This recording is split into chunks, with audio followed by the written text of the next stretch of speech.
Hey guys, it's Jamie. I am back with Southeastern Soul Tribe, and we are going to get started on some readings for you guys today. If you'll notice, I have changed up the platform. That is for the purpose of being able to get on here more often without having to have my hair done and my face done and all that stuff. And it just takes out a few distractions. So my lovely friend Amy bought this for me as a gift when we started working with Southern Sass Productions together. Speaking of that, make sure you go check out the Raven Knox. That is a wonderful podcast that we have going on. Sometimes I'm the co-host on it. It is a true crime podcast, so make sure you go check that out. It is available wherever you listen to podcasts on all platforms. Anyway, we're going to get started with sign readings. The content that you see coming out on the channel will be zodiac readings, also just sometimes some collective readings. But I hope you like the new way about it. And keep in mind, this could be about love. It could be about work. It could be about any relationship in your life. But I hope to help you improve those and improve your getting in touch with your spirituality and being able to just become a better human all the way around. If that's for you, then I hope these readings are for you and you enjoy them. If you'd like a personal reading, all that information will be in the About section. I'm going to open those readings back up, and I hope that you guys will join me. Anyway, that is all I have. Let's go ahead and get started with your reading today. Hey guys, this is for Aries. Let's get started for Aries reading today and see what is for Aries' highest good. Spirit, angels, ancestors, guides for our Aries collective. What messages do you have for their highest good today for Aries?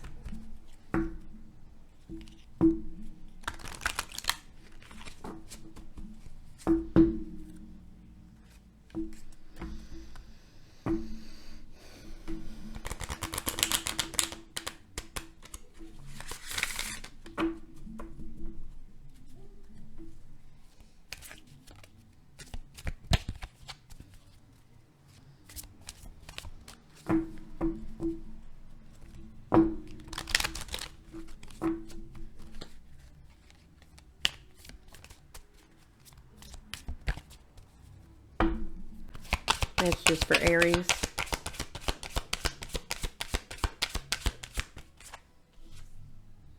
Show the world the real you with the full moon in Aquarius. Be bold and make the first move. Alright, so Aries might be holding back on something.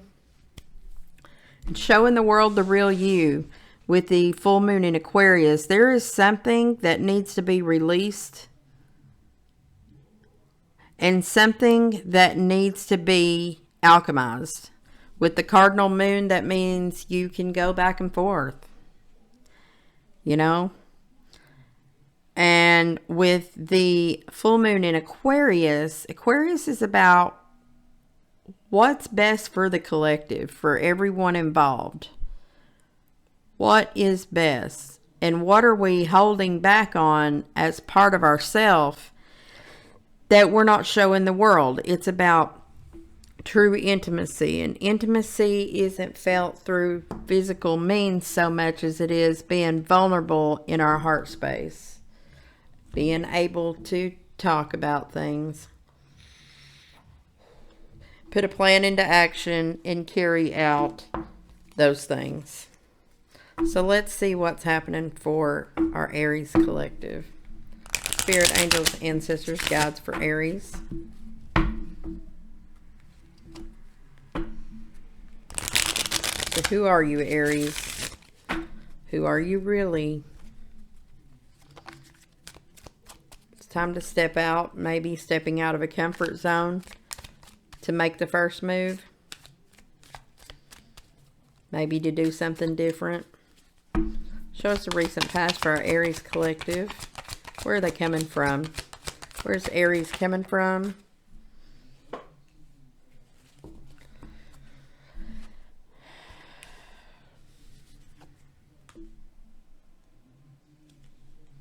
running Running out of patience. That I see.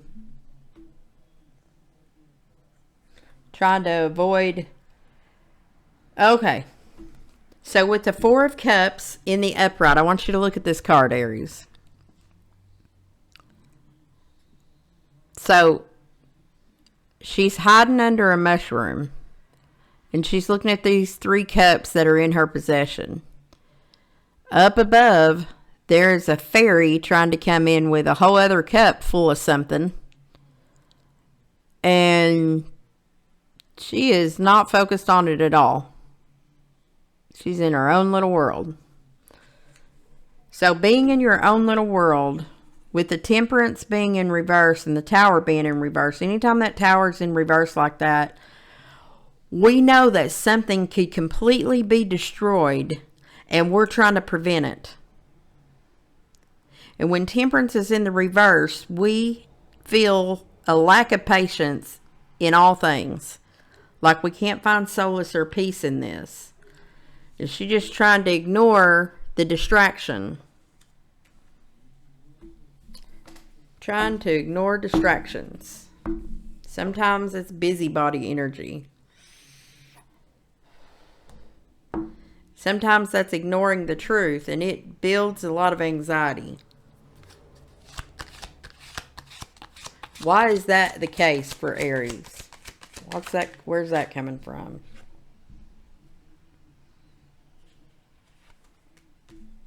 The environment's not very calm. Could be, but it ain't. That seems to be an internal battle because there's no other players here unless you're dealing with Sagittarius. Could be dealing with an Aquarius or a Sag in some way. Or it's just that energy. It's the energy of truth and doing what's best for everybody else. Not necessarily the self. What's in the fear position for Aries?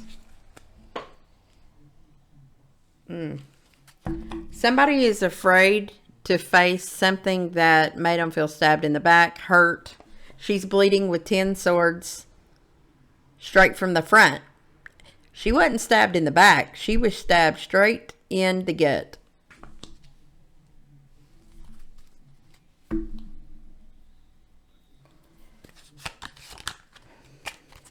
What else is in the fear position?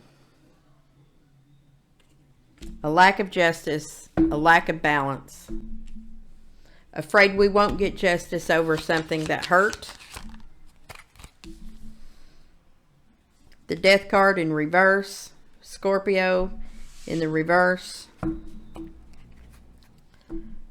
These are all in the fear position.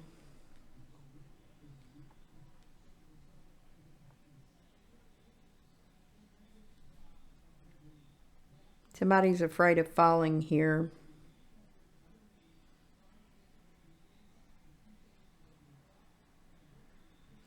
Also a heavy fear of being of change. Scorpionic energy is a very fixed energy. They're stubborn. And when justice is in the reverse, something didn't go our way at all. Or we're afraid we won't get justice over whatever that is.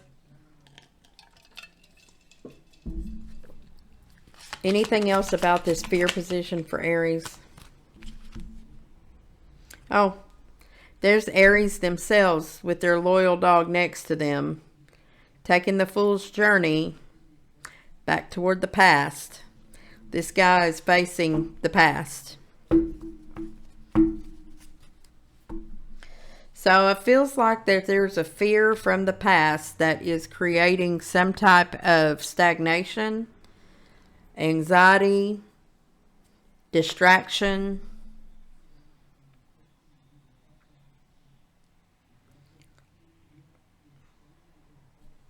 And we're not showing that. What's in the current?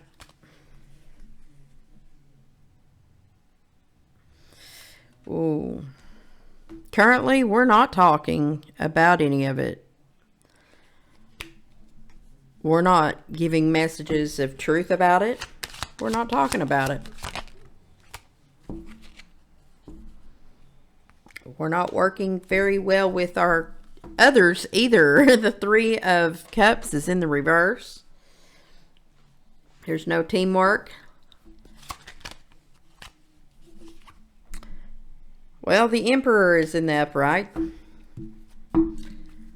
Mac Daddy, in control. Aries, Taurus, Libra energy in the upright. This is my way or the highway. When it's up against all these cards in the reverse and that one comes up in the upright, this guy is like, my way or the highway, bro.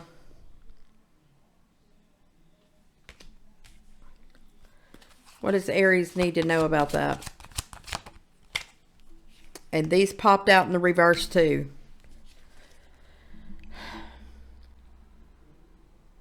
Seven of Pentacles in the reverse. No investment. No rest. Ain't no rest for the wicked. Money don't grow on trees. I got bills to pay. I got mouths to feed. What is the words to that song?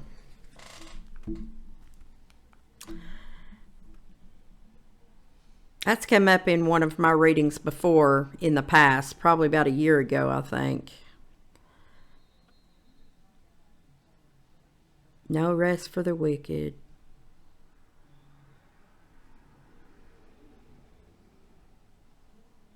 Is it rest for the wicked or the weary?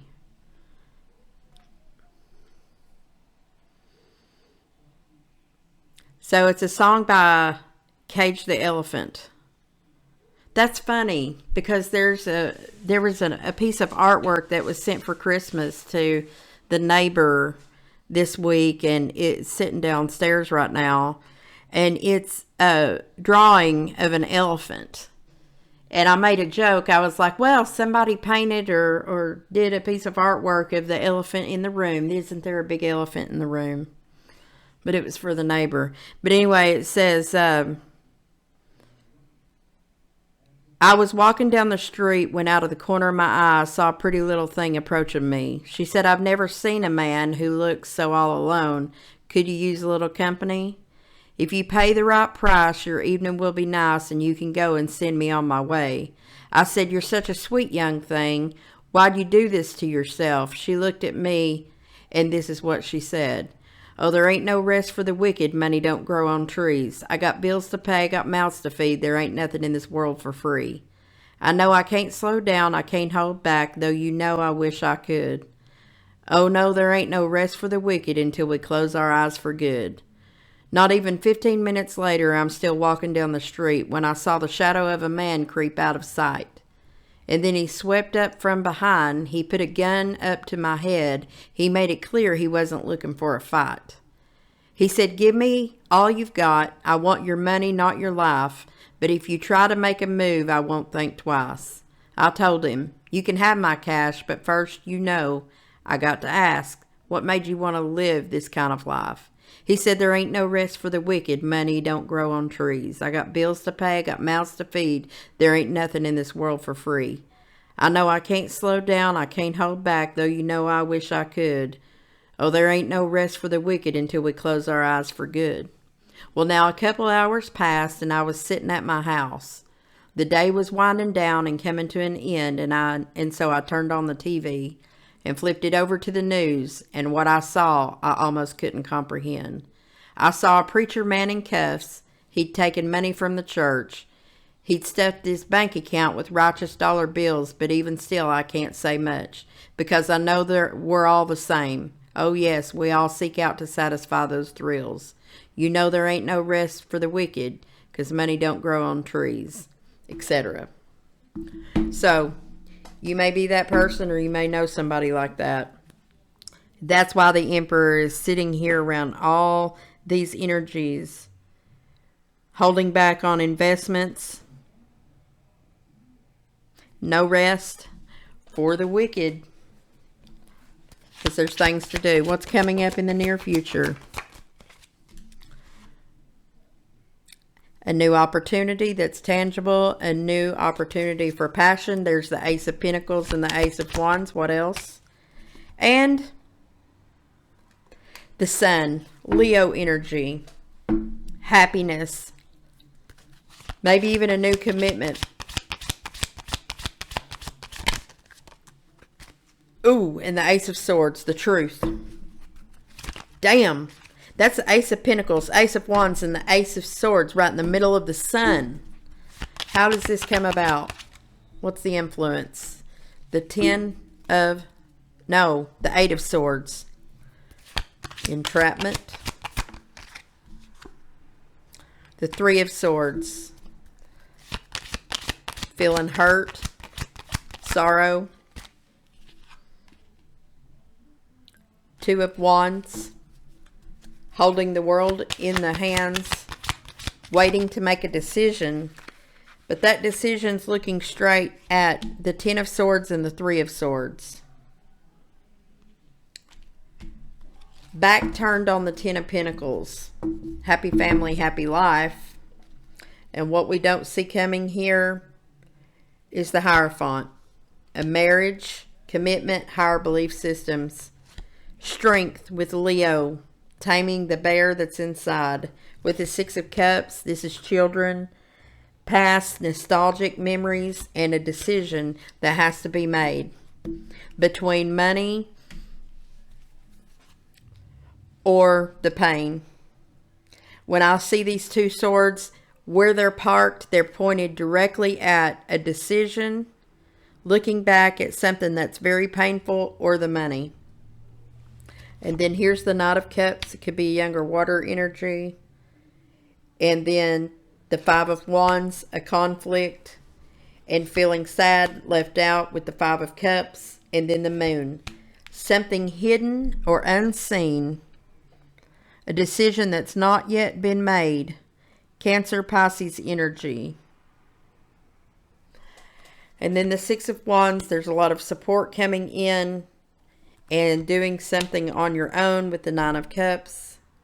And then the Hanged Man energy, standing in wait for the world, which is the ending of a cycle. There may be a message of truth that comes in about the Ten of Cups, about something that's happy. And a Chariot, which is Cancerian energy, traveling. And this itself may create a lot of defensive energy. And there may be a passionate message around that. And the King of Wands and the Two of Cups. A new commitment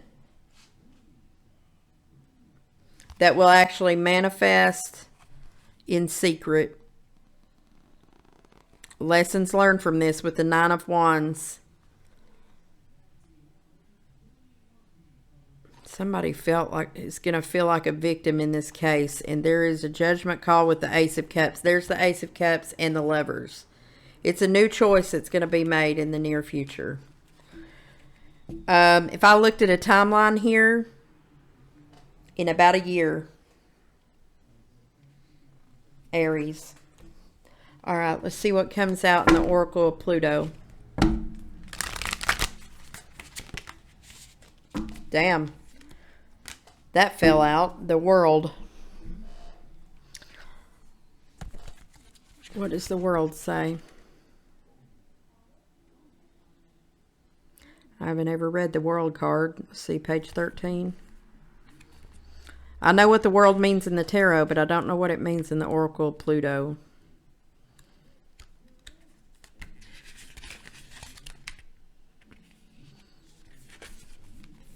The World card is the shadow realm, shadow work, unearthing your power. So show the world the real you. The eclipse seen in this card leaves everything in obscurity. Darkness has taken over, blotting out the light.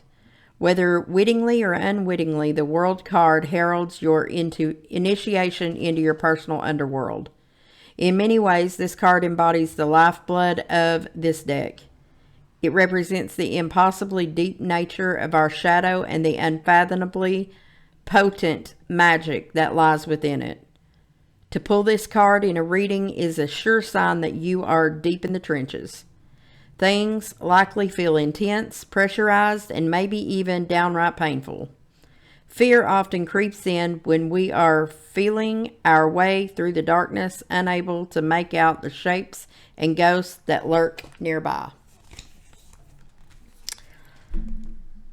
But it is here in the infinite darkness that limitless potential lives. For those who are brave enough to traverse their inner landscape, untamed power, creation, and boundless riches await. It is in the darkness that everything is birthed.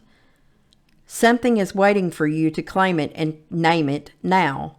This isn't an invitation, but a demand. Find your true power and harness it. Step into your new skin. Take up more space. Trust your raw instincts and unleash the animal that's within you. Name the parts of yourself that have been deemed bad or wrong throughout your life, either by others, yourself, or both. Think of the ways other people have tried to keep you small. Where do you feel cut off from your power? What would happen if you were to reclaim it? You don't need anybody's permission to do that. So be bold and make the first move. It's time to show the world the real you. Why are you hiding, Aries? What are you hiding? Because over here, you're afraid to look at something that's painful. But it's time to harness the Aries energy of the Fool and take the Fool's journey. You need to look back at why you're afraid of a rebirth and a lack of justice here, and to look at something that has been very hurtful from your past. That's where the depth comes in. That's what's going to unlock the freedom to release this anxiety that you're feeling over here. All right. So Aries, that's your message. That's very powerful. I hope it helped. Please like, share, and subscribe. If you'd like a personal reading, please go to the About section of my channel. And until next time, much love, light to you. All right. This one is for Taurus. Spirit, angels, ancestors, guides from the Moonology deck. Show me what we need to see for Taurus.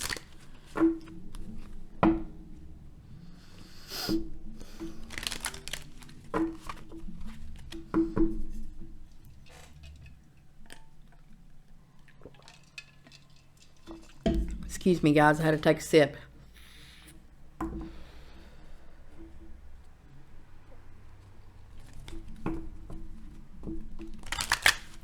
Show me Taurus.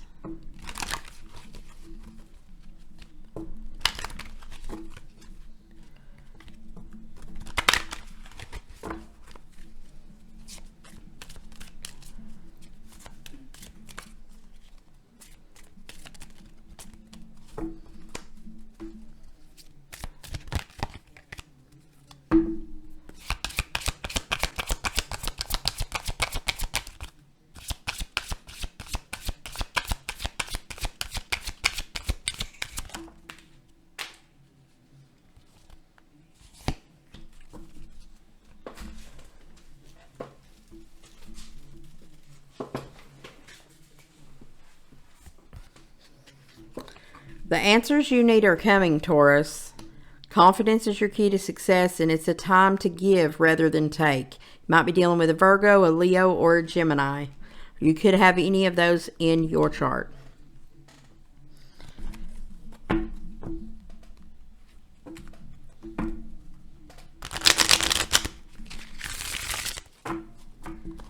For Taurus, spirit, angels, ancestors, and guides.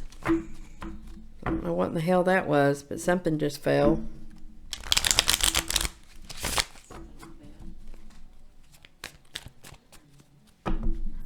Show me the recent past for our Taurus collective. That was fast.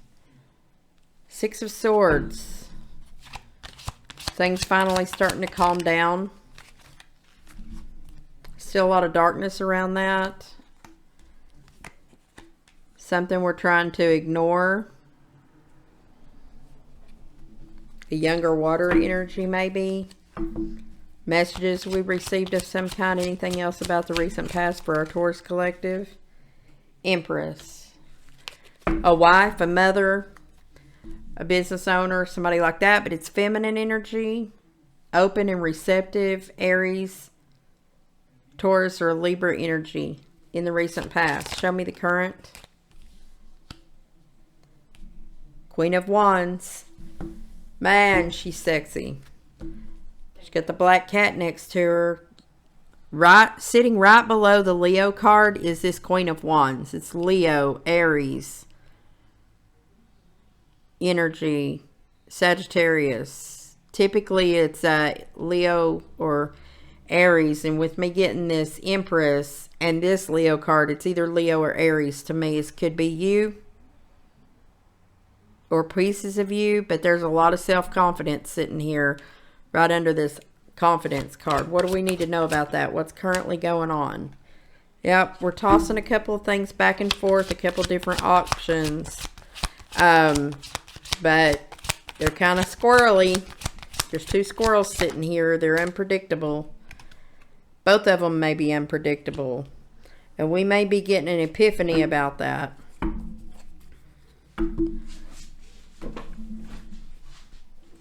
House falling down. Might be letting something fall apart so it can be put back together. What do we need to know about this tower? Why is that tower here?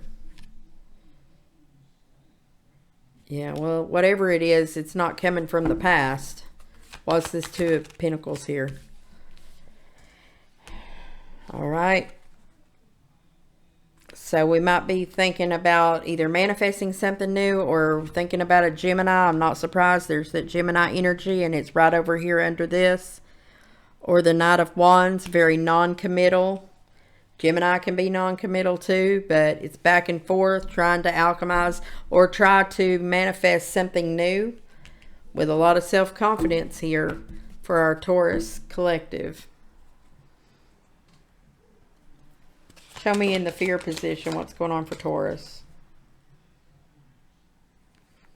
There's a fear of commitment. Maybe a fear of losing a commitment or making a commitment. There's fear around money, power and money, happy family, happy life. There's fear around not being able to come together or reconnect in some way. What else does Taurus need to know here?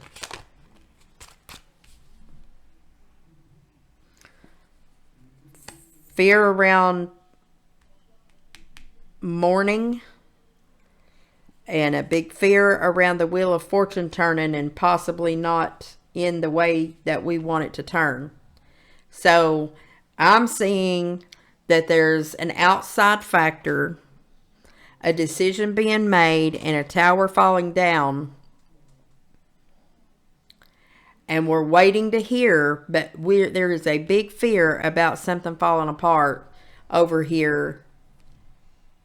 I don't know if there's something that needs to happen to create some kind of change for Taurus. But Taurus is always going to be afraid to let go of the things that they have, even if something that they could go for would be better. But it means you have to let things go to make room for new. You may have been holding on to a lot or not wanting to let go of a plan that you had coming up in the near future. There's a Three of Pentacles, finding someone else to work with. We've learned a lot of lessons about this, but there's a sly little fox right at the feet of this decision. Learning how people have maybe been deceptive or sneaky. Like I said, the decision is squirrely over here. There's a lot of threes. I'm seeing 333. If that's a number for you, make sure you look it up. But in the near future, there may be an opportunity to send a small message about something, a passionate message. It's not a big thing, but then you wait. You find yourself waiting because you've learned about this in the past. Ooh, show me this. Outside influence, not making a decision when you're at a crossroads. What are the options? Something that's going to create some kind of outward conflict. These birds might start fighting all over the same thing. And there's something where there's a lot of support. Sitting still and still not making a decision. Sitting here waiting on something. It's almost like Taurus ain't taking their power back either. Kind of like Pisces. You might want to look at that too. Four of Swords in the reverse here. Not getting any rest. Not being able to take a break. And trying to lean into a decision. And having a lot of pain about it. And feeling that there is an injustice. What's on the line coming forward is Ten of Cups. Happy family. There's a happiness here with the Ten of Cups, but it's in the upright. And we're having a hard time being patient about the development of that, maybe. We're not talking about this at all.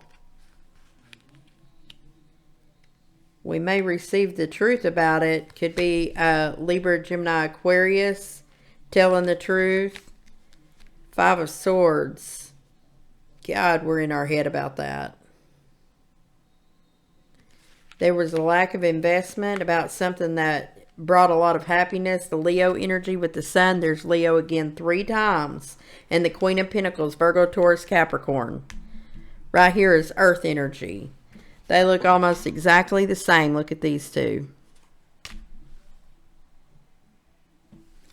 Somebody, going forward, there's still a feeling of entrapment and hiding with the High Priestess.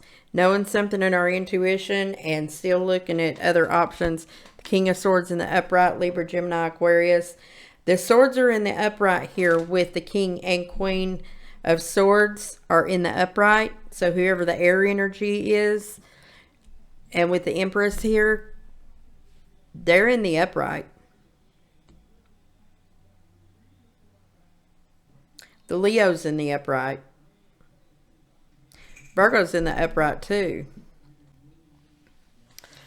But there's something going forward about a judgment is eventually going to have to be made. And the Cancerian energy getting ready to travel toward a Virgo energy, which is the Hermit or making a plan to take a fool's journey. That's Aries energy going forward.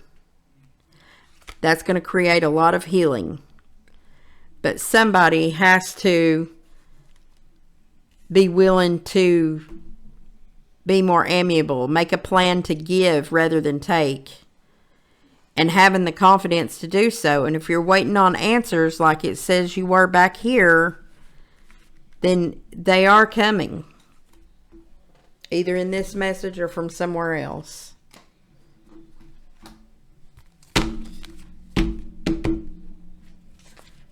Let me see what the Oracle of Pluto says for our Taurus collective.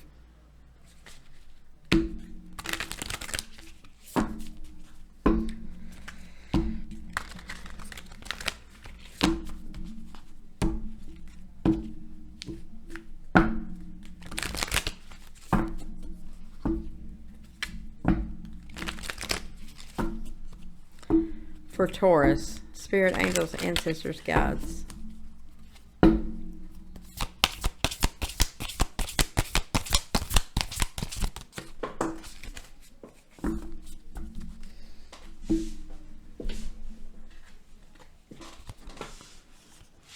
You got the lizard and the moose.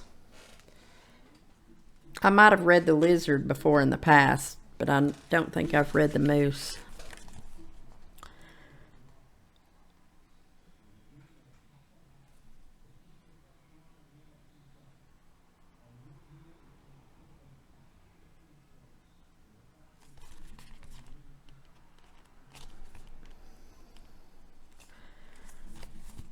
All right, the lizard card is repeating a cycle, unlearn lessons. Yep, keep doing the same thing over and over again. It's the definition of insanity. Lizards are often associated with the idea of regeneration, as they can regrow their tail should something happen to it. This indeed is a handy trick, enabling the lizard to not only get a major part of its body back, but also do better next time around when lizard energy is present. We too are being offered this gift. This card is also an invitation to take a moment and ask yourself why this cycle is recurrent. Lessons have a way of repeating themselves time and time again until we learn and integrate them. It may take us a few times to even recognize the common thread between the situations, but once we do, we are represented with a choice. Learn, grow, evolve, do better, be better, or don't. And the same lesson will circle back around soon enough in this card if this card has arrived in your reading. It's likely that at the moment, the latter has been true for a while. Consider especially the other cards around the lizard. What do they reveal about the crossroads where you're standing at this moment? Life don't really evolve in a linear fashion. We often circle back to themselves, lessons, or situations time and again, each time with fresh eyes, each time to deepen our understanding. This, in essence, is the role Pluto plays in each of our lives. Discernment is necessary to determine if we are truly repeating a cycle because we aren't doing the work, or because there's an opportunity to evolve, take on a new perspective, and or heal. The answer may not be so clear-cut. Consider that multiple things can be true at once. And then the moose.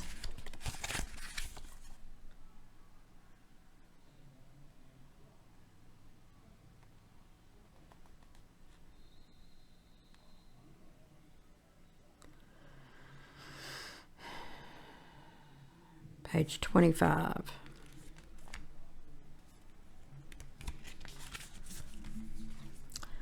The moose is a formidable obstacle or opponent, giving something too much power. The majestic moose is an intimidatingly large beast. Until you've experienced the presence of one in real life, it's difficult to appreciate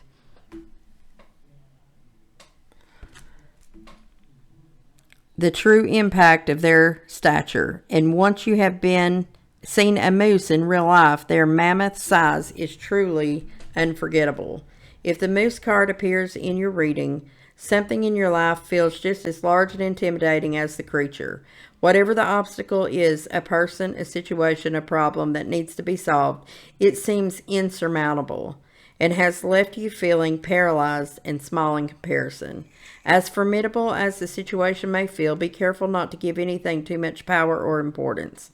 Remember that perception is everything, and the dread is often worse than the deed.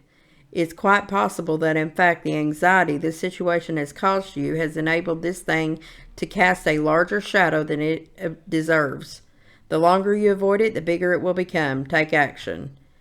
Read the story David and Goliath and reflect on how David defeats the armored giant with a single stone. Then reflect on how you might tackle your own obstacle in a simple yet surprising way. So it's a time to give rather than take, and make a plan on how you can maybe even just give back to yourself if you're not feeling happy or you're trying to avoid making a decision that might be hard. So, Taurus, that message is for you. Don't be so stubborn if you have been, and be willing to let the cycles turn over so you can do something new. Whether it's within a current relationship and just regenerate life back into it, or move something forward so that it can be more productive. If you're waiting for answers, they're coming, and your confidence is your key to success. So that message is for you. Please like, share, and subscribe if you haven't already. Make sure if you need a personal reading, you hit me up. All the information is in the About section, and until next time, much love and light to you and yours. Thank you. All right, let's get started with Gemini today. What is going on for Gemini? We're going to start with the Moonology deck and see what messages Spirit has for Gemini. Spirit, angels, ancestors, guides for our Gemini collective. What messages do you have for the tribe today for their highest good?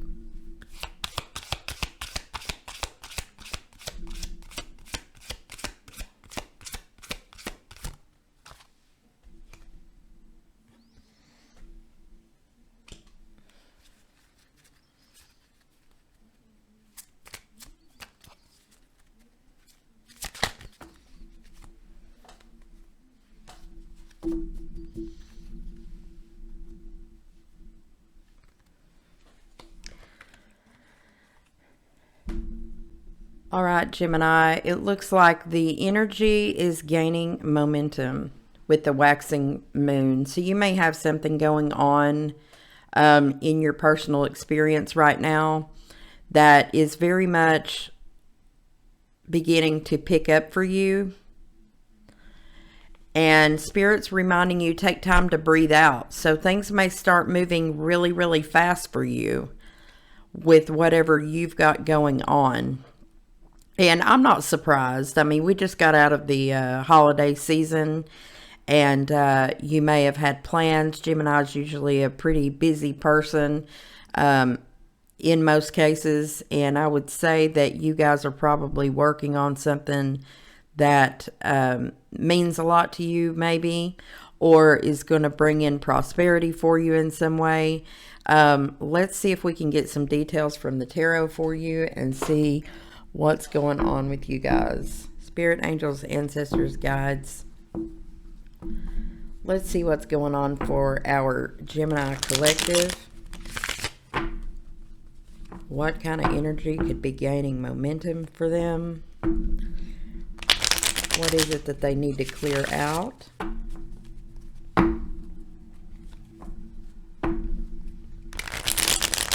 For Gemini. One more.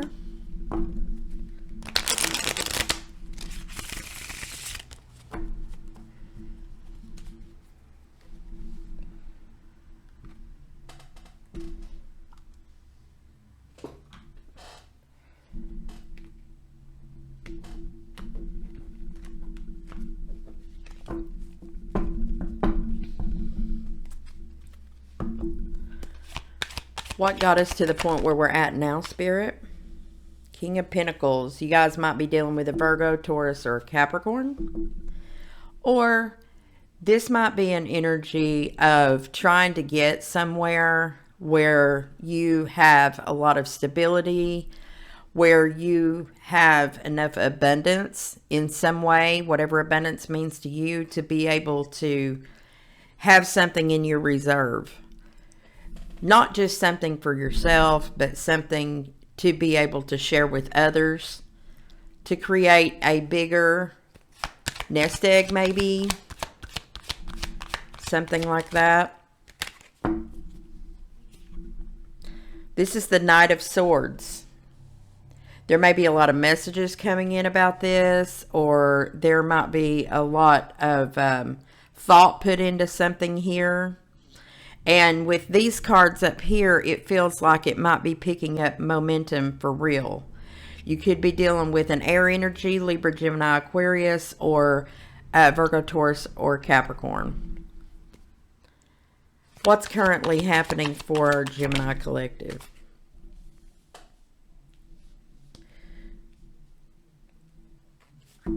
Typically, they would say that this card is like moving to calmer waters, whatever. I immediately got the feeling from this card that it's just like trying to have smooth sailing. There could be something involving going where there's water, but there's light. There's light, and there's a lot of light out there further. And it almost feels like there's a pathway of thoughtful action that's heading in a direction. Particularly, she's sitting here looking at it at the moment, but it's the direction that someone wants to go. And we're at 6 swords right now. So this for me is air energy, you know. So it's gaining momentum maybe in our mind. And sometimes that can be overwhelming. Gemini has a hard time making a decision going one direction or the other with two feelings here. You know, this could be you, it could be earth energy. It may be about a job or something like that, but you know the direction that you want to go. If you're cross-watching for Gemini, that's what they're up to. What else in this energy for Gemini? No longer waiting to hear. I think the messages already came in. Piscean energy here with the Hangman, but it's in reverse. This feels like a decision made to me. Not really. At some point in time, this might have been in the upright. If it's on the table, it certainly was. But I think your mind's made up. You're just waiting on this boat to get on over here so you can get on in it. It's almost like you're trying to wheel it in your direction. Anything else in the current energy Gemini needs to know? The Ace of Swords. There's a lot of truth in this. It's a new beginning.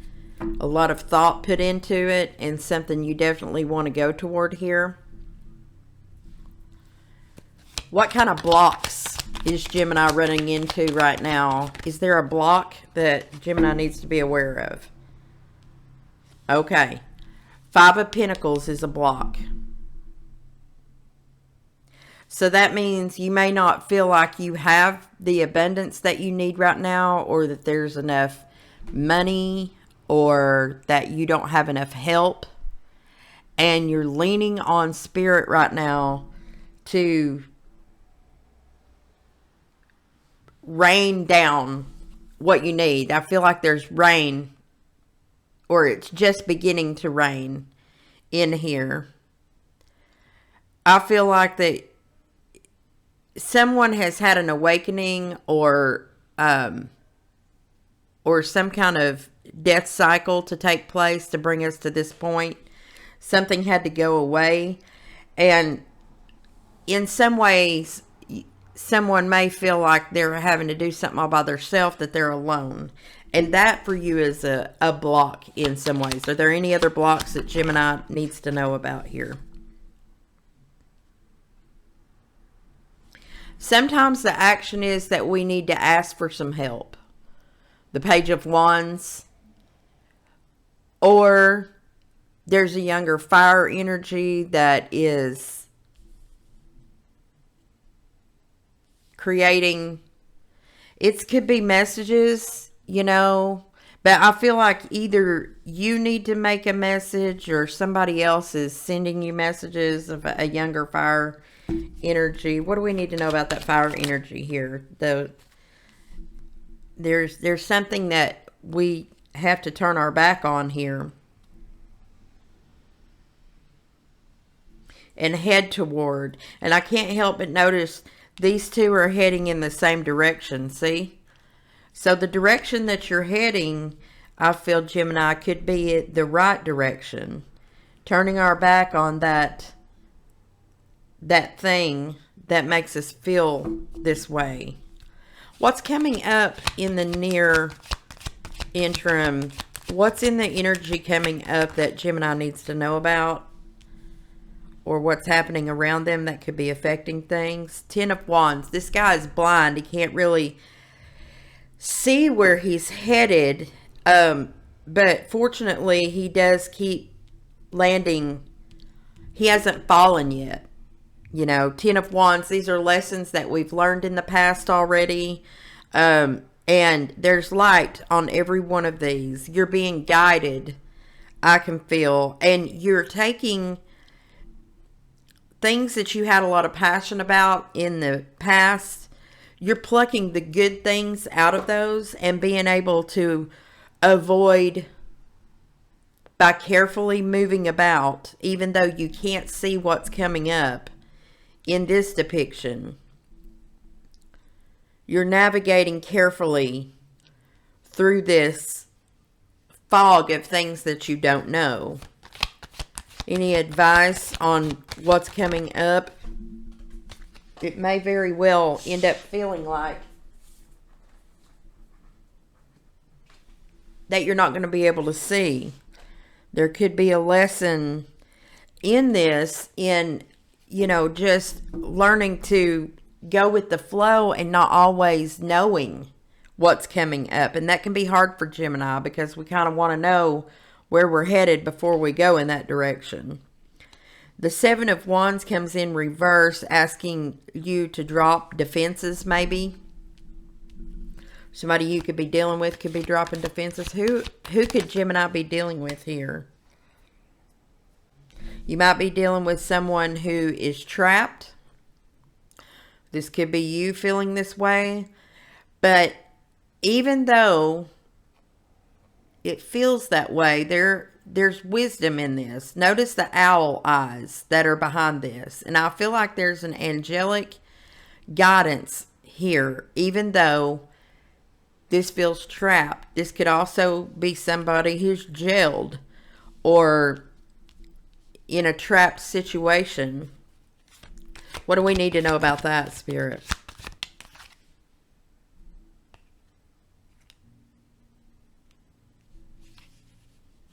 Maybe the person you're dealing with is not able to give back to you and not able to offer a new opportunity.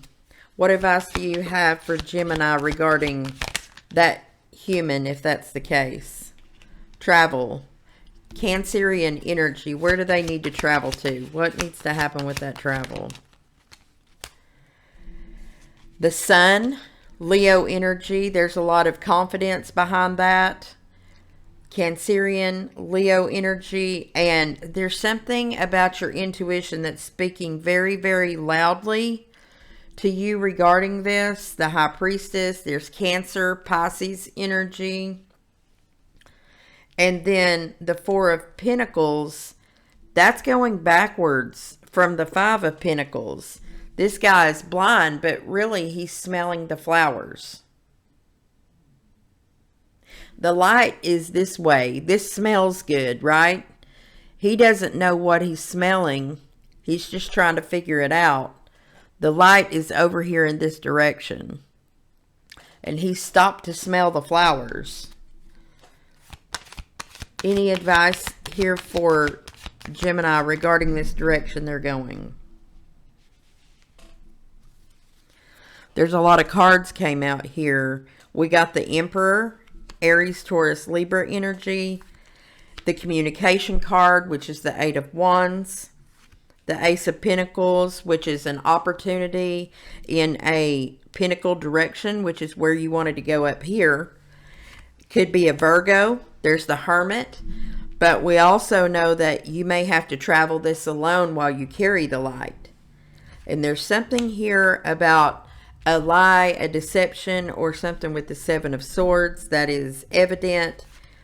There's something around work, the money situation, the Lovers, which is a divine connection that you're meant to go in. That's Gemini.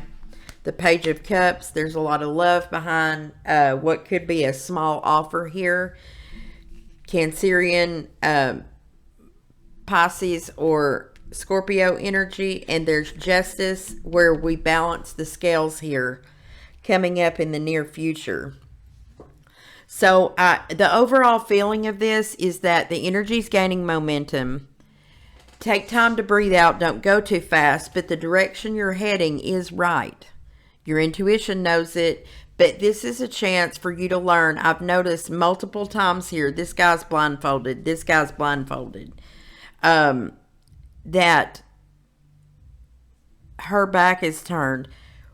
You can't necessarily always see what's coming up ahead, which is a lesson in not being able to control the dynamic of everything. But sometimes your lesson may be learning to feel your way through it. Because Gemini tends to be so in their head. They're cerebral. And Gemini may be needing to learn to feel their emotions, feel their way through things. Because your intuition speaks the loudest in your quiet moments. And getting to that space where you can quiet your mind so that you can hear from Spirit is a very important thing. Personally, I have a singing bowl that helps me get to my space. You can get these online. You can buy them big. You can buy them small. And when you deal with a singing bowl, I am very... sound can distract me easily if I can't get in my mind, because sound That's why I'm so big on music, you know. And now I'm starting to hear that song, The Sound of Silence. I think it's ironic sometimes when I hear The Sound of Silence because that song is so powerful and loud. And it's an oxymoron almost. It's not the sound of silence, but it is. But the sound of silence can be very, very loud sometimes, can't it?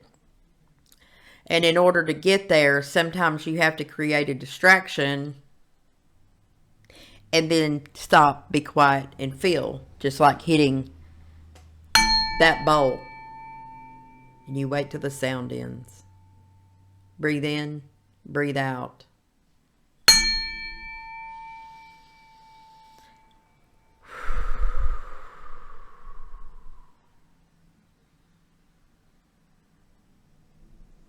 Then you quiet your mind and you figure out what feeling and emotion.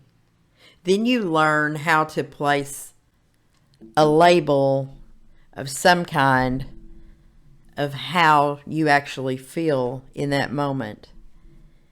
Sometimes you just know way down in your knower what's right and what's wrong. And sometimes our mind is too loud for us to know one way or the other. And that's when you got to quiet your mind so you can know when it's correct. So let's look at the Oracle of Pluto real quick for a piece of advice possibly for our Gemini collective to see what it is that they need to work on, or advice for a little more clarity on which direction to go, if that was in question for our Gemini, or if they just needed clarity on the direction they're already headed. Spirit, one card please for our Gemini, a message of encouragement of some kind for them.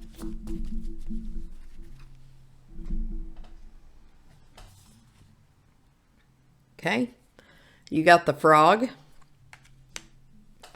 So let's grab the book.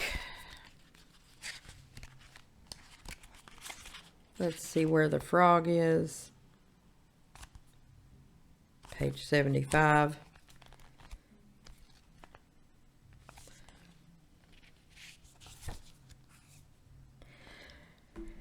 So purification, cleansing, and grief. There may be something you notice back here where there was a death or something like this with the current energy, and this is in the fear position, the Five of Pentacles, feeling left out, feeling alone.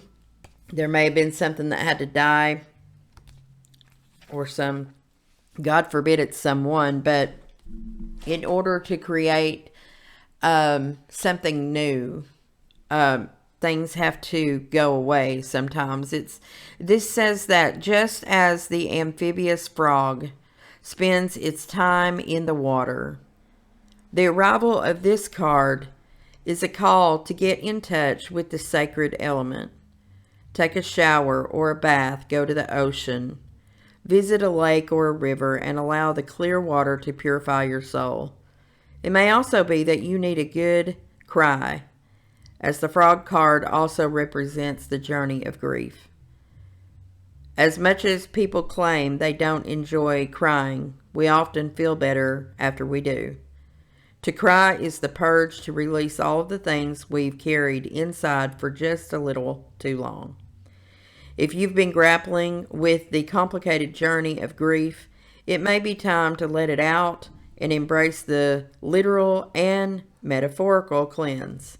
However, consider also that sadness isn't the only reason people cry. There are tears of anger, frustration, exhaustion, and even joy. Whatever you're feeling, it needs to express itself through water, one way or another. And further reflection says that consider that our bodies are about 60% water.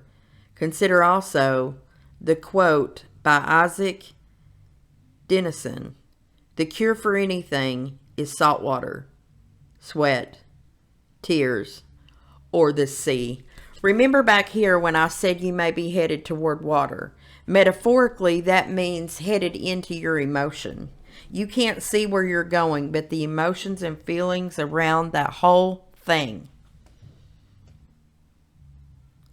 is something that we're needing to get in touch with. That's why I feel like the meditation of going into your intuition was very important. Although you can't always see, when your vision is removed, your other senses feel stronger. I recently dealt with a patient who was blind. She could intensely taste things much better than I think that we could. She could hear very well. Her sense of feeling was waning because she was leaving this world. However, learning from that experience and dealing with other people in my career who have been blind, you know that when one sense leaves us, even if it's just for a little while, the other senses that we have intensify. So sometimes there's a purpose in loss. Sometimes there's a purpose when we can't see what's ahead of us. It is, you ever hear of blind faith? Blind faith will take us a lot of places. We just have to release control. And sometimes when we won't release control, life circumstances push us to release control. So Gemini, that is your message. I'm not even going to pull Animal Oracle because I feel like that the Oracle of Pluto did the job. If you guys would like to see that, that's what it's called, the Oracle of Pluto. This is what the box looks like. There's a lot of great information in there for you. The Oracle of Pluto. All right. Guys, until next time, much love and light to you and yours. And we will see you for your next read. If you'd like a personal read, please get with me on that. Like, share, and subscribe. See you soon. Hey guys, this reading is for Cancer. Let's get started and see what's going on for our Cancer Collective. Spirit, angels, ancestors, guides. For our Cancer Collective. What's going on for them for their highest good.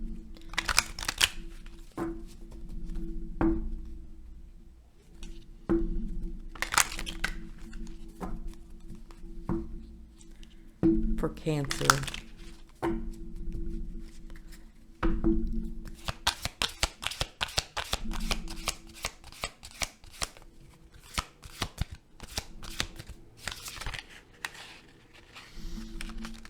There's some confusion in this reading today. Yes, for sure. For Cancer.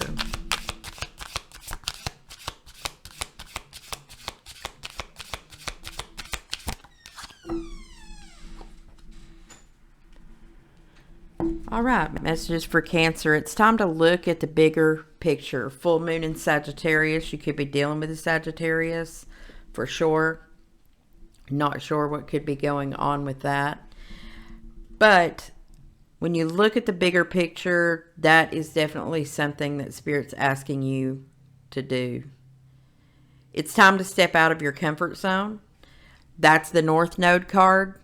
I don't know if you guys have ever looked at what your North Node is, but if you do a birth chart, you can find out what your North Node is. It's the direction you're meant to be going. If you ever ask yourself, where am I supposed to be going? What is this all for? What is the purpose? The information about your North Node is something that you should look at. You can find that on YouTube, many different places. You just look at it after you get your birth chart together. You can look up, what does it mean when my North Node is in blank? So that's something that I'm going to encourage you Cancerians to take a look at. When I first started meditating on your energy earlier, I was going to use the Green Witch Tarot, but I feel led to use the Light Seers Tarot for our Cancer Collective. So let's get started in that direction. Spirit, angels, ancestors, guides for our Cancerian.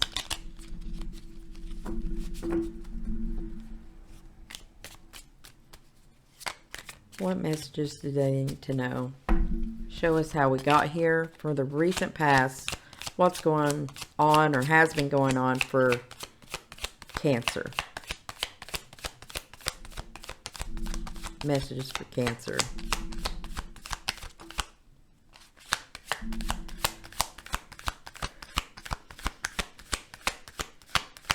Somebody don't want to talk.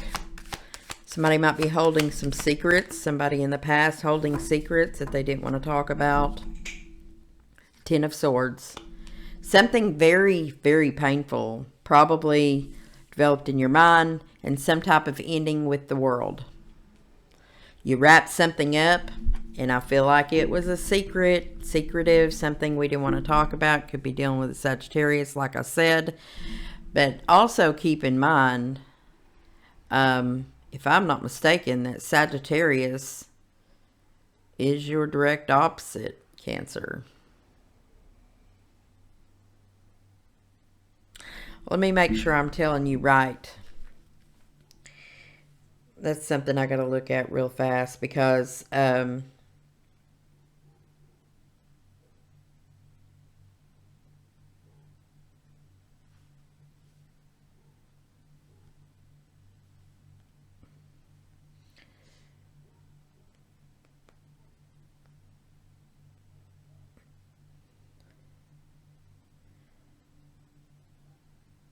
okay, no, Gemini is Sagittarius's opposite. So Sagittarius or something that happened in the Sagittarius season, or you're dealing with the Sagittarius and with the North Node being here next to it, it could have to do with something that's opposite of communication or whatever, with Gemini being there, or it could be something about the truth. Definitely something about the truth with the Sagittarian energy. There's a lot of fire energy in that if you're not actually dealing with someone who's Sagittarius. However, with the Ten of Swords being here in the Wheel of Fortune, we wrap something up, or we wrap something up in the name of money. What's in the current energy for Cancer? The Lovers in reverse. There it is, the Gemini card. Like I said, Sagittarius here.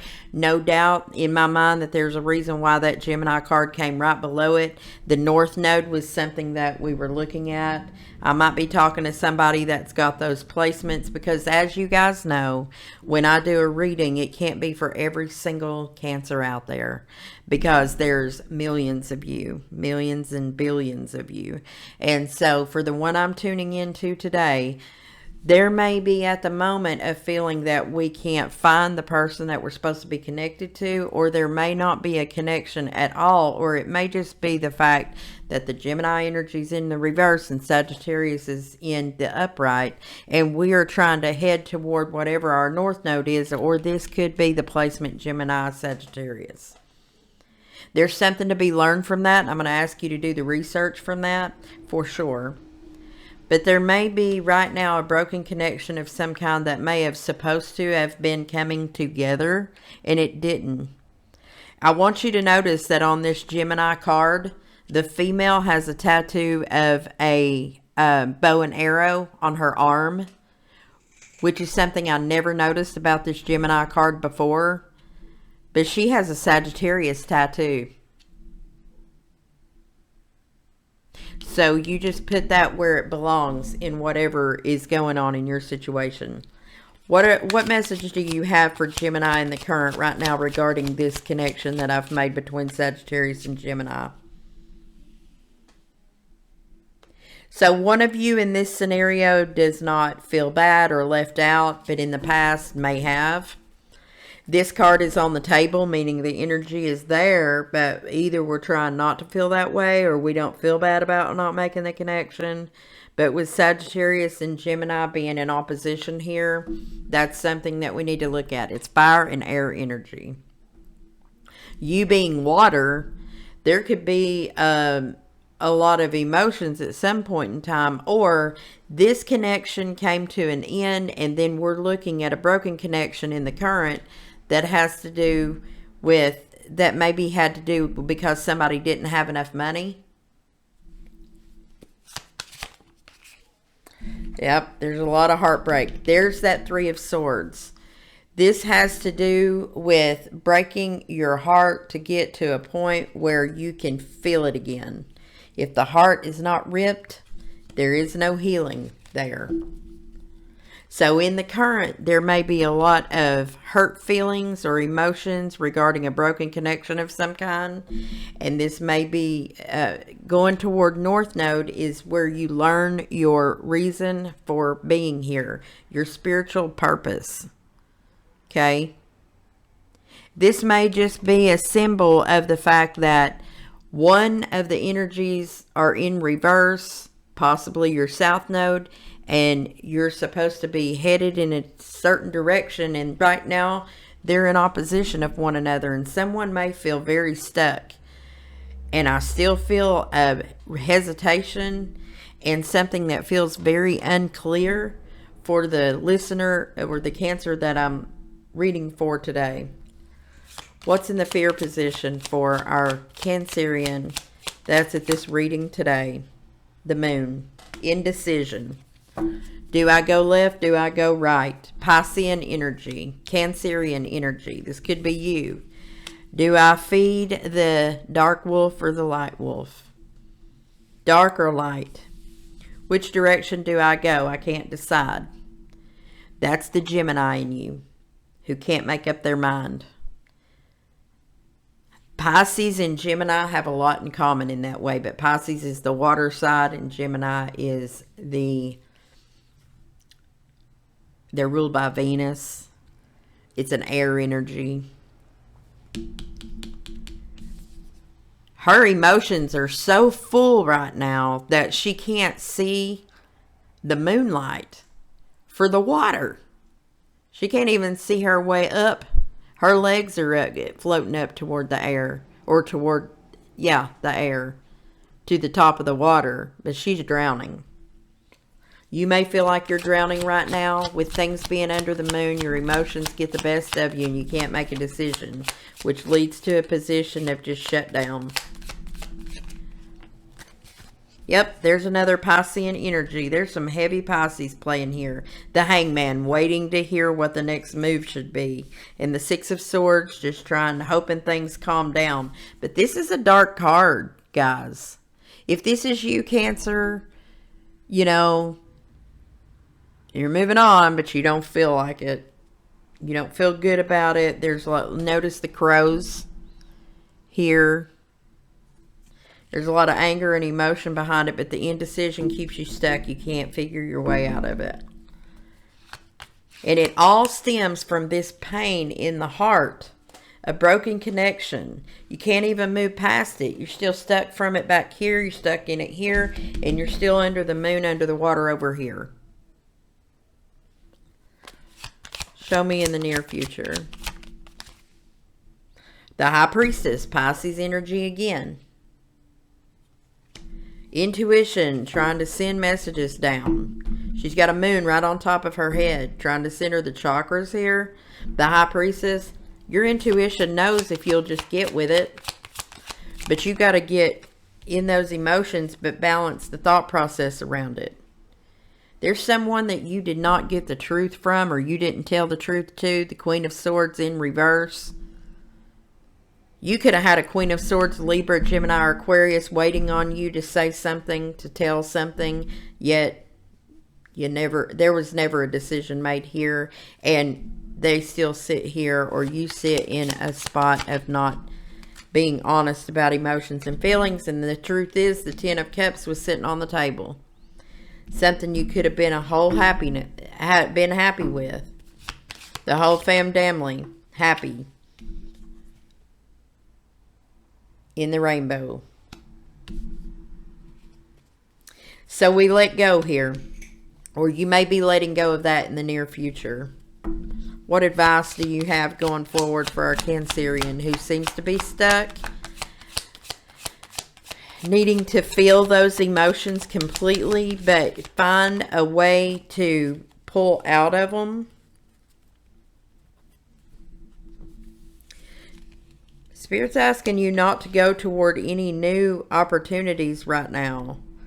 It's time to celebrate in who you are with the Six of Wands. Find yourself. Get yourself into the spotlight. Make the things be known. Get out there into the world and show the true you, the real you, and who you are. Leaning back toward the past is not the thing.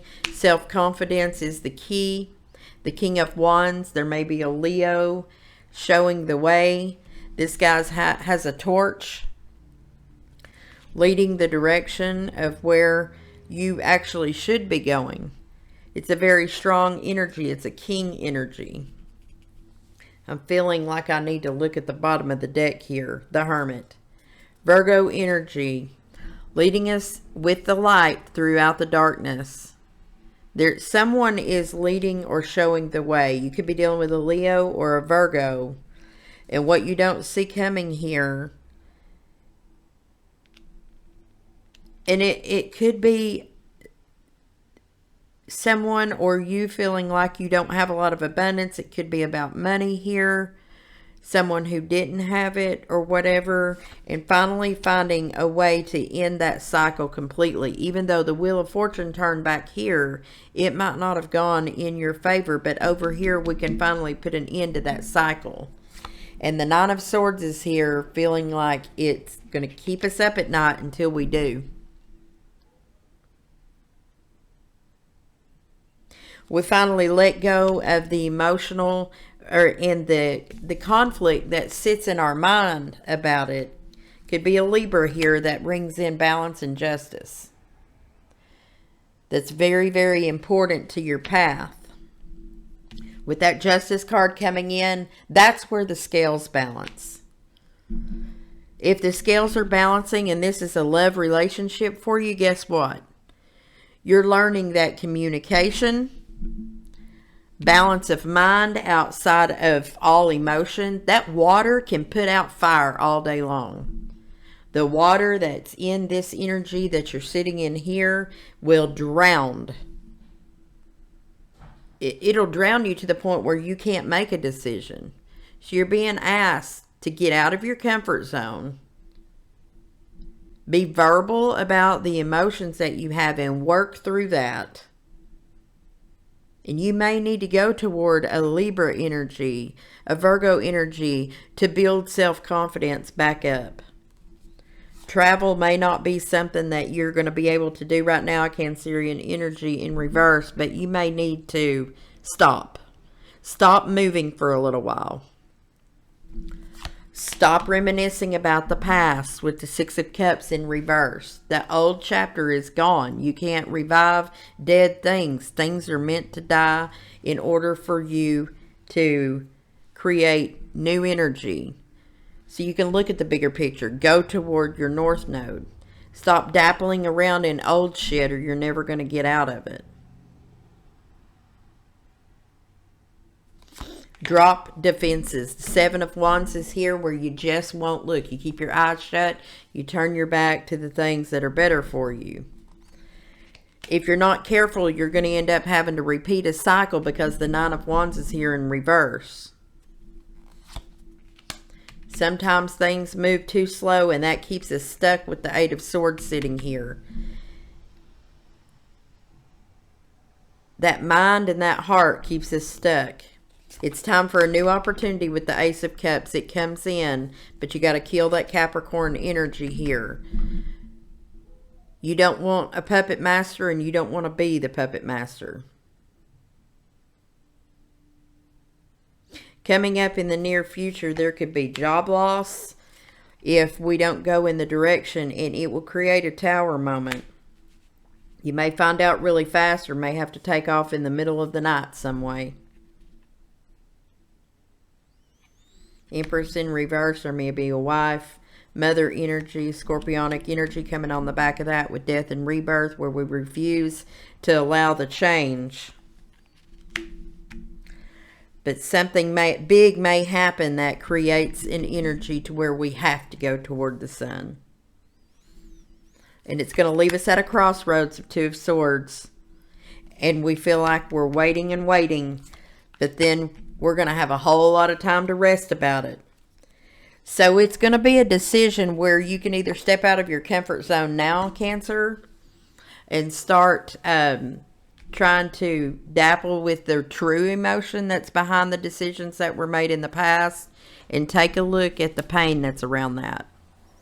Sometimes that's a hard lesson learned, but we've been in two minds for too long. If we want to celebrate, we have to walk away. There's that Eight of Cups.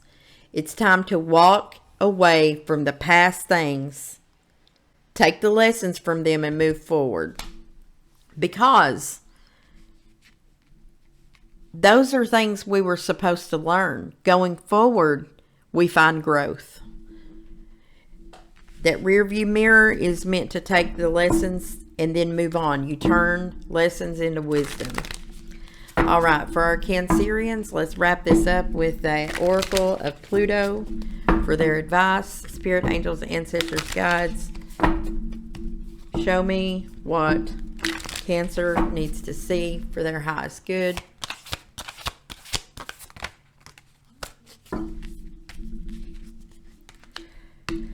The jellyfish.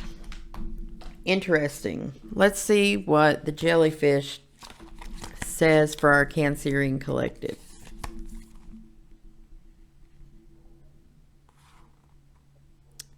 Which page is the jellyfish on? 26.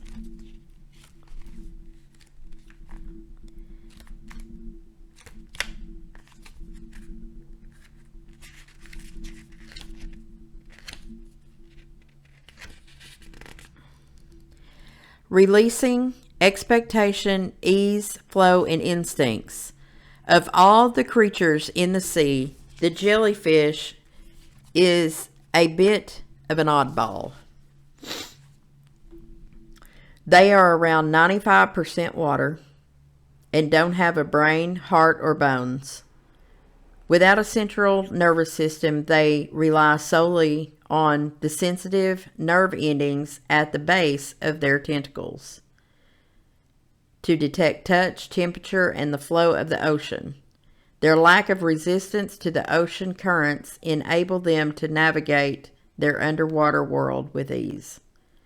Humans know more about outer space than we do about our own oceans, which is wild when you consider the fact that oceans cover 71% of the Earth's surface. There are depths that humans haven't been able to explore because the pressure of the ocean is so great that it crushes submarines. And yet the jellyfish has mastered the art of traversing the vast oceans, of harnessing the powerful currents to help them along their paths. They instinctively know that resistance is futile. And if they can just embrace the flow, they will be carried far and wide. When jellyfish energy is present, there is something in this wisdom that can help you now. Have you considered that needing to be in control or feeling tied to a certain outcome may be holding you back? When we can embrace the current situation for what it truly is, we are freed from the chains of our expectations and the weight of stress is lifted. When we can find peace in the present and go with the natural cycles of our lives with trust, we may end up not where we expected to be, but somewhere better. Upon further reflection, meditate on the famous quote from Bruce Lee. Ironic, that's from Bruce Lee, a fighter.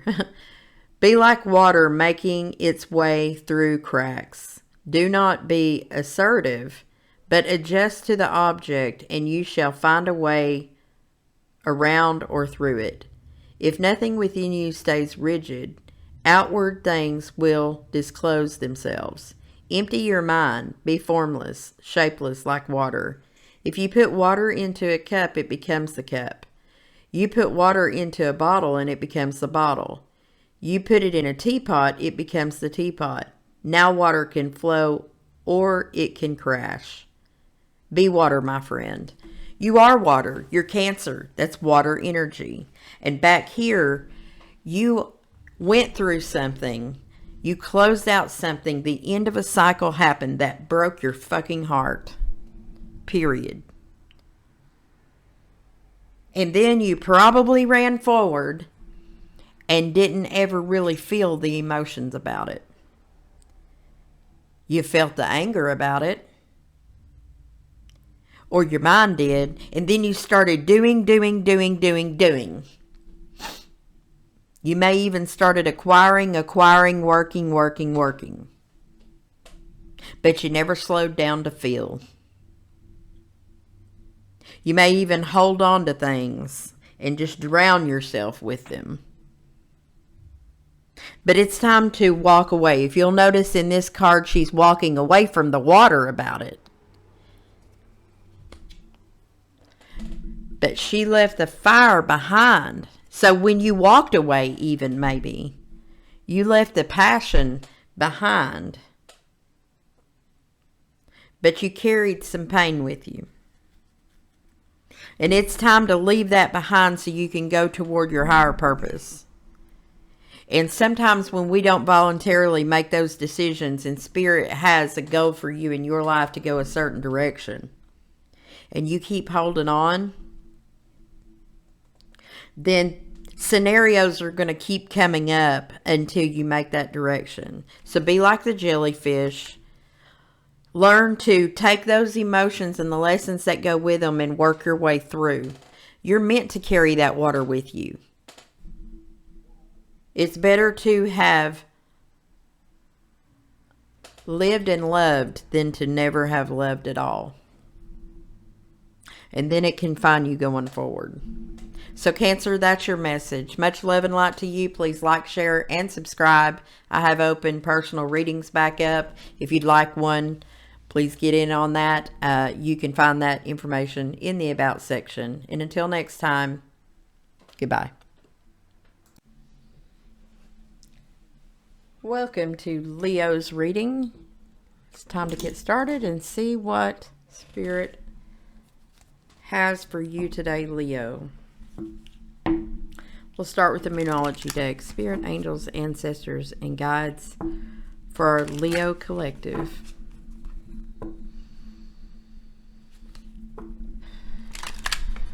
Leo.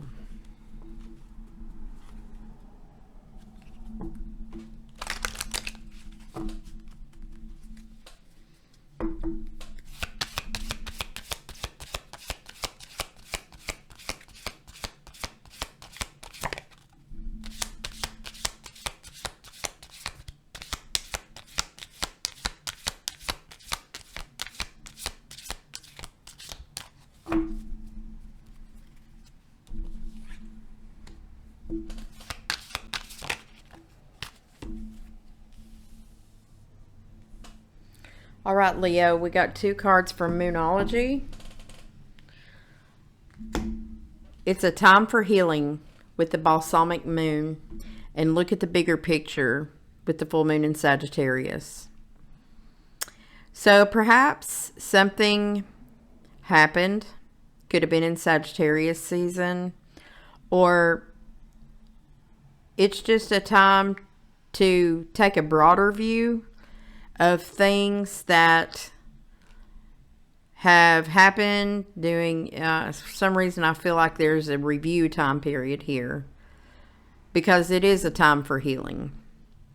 And sometimes when we step back and take a giraffe's view of things, we learn the truth with the Sagittarian energy around why certain things might have happened, how things played out, or something to that effect.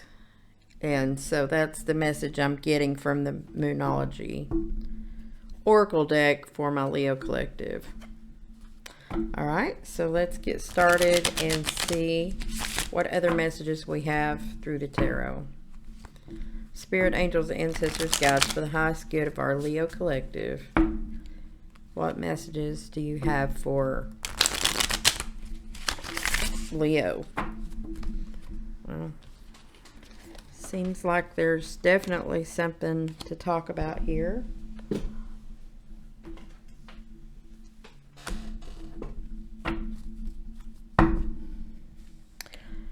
So you may want to blurt something out that you've been holding in, and if you're not careful, it's gonna just spill out the top. And sometimes doing that is healing. Show me the recent past for Leo. So first of all, you get the Two of Swords. Typically that is the divine Y point for anyone. When you're at the Y point, there's two things that you were needing to choose from. Do I go left or do I go right? What's the best decision to make here? So I'm going to ask what that decision was.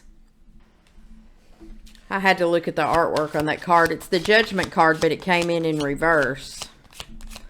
So we might have been looking at a scenario where we were like, if I go that way, is that a lack of good judgment for me? It's judgment, but it's not making a decision to hang in the balance about something. We were actually looking at indecision as a decision here. Maybe holding off on making a decision was one actual decision. You know, by non-action is actually an action. Sounds counterproductive, doesn't it? And then the other option that we were looking at in the past was the Five of Wands. That's some outer conflict, creating chaos around something. Wow. Leo. So yeah, there is a lot to say here. But I think somebody is keeping a blindfold on about that whole scenario. So for more detail as to where we're going, tell me why Judgment is in reverse here, Spirit. Why is Judgment in reverse here for our Leo collective?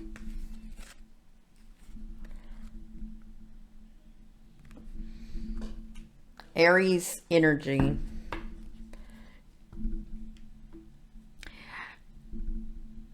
We didn't make a judgment call. We didn't make movement. We did not take the Fool's journey, a leap of faith.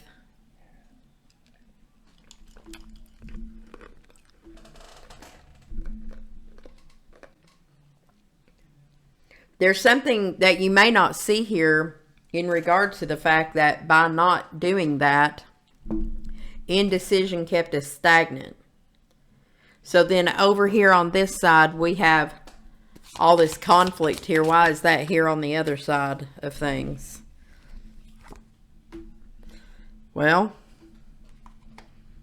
on this side where there's conflict about equal give and take, somebody not getting their fair share and walking away towards something different, leaving 8 cups behind. In this particular depiction, those 8 cups are all standing up. So while you got 8 cups over here, the person in the 8 of cups is moving out of that energy, and they're going in search of 2 more cups that would fulfill. Or you're going toward a 2 of cups scenario, a partnership or something like that. That would be up in the future, that would actually be an equal give and take, but there's a lot of conflict around it.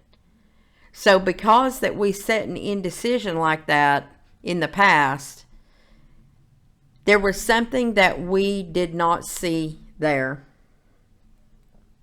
in the past. So looking at the bigger picture and a time for healing gives us an opportunity for a relook. So something may circle back around in order to bring in some kind of balance. So it can be in the form of a human, a scenario, a situation. But because the indecision set back here in the past, it's likely that there's going to be a situation where you may just be doing something over again. You might have to do something again. What's in the current energy for Leo? Heartbreak, Three of Swords, devastation. Right in the center. I've said it 1,000 times. If you don't rip the muscle, there is no healing.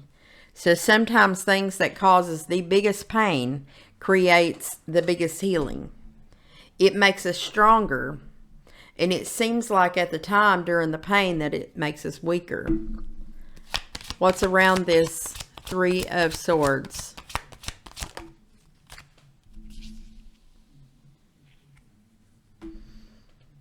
Someone here is hiding away from an opportunity that is just like flying in. We're not looking at it. You know, we're sitting here looking at 3 cups that are empty in front of us. And there's this person is sad under this mushroom here. And we're looking at these 3 cups. But what's coming in is full of laughter, flowers, love. It's a time of healing. But the way that we're looking at it here is heartbreak and sadness. Loneliness. We got our blindfold on back here. And now we're being forced to look at it. Just look at it. Would you look at it? That's what Spirit's asking you. What's in the way of this?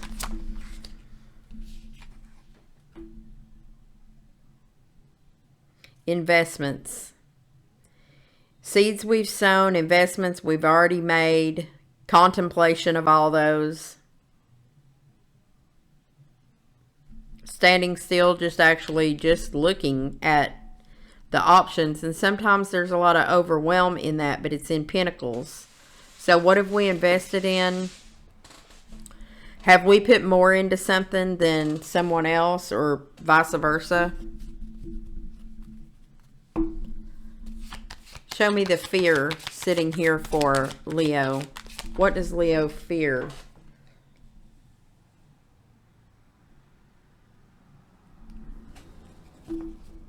Something that may have felt us stuck, we're afraid of becoming unstuck. Sometimes we do this action right here because we like where we are sitting. We like wallowing. Toilet paper torture in the regular rider weight. It's toilet paper torture. But when that sits in the fear position, we're afraid to get out of our own jail. We're afraid to look. She's blindfolded here, blindfolded here. Someone here is afraid to look outside of their scenario to see what else is out there. For some reason. Why is there fear of getting out of this stuck place? It's like getting out of your comfort zone. The conflict that would ensue, or conflict that would come up in life because of it. Having patience, Sagittarian energy, temperance. Equal give and take, pouring the cups back and forth here. There's thought, and there's a lot of fire. But one thing that I see is that the only cups that are here are 3 cups standing and 1 cup trying to come in that we got. So we're really just in the 3 of cups. Could be a third party scenario that we're dealing with. So what's coming up that Leo cannot see at the moment? The Knight of Wands. What else?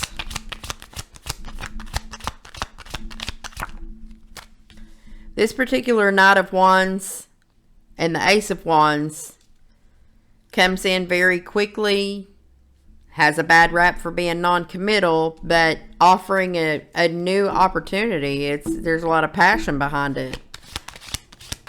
What do we need to know about that? I'm noticing that this Ace of Wands, this particular depiction, she's got a snake wrapped around her hand. What do we need to learn about that for Leo? 7 of Cups. How many opportunities do we have, and which one should we go toward? Her eyes are closed. Someone sits in contemplation, thinking about the options, possibly being overwhelmed by them. What's the advice here? Taking charge. Aries, Libra, Taurus energy. But taking charge of getting enough rest, taking care of oneself, stuff like that. And then finding victory and support in communities and around others. But it's going to be more people of your tribe. I'm noticing all these people look similar. So who thinks like you? Who is your tribe? What's Leo going to see within this tribe?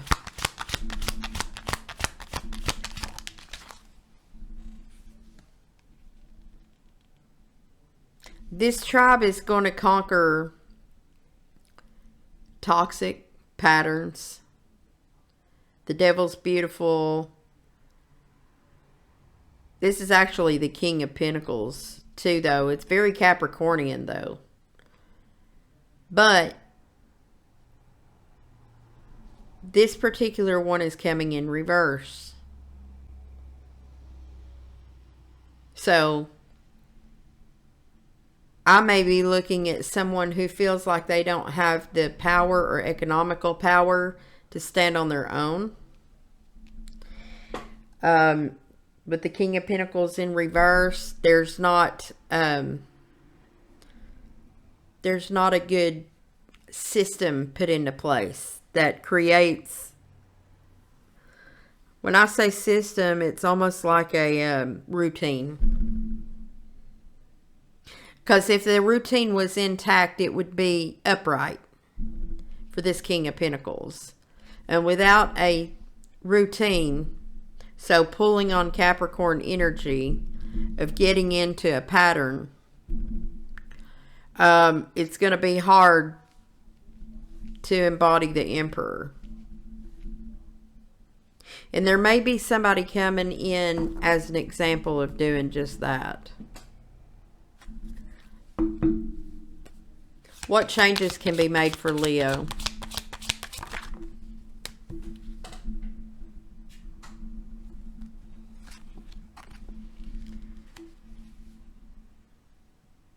There's nostalgia here. It's a recommendation to look back and travel.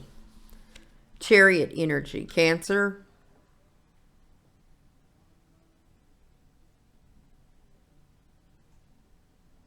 There's a level of balance in here.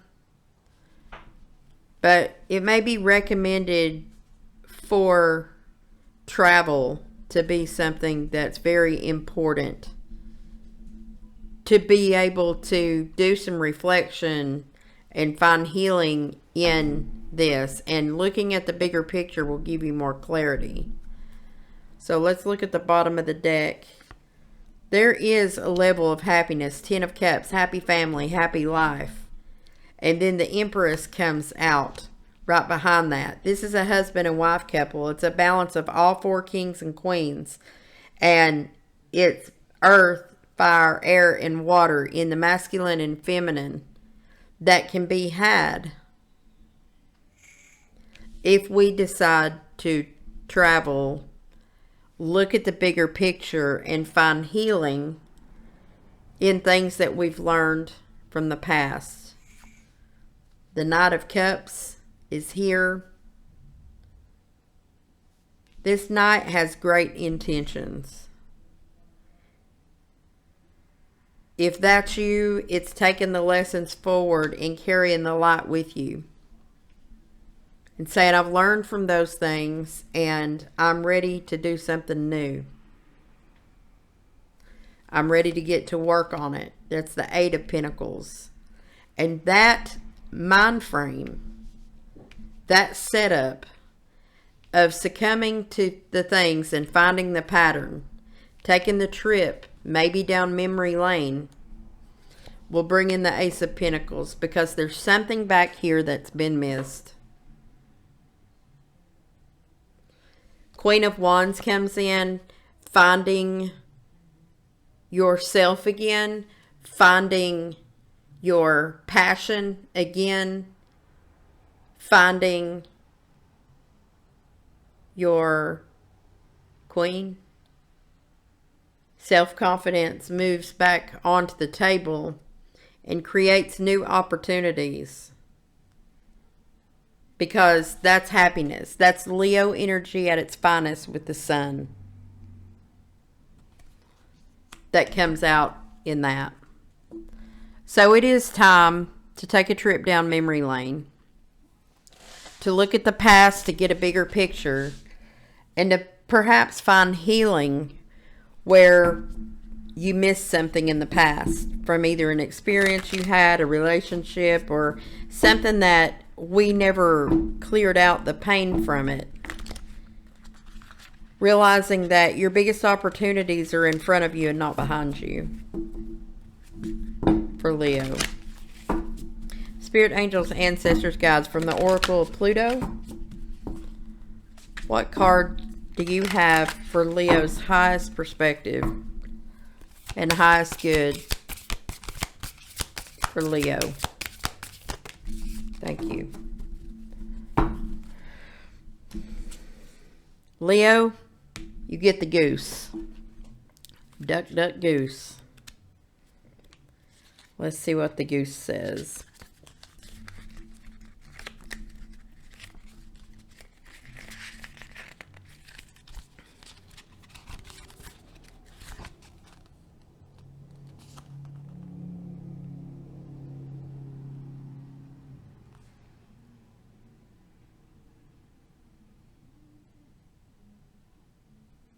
Page 18.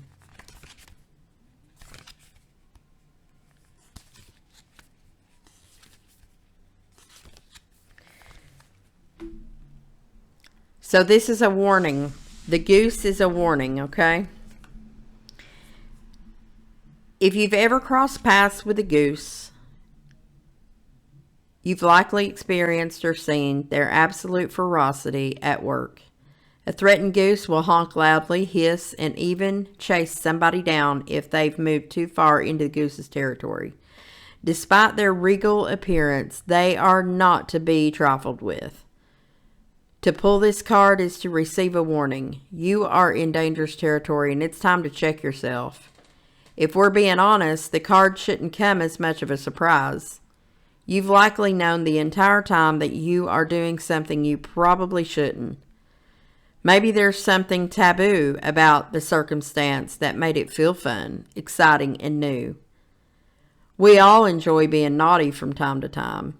Maybe you've wandered here innocently, and now you find yourself in a bad situation. Regardless, you are on the verge of being found out. Heed the warning of this card and take a step back. If there is corrective action you can take, now is the time. If not, do your best to remove yourself from the situation before you or anyone else gets hurt. When things come to a head, if you're still around, it's likely you will be met with the unbridled ferocity of a territorial goose. There's a lot of debate over whether morality is objective or subjective. What we think is okay or good or fair or right likely varies from what others perceive. Sometimes it can be difficult to know where the line is between your desires, your life, and someone else's. It can be a delicate balancing act. If you've engaged in a scenario in which the issue of right versus wrong feels murky, guilting or shaming yourself will only make the answer more elusive. Instead, think of the adage, treat others how you'd like to be treated. Put yourself in their shoes. How would you feel on the other side?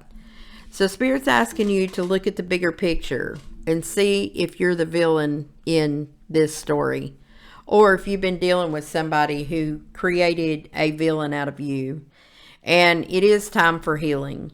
But the only way to do that is through self-reflection. Self-reflection is one of the easiest ways, and it speaks of emotional maturity. What have you done to contribute to things that haven't worked out for you? And what have others done, and put them rightfully in their place? Because whatever you think you should do should only be dictated by what you think should happen in your life. Nobody else gets to dictate that but you. Not your mom, not your dad, not your children, not your friends. You. And the only way to do that is get into your own center and find yourself within that. Have you ever been in a relationship where you completely lost yourself? Where you didn't even realize or recognize who you are when you get years down the road? When you come back and you wake up one day and you say, who am I really? Who am I really? What's my purpose here? And why, oh why, do I find myself in this scenario? And then ask yourself, are you truly comfortable who you are, where you are, and how you've been operating? Or is there something you would change? And then ask yourself a reflection. If you ever say to myself or yourself, you know, if only so-and-so would do this, then I would be happy. If only so-and-so, or if only, then that's something to look at. Because what spot did you play? And maybe you do need to take a journey back into the past to take a review. Don't stay there, but just review what got us here. Back here, it looks like it was some major indecision and a decision to keep your blindfold on. So, that is your message, Leo. I hope it helped. And make sure you like, share, and subscribe if you love my readings. If you'd like a personal reading, those are reopened back up. You can go into the About section, email me, let me know, and we'll take care of that. And until next time, much love and light to you and yours. See ya. Hey guys, this message is for Virgo. Let's get started on your reading for the highest good of my Virgo collective. Spirit, angels, ancestors, guides, show me what they need to see for their highest good. We're going to start with the Moonology deck and see what messages Spirit has. This, a lot of Libra and Sagittarius energy just keeps on showing up for Virgo. Leo. Spirit, angels, ancestors, guides. Aquarius. What messages do you have for Virgo?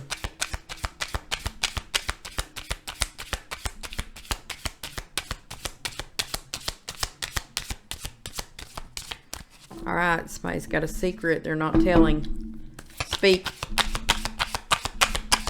Spirit, angels, ancestors, guides for Virgo.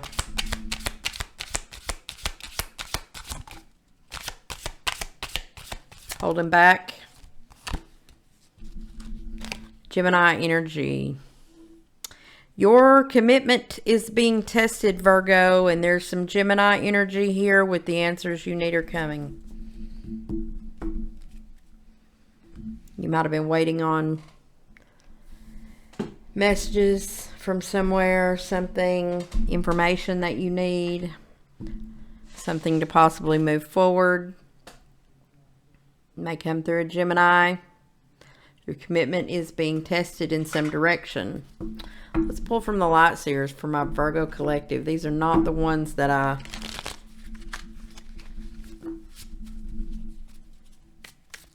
first shuffled for this reading, but these are the ones we're going to use, it looks like.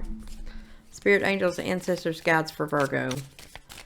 From the Light Seers deck, show me what we need to see for Virgo. Show me the recent past for Virgo. Page of Pentacles. Might have got a message from... There's two pages. There's air energy and earth energy. Capricorn, Virgo, Taurus. Libra, Gemini, Aquarius. Might have been communication some way with two, one of each. Messages in both directions to air energy, and there's a lot of thought put behind something that's tangible. These might be people you were talking to in the past. What do we need to see about the earth energy, spirit, angels, ancestors, guides in the recent past for Virgo?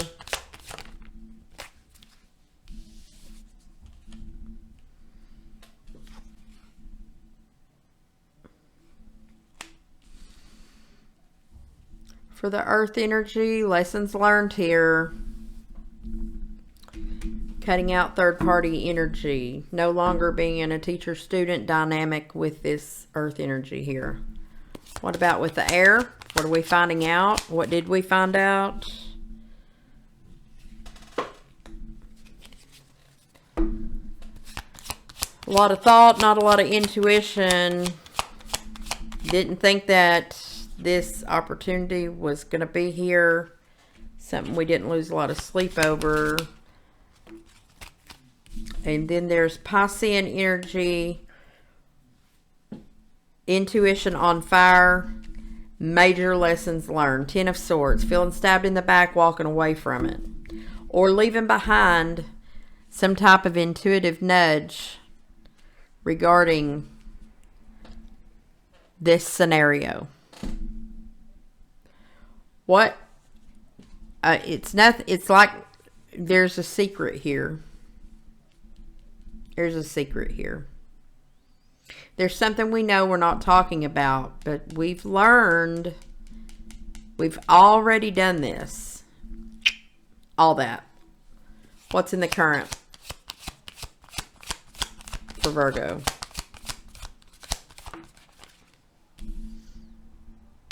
Seven of Swords, right in the center. Could be lying to yourself, be lying to others. What is the deception in the center of the reading? What's the deception in the center of this reading for Virgo? The Magician. Shiesty MFer. Trying to manifest the Two of Cups, a scenario where we come together. Keeping our blindfold on to the past. Two of Swords. The story is we're still in two minds.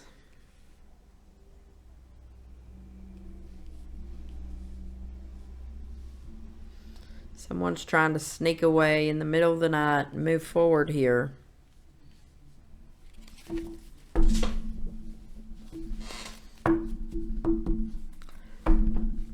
Show me the Seven of Swords for Virgo.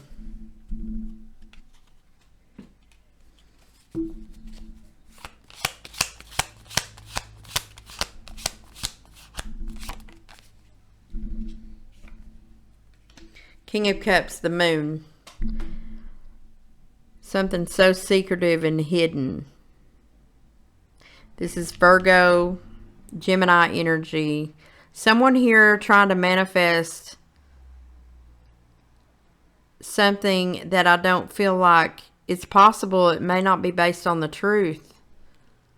And the truth about it is someone's tired and they've still not, they're still in two minds. The Gemini energy's up here. What's working against Virgo?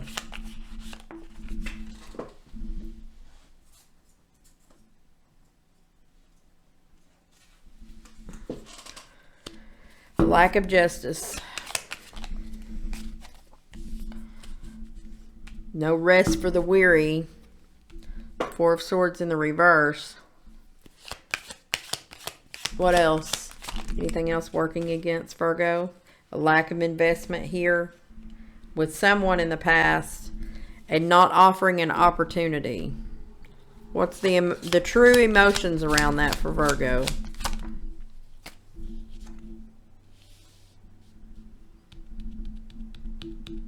Someone did not transform. Someone didn't change. There's a lack of change. Scorpio energy in reverse here. What's coming up that Virgo does not see? Very nostalgic situation. Looks like a kid and his dad and the loyal dogs. We grew this thing from a tiny little puppy into a grown man. Somebody might have grown up here. Took a trip, the Chariot, Cancerian energy. Balancing the dark and the light on this trip. And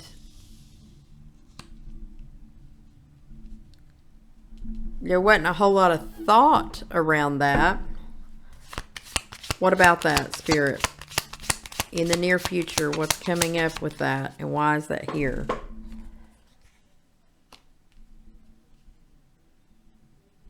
Somebody didn't want to be non-committal. They didn't want to be dishonest. But I have a feeling they did. Or they were. What is influencing this energy? Somebody truly wants to be in the spotlight. Step out and be seen. Be on the stage. Have a presence. Passionate. Celebrated. But here's the Tower.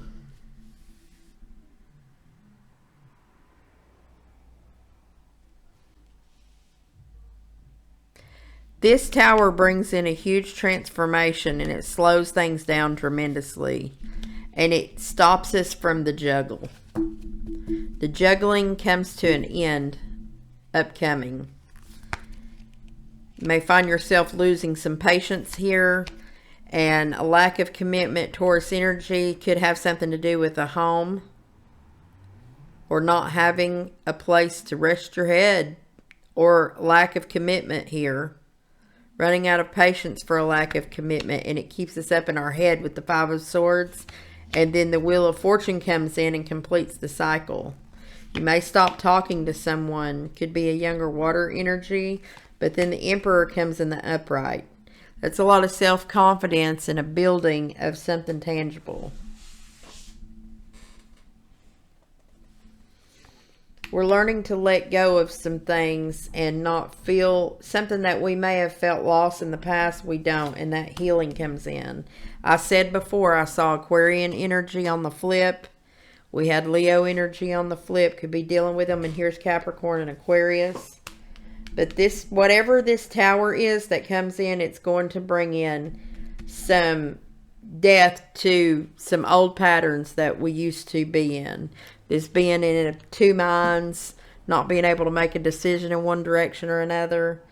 Someone's going to decide to do this. There you are coming out with the Queen of Pentacles. It's kind of a loss. Maybe you're dealing with a feminine Virgo, Taurus, or Capricorn who is not open or doesn't have the abundance that they need, don't have the ability to create it. Where there's been a lack of justice in the past, we're going to find healing in the future with the Aquarian energy and then the Hermit going here carrying the light in the dark. There will be self-confidence built around this. That's another Leo card here. Queen of Wands. She's very confident. She can create easily here. So it's about being patient and figuring out where the shadiness lies. And that's something that needs to be worked on. If there's something that Virgo is keeping at bay, trying to keep from saying, sometimes you just need to say the things, do the things that are important. Spirit, angels, ancestors, guides for our Virgo collective. Show me what we need to see with the Oracle of Pluto.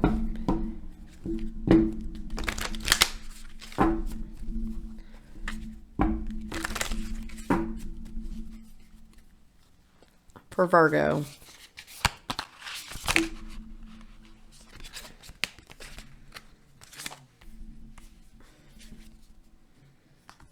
For some reason you're getting... I'm not reading all those. That one come in. You've got the Lion. And that one's upside down too. So we're going to go with the Lion. Alright, let's see what the Lion means.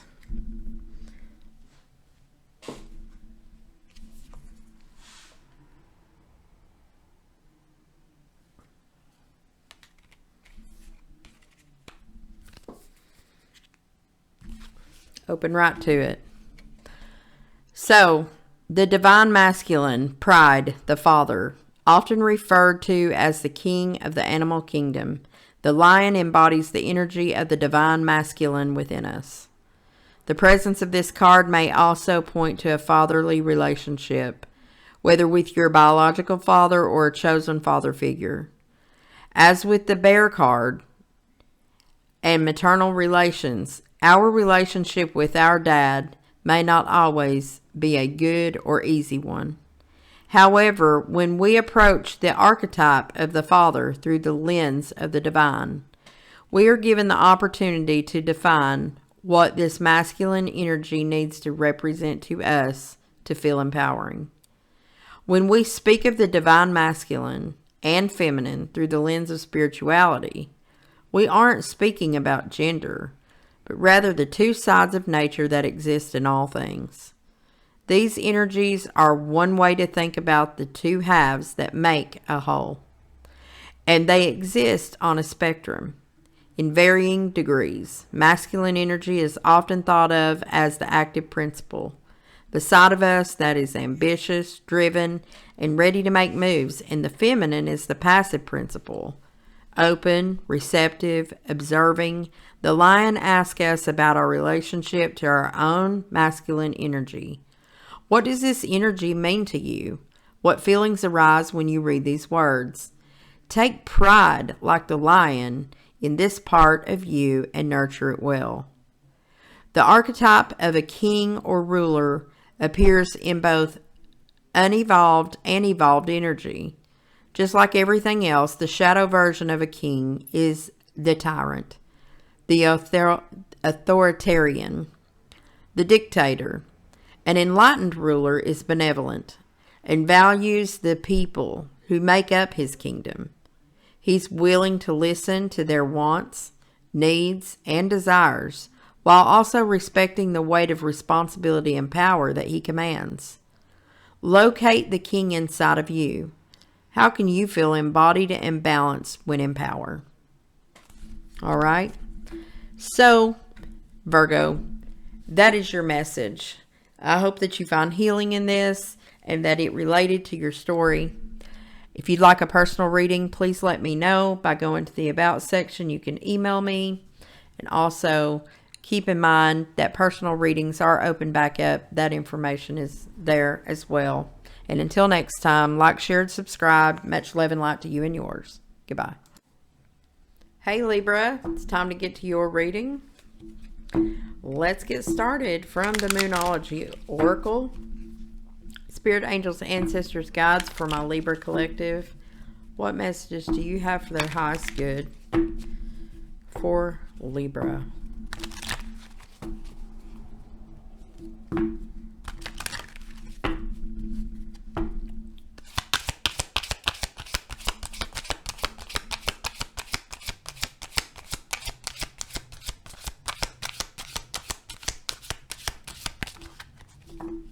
Well, that came out smooth for Libra. Libra, your hard work is paying off. New moon in Capricorn. You could have Capricorn in your chart. You might be dealing with one. Also, believe in the impossible with the blue moon. Those are your cards.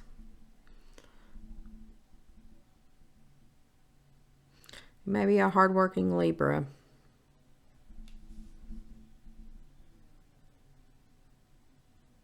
You may have been feeling like something's been thoroughly impossible lately. Spirit's here telling you that it's not.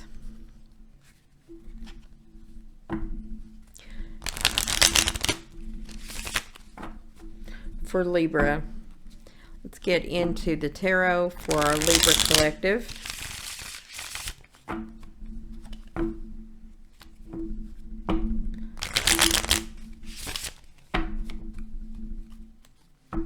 Where's Libra coming from? What happened recently in the past for Libra? Three of Pentacles. So you could have been working with others, three-party scenarios, seeking the help, trying to balance on 3 legs, table with 3 legs on it. Queen of Wands, Aries, Leo, Sagittarius energy, but mostly very self-confident.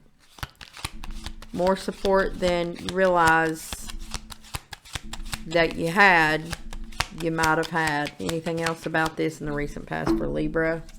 Yep, navigating through some rough terrain with all the lessons in tow, but still you can't see. Your blindfold is on here.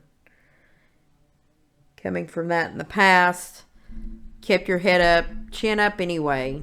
His chin is up, smile on her face, willingness to work with others.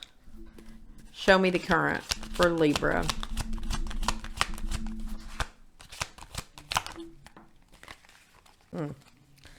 Yep, a lot of nostalgia here. I wouldn't say, nope, let's not say nostalgia, so to speak, but some equal give and take. It's a friendship, you know.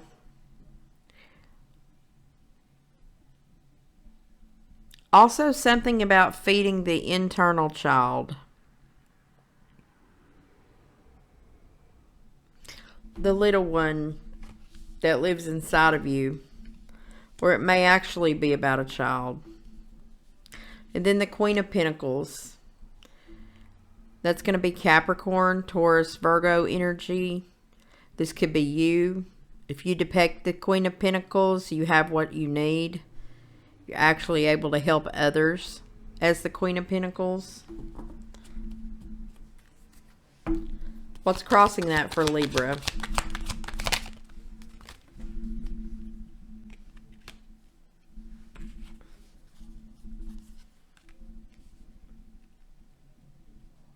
Something about communication, messaging, younger earth energy, 8 of Swords, somebody who's trapped. You may have a lot of wisdom about that. But in the 8 of Swords, typically in other depiction, it is a toilet paper torture, but this person may physically not be able to walk forward here.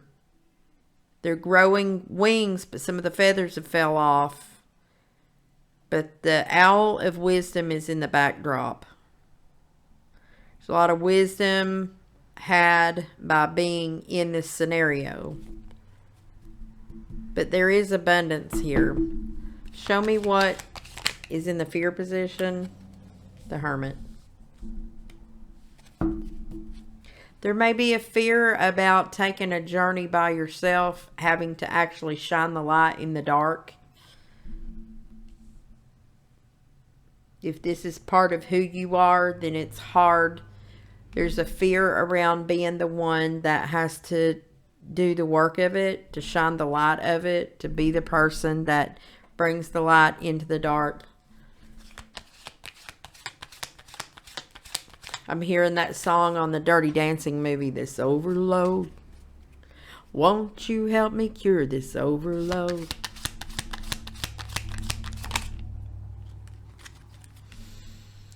Temperance. Yeah. How much longer do we have to have patience here? Could be dealing with Sagittarius, Virgo. Like I said, Capricorn's here. Your fire energy's here. Passionate messages, passionate kisses from you, or passionate messages, something with a lot of fire behind it. But this is a page. This is a page. It's a page of pentacles. It's a page of fire. A queen dealing with pages. Why? What's coming up that we don't see for Libra? There's another page, the Page of Swords. That's air energy. Libra, Gemini, Aquarius.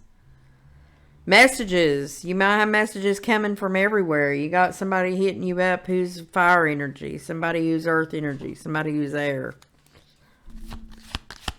What else do we not see coming? Feeling left out, feeling alone, letting something die off, to create newness with the Death card, the Scorpio energy. That is a huge black raven she's riding. Huge. Dead skulls underneath her. They've already killed the enemy. Now they're rising like a phoenix with the Death card. She's howling at the moon. Howling at the moon.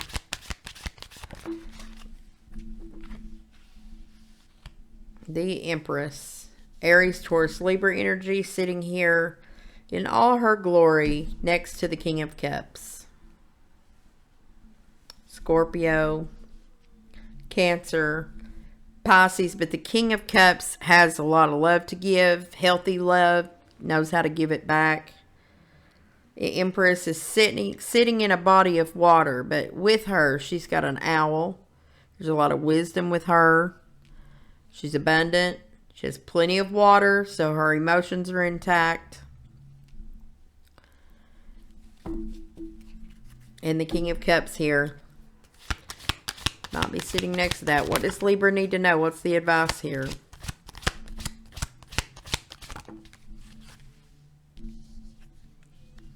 If you've been in Hangman energy where you're waiting on a message, here's your sign. There's not really a lot of deception around that. There's integrity here.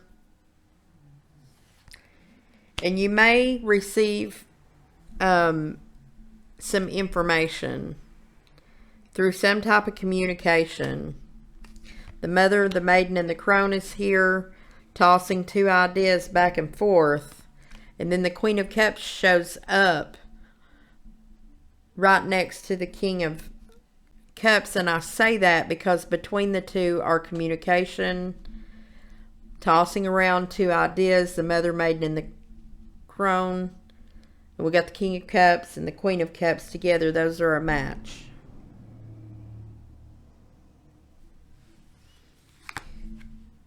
On out, there's a Three of Swords here and a Six of Swords. So we may take another look at something that was hurtful, but it'll calm down very, very quickly because it goes from the 3 to the 6 like super fast. We may discover somewhere there was a lack of healing with an Aquarius, and there may have been a puppet master involved in that situation. Somebody may feel a little left out, but they're looking back. They're going toward the darkness, but they see the light behind them, and that may leave them in the moon. Could be someone else you're dealing with. It don't feel like you in this energy at all, but something is hidden there that we're not seeing. There's a lack of truth that we're not seeing from King of Swords, Aquarius, Libra, Gemini. But when we figure it out, the world comes in and ends the cycle. And then the King and Queen of Wands shows up because we had the Queen over here, and here we are with the King of Wands. And here's the Queen of Swords in the upright. So if there's a feminine Libra, a Gemini here, the truth about a third party may come out. We may slow way down after that. Might put us in Two of Swords, but it's going to be a time period of rest, and a judgment call will be made. Yep. It'll allow us to create movement and go forward. We'll find a lot of strength in finding out this information. Something someone might have had their eyes closed to. And the King of Pentacles is here with a new offer with the Ace of Pentacles, the Ace of Cups. And then we'll find ourselves in great abundance, and the Wheel of Fortune turns there with the Ten of Cups on the back of it. And the Two of Cups. And the Sun. And the Ten of Pentacles. That's phenomenal. Look. How does that happen? The Wheel, the Ten of Cups, the Two of Cups, and the Sun. And the Ten of Pentacles. And then the full energy, the brand new start, and that brings in a Tower. Look at how that fell out. There's a lot of good coming up for our Libra collective here. But so we have to believe in the impossible and keep up the hard work, because it is paying off. It may look dismal at times. We may feel like we're running around like this. Look at that guy. But you're not going in the wrong direction, Libra. You're not going in the wrong direction, guys. Okay? All right. So, let's see what the Oracle of Pluto has to say for our Libra collective. Spirit, angels, ancestors, guides.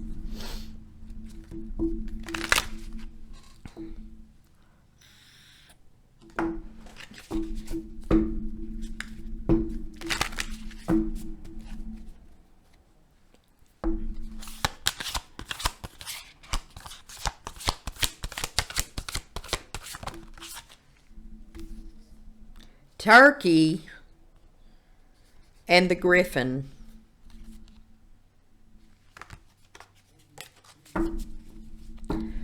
So, I guess we're going to read two. Let's see what the turkey says.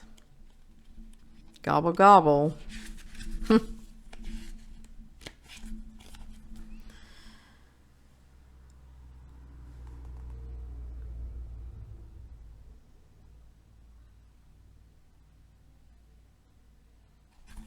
47.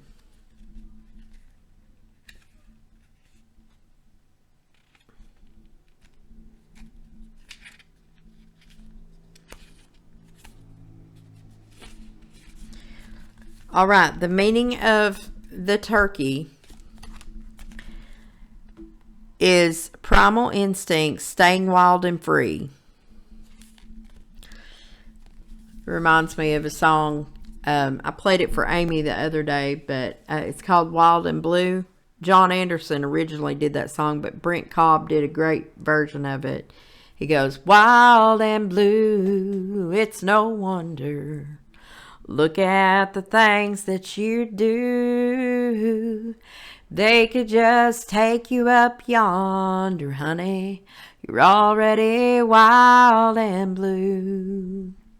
Somebody's room on the far side of town, with your mind all made up and the shades all pulled down.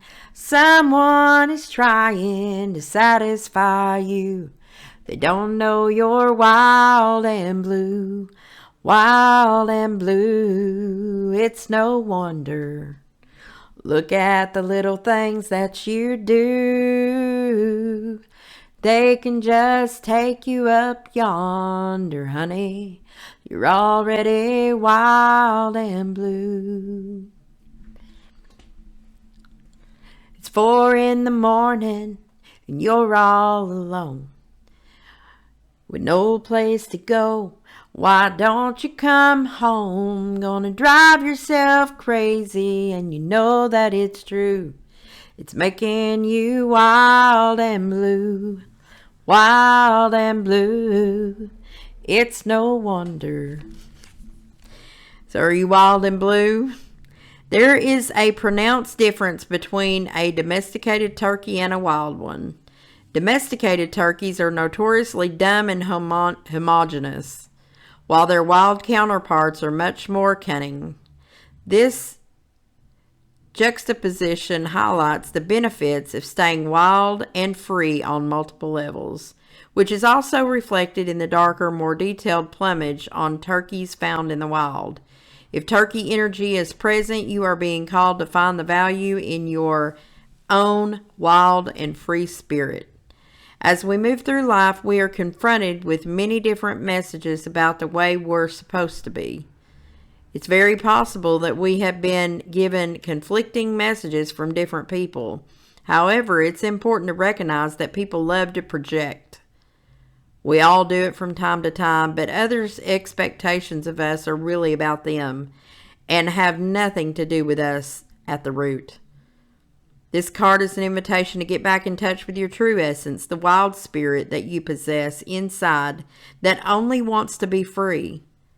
Who are you without the weight and projections of society, other people, your family, and friends? Trust yourself. Trust your instincts. Give yourself permission to just be and know that you are good enough just as you are. We can be whoever we want to be at any given moment.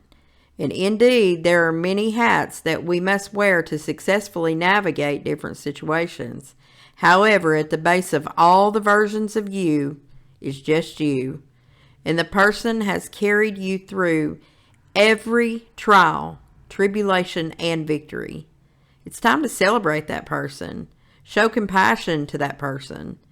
Invite them to come forward and show up in whatever may feel the most natural.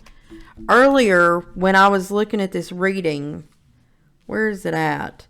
Where I said here that someone was feeding their inner child with the Six of Pentacles. That could be you to yourself discovering your inner child. Actually giving back to yourself for once when maybe you've been given to everybody else for the sake of balance. Temperance. You know, the hermit. You staying to yourself or always letting somebody else get theirs while you waited to get yours. And possibly seeking the approval of father figures, things like that in your life. So let's see what this Griffin means for our Libra collective. The number 86. The number 86 is significant in the restaurant world as that's something that you cut out. We don't have any more of it. So that might be a message to someone. The number 86, we just 86 this. So there might be something you need to cut out that you've been doing, or you might need to cut someone out. So the Griffin is the superconscious. The Griffin is a mythical creature possessing the head, talons, and wings of an eagle, but the body of a lion. Thanks to the fusing of these two powerful houses, the Griffin has often been used as a symbol of fierce power and impenetrable protection. While you'll never see one in real life, to see a Griffin in your dreams is a compelling message from Spirit. Thanks to the mythos of this being and the incredible height to which it soars, the Griffin possesses an incredible vantage point that reveals potent truths we can obtain only through spiritual enlightenment or through tapping into super consciousness of the divine. If Griffin energy is at play, you are in a rare and fated moment in your life, and it's time to pay attention. Sometimes the Griffin is depicted as being so large it can blot out the sun. In this form, the Griffin is known as the Ziz, a creature from Jewish mythology that can also allow the light of the sun to come through if it so chooses. In both darkness and light, there are different experiences and truths to be found. There is a time to sit in the dark in silence and a time to step out into illumination and the warmth of the sun. In this way, we can grasp that the divine is in all things. It is both light and dark simultaneously. There is an appropriate time for both, and in the moment you must discern which you need. Spend time in meditation or remembering the symbolism of the Griffin. Its presence is fleeting, yet deeply profound. The circumstances surrounding a Griffin moment are sure to stay with you for a long, long time. Do your best to be present and drink in as much detail as you can. Open yourself up fully to the divine and pay attention to the messages you are being sent. They can arrive through any and every avenue. Often the Griffin arrives when the situation at hand requires a complex balance of power and a leap of faith. So pulling on the Aries energy, taking a leap of faith, sometimes in the unknown, when you're blindfolded. You think you're going to step on landmines, but that self-confidence and faith in the unseen can take us to places that we never dreamed. So it's time to believe in the impossible. Your hard work is paying off more than you realize, Libra. So there you have it, your message. Make sure you like, share, and subscribe, Libra. And also, if you'd like a personal read, check that information out in the About section. Send me an email. Make sure that you come back and see me for the next read. Love and light to you and yours. See ya. Hey Scorpio, it is time for your reading. Let's get started. Angels, ancestors, guides, spirit, for the highest good of our Scorpio collective. What messages do you have for Scorpio?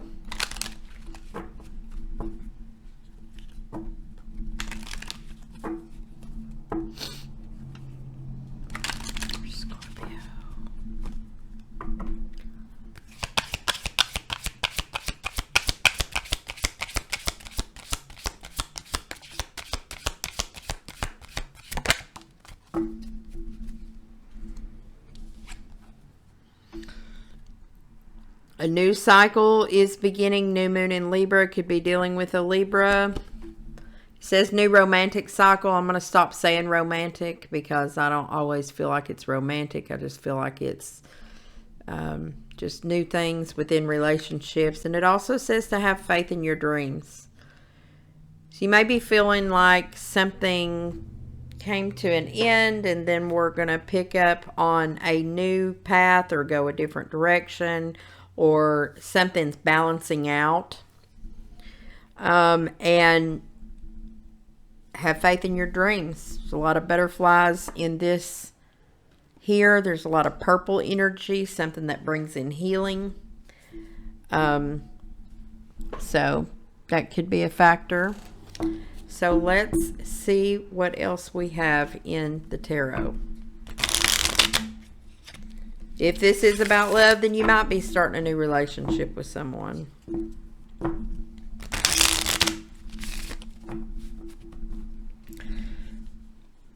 That's the thing about tarot and stuff. You can't take it literally. A lot of times it's metaphorical.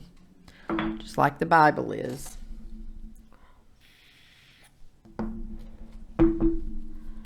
Show me the recent past. How we got here for Scorpio. Page of Pentacles. New opportunity, new messages, new ideas. They're tangible, things you can put your hands on. Queen of Swords. Libra, Gemini, Aquarius energy. Receiving the truth. Knowledge. Gaining more knowledge about things. Mastering that energy. And something that may keep us up at night. You know, may bother us in our mind, or something we can't stop thinking about with the Nine of Swords. What about all of this? How is it affecting us today? What's from the past? King of Pentacles. Creating an ability for better earning. Earth energy. Taurus, Virgo, Capricorn. Or finding a commitment with the Knight of Pentacles. Something that seems to be moving kind of slow. These are tangible things. So there's a lot of thought here. And a lot of tangible things you can put your hand on.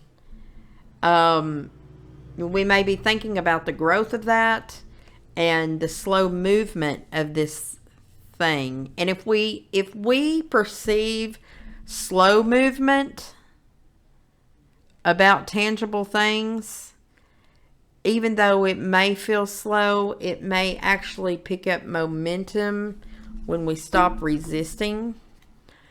It has to do with the way that we look at it, because the faith in your dreams card is here. So don't give up. In other words, show us what's in the current energy for Scorpio. The Emperor. Could be dealing with an Aries, Taurus, Libra masculine. This guy can be the Burger King. As Steve's Love Tarot says, he likes to have it his way. But unmovable. Emperor. Runs the show. That's the daddy. Big daddy. Big daddy energy could be in your own. You run your own show.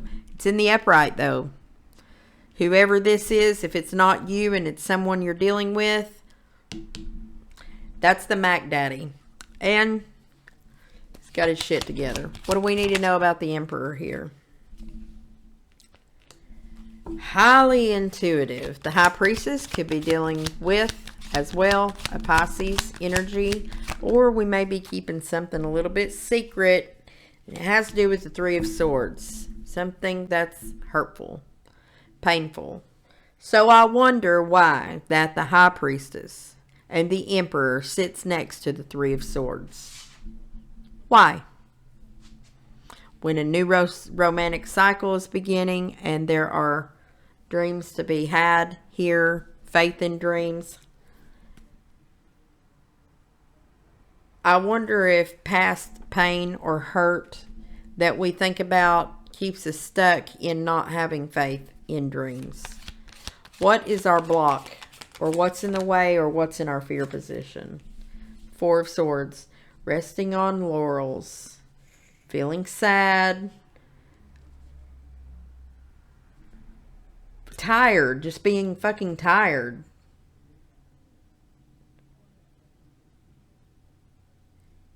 The Sleeping Giant as well. Look at this card. Look at that guy. Yeah, I wouldn't want to wake that motherfucker up. He's got 4 swords sitting there. He's probably going to be mad when he wakes up because he's got swords. You know, he's been tied up to these swords around his feet. But he's just sleeping, and he's a sleeping giant. And it sits right next to the 6 of Cups. Nostalgic memories or something about children. There's a fear around that. There's a village of 4 homes up in the tree house here with these kids.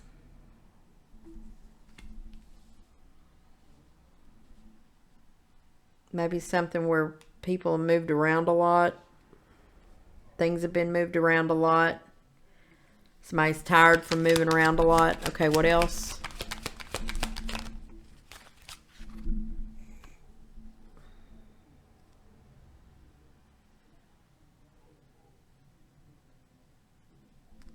There's a wild boar, a sneaky little fox, and a white wolf in this 8 of Wands. Something we might be communicating about, but I asked what the fear position was, and it's all together right here. Communication with the Magician, creating something new, alchemy, Virgo, Gemini energy, the communication around that, nostalgia around it, something about the kids, something about the house, and being tired. It's funny because when I was shuffling before I pulled any cards whatsoever, this meme that was coming up with Mike Tyson, ironically fighter, where he says, it's a meme that was on Facebook where in Mike Tyson style says, I'm thick and tired. And then I get this where the big giant is tired.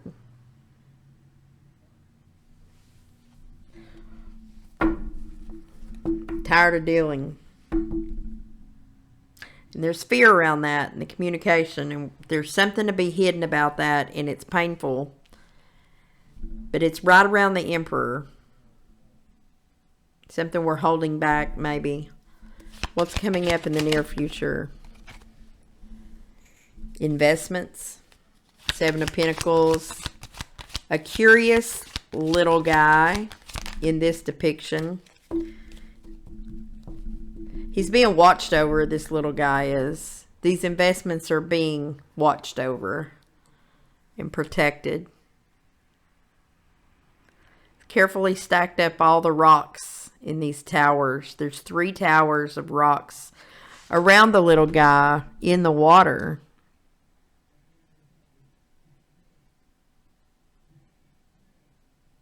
It's like trying to build a dam to dam up the emotions around it. And then there's an ending of a cycle with the world here. There's a stag and some really stubborn earth energy there with the goat or the ram that's in this world card. And the 6 of Pentacles, an equal give and take coming up here. Our investments, though losing 1 coin from our investment after the ending happens with the world. So on the bottom of the deck is the Queen of Pentacles, the 2 of Swords, the 5 of Pentacles, the Ten of Wands, the Knight of Wands, and the Fool, which is a brand new start to me. So upcoming energy is actually getting that earth energy back intact. The Queen of Pentacles, Virgo, Taurus, Capricorn, could be sitting next to, in abundance, of the Emperor. So there may be a Virgo, Taurus, Capricorn, or just the energy of that. This is someone who creates their own abundance and is able to give back. But the Two of Swords sits right in the middle of it, and someone feeling left out. All three of these are women. There's one sword pointing toward the Queen of Pentacles and one sword pointing at the one who has gone through a transformation but feels lonely. And going a little further forward, it's navigating even though we can't see the landmines that might be below in the water. And going forward on the Fool's journey with the Aries energy here, maybe taking a backward step. All three of these are pointing backwards, and the feminine is looking forward. It's very non-committal, a lot of fire. Fire, fire, fire, earth.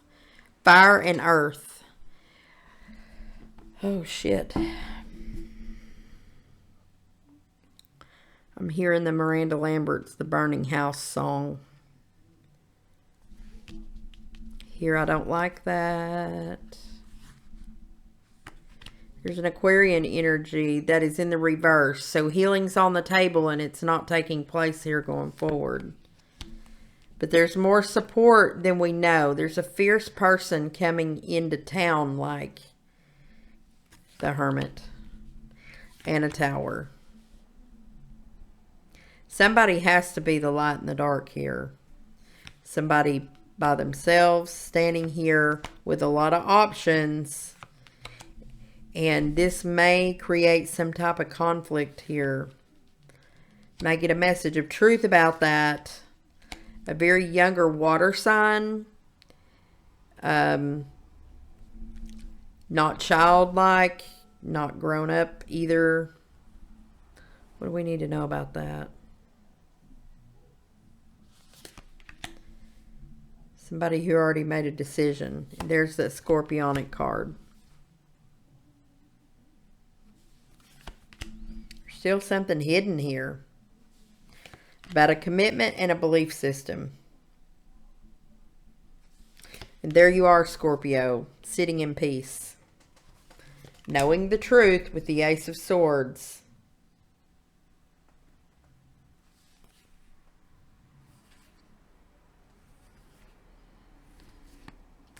So there's something about the truth that we know. We're being asked to have faith in our dreams. And to take a look at what may be hidden here. Something bigger you might need to look at. And the things that are coming up, you're about to end a cycle. And it may feel like it's a temporary loss, but I feel like with the Queen of Pentacles sitting here in the upright, and there's a choice to be made that has to do with your mind frame. You can either view yourself as the Queen of Pentacles sitting here with the abundance. It's like act as if, or be feeling bad about things. Somebody knows they're tired. You might be tired. You might be thick and tired. Could be. But to take a leap of faith forward, even though you can't see what's coming up, is the direction that Spirit's asking you to go here. Having faith in what you've got in your vision. There's a way to create alchemy here, and that is one of the biggest fears, is being able to meld the two together.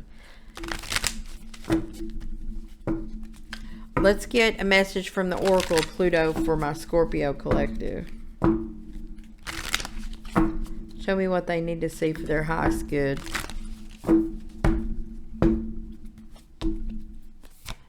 For Scorpio.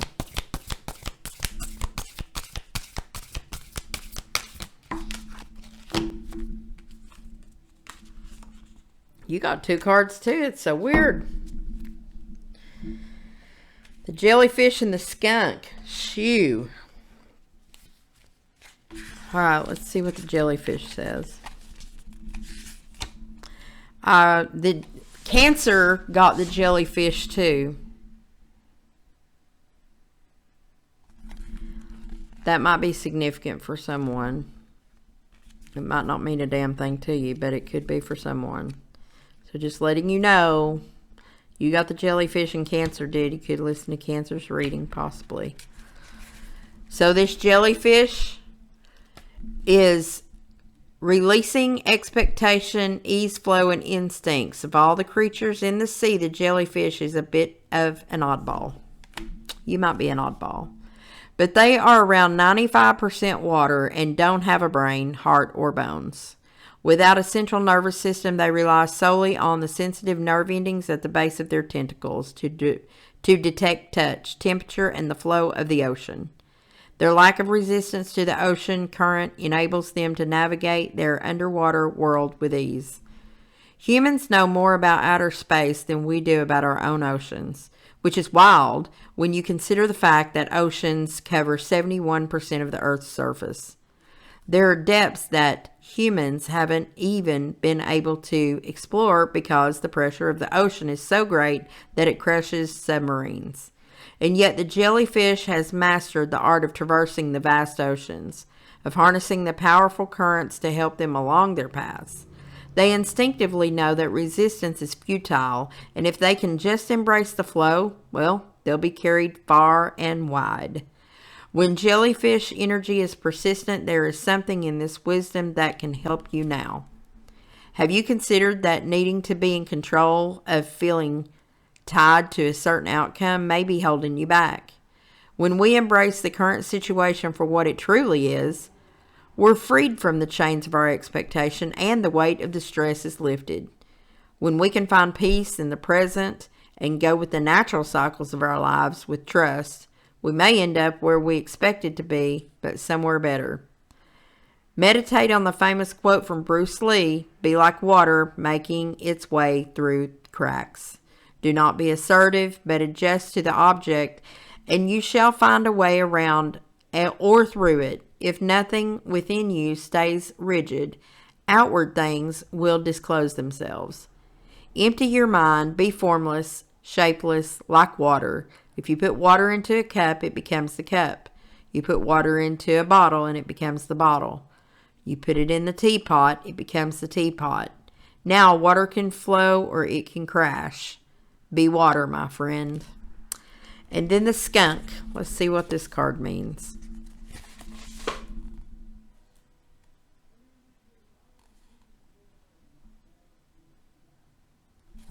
On page 40.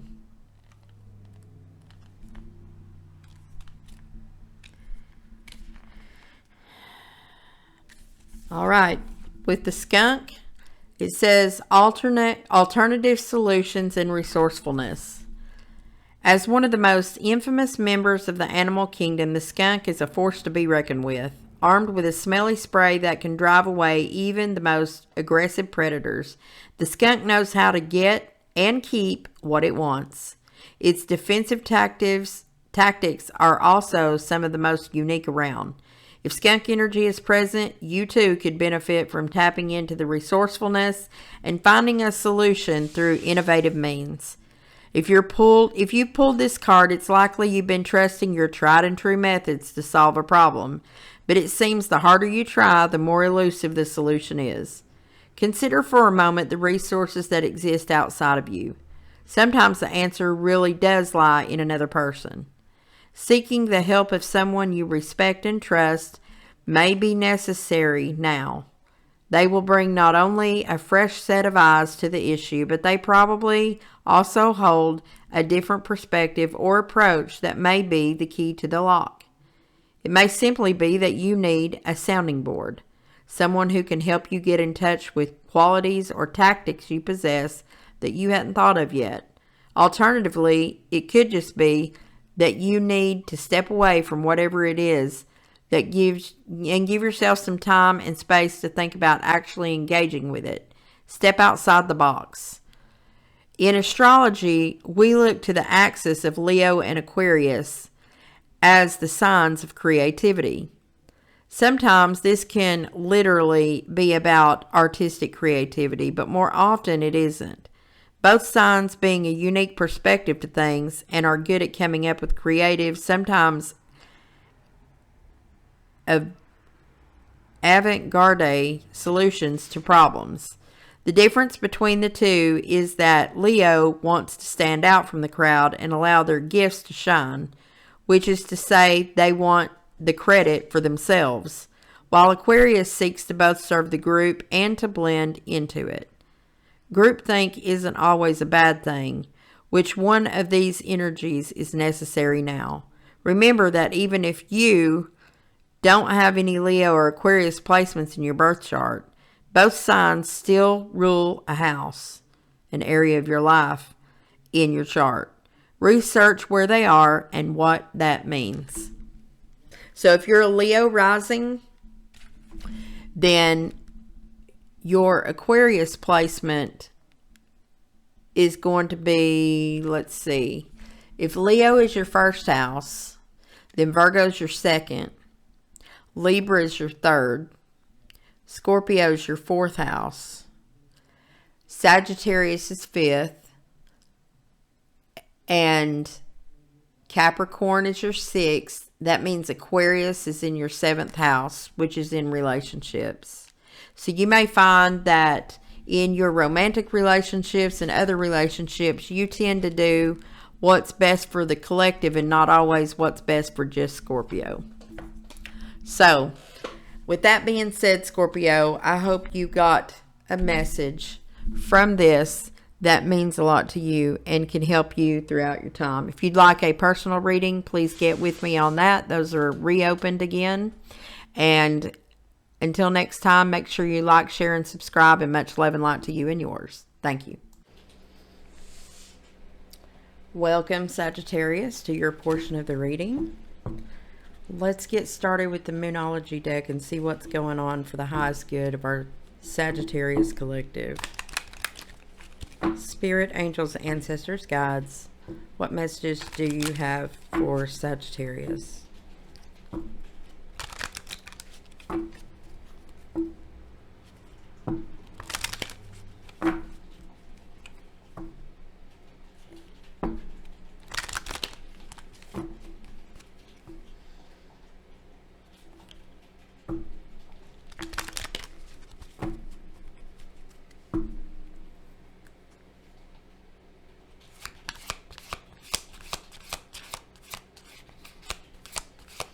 I'm hearing a song by Calliet, I think is her name.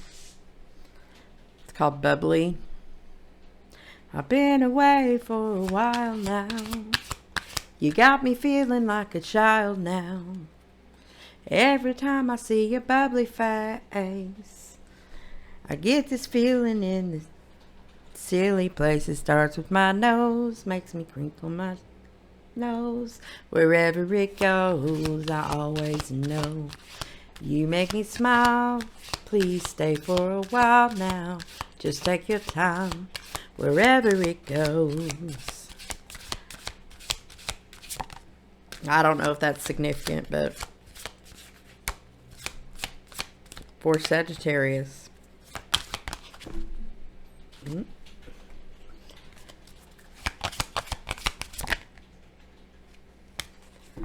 Okay, so you got 3 cards, Sag.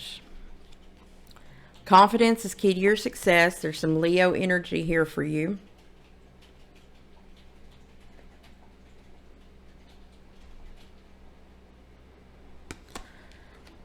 Your hard work is paying off.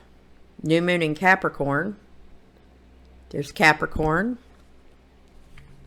And the energy is gaining momentum with the waxing moon. So you could be dealing with a Leo. You could be dealing with a Capricorn. That could be in your chart. Let's see what all this has to do with anything.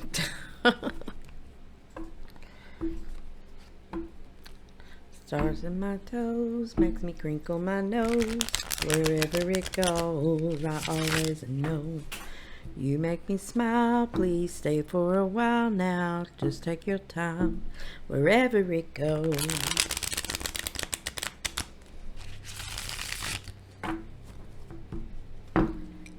Show me what's going on for Sagittarius.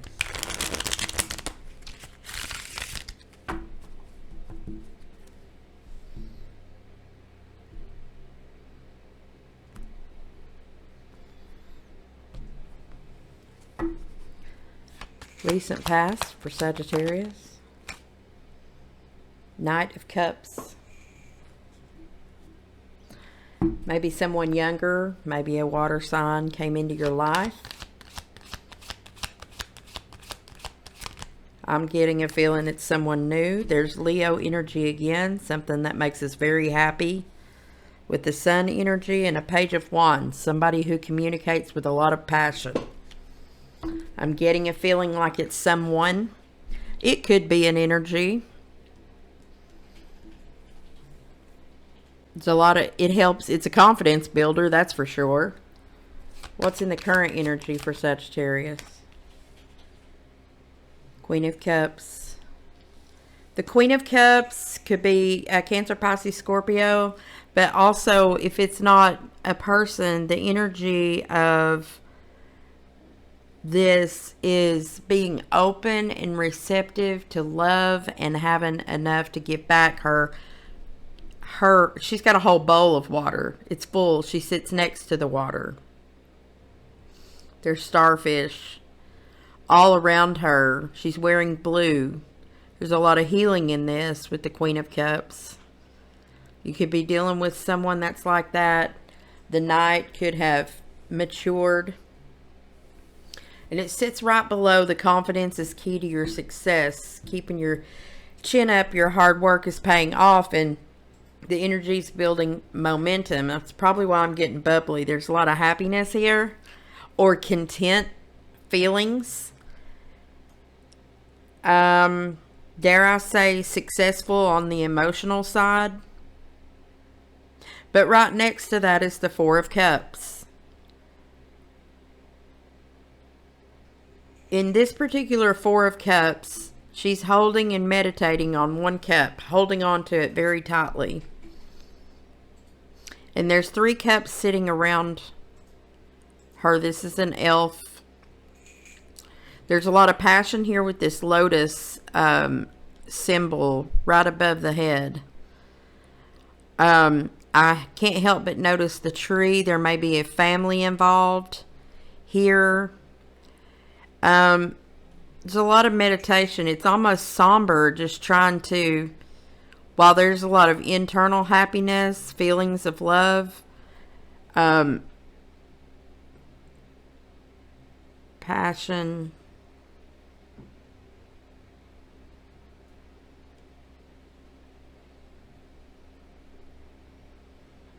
but there's also a somber, almost sadness here at the same time. What's crossing this energy for Sagittarius? Trying to feel your way through the dark. You don't... Okay, so I'm waiting for the shoe to drop. It's almost like too good to be true feeling. What's in the fear position? Four of Swords, taking a rest. That's also my Sleeping Giant card in this deck.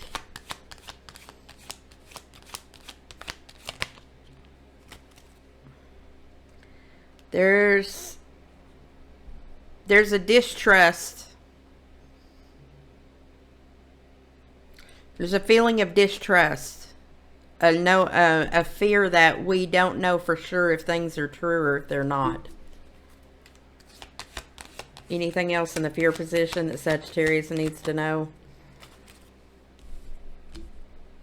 Fear of traveling, fear of leaving, fear of energetically moving in a different direction. Fear of moving forward, the Chariot. This is Cancerian energy. that could coincide with the water energy I see up here.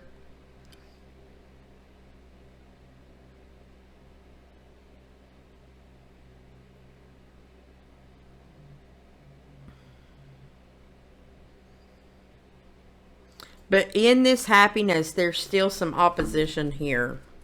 What's coming up in the near future that Sagittarius cannot see? Two of Pentacles. Somebody is feeling like they need to juggle the pendulum swinging in two different directions, trying to make a choice. And somebody's not talking truth about it. We're holding back something. Someone's holding back here. There's a Libra, Gemini, Aquarius, feminine energy possibly, that may hold the truth. She may have something to do with music.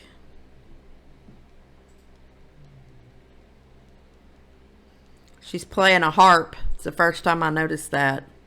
But she's the Ice Queen. If you come to her, she'll cut you with the truth. It's the Empress. Libra, Aries, or Taurus energy.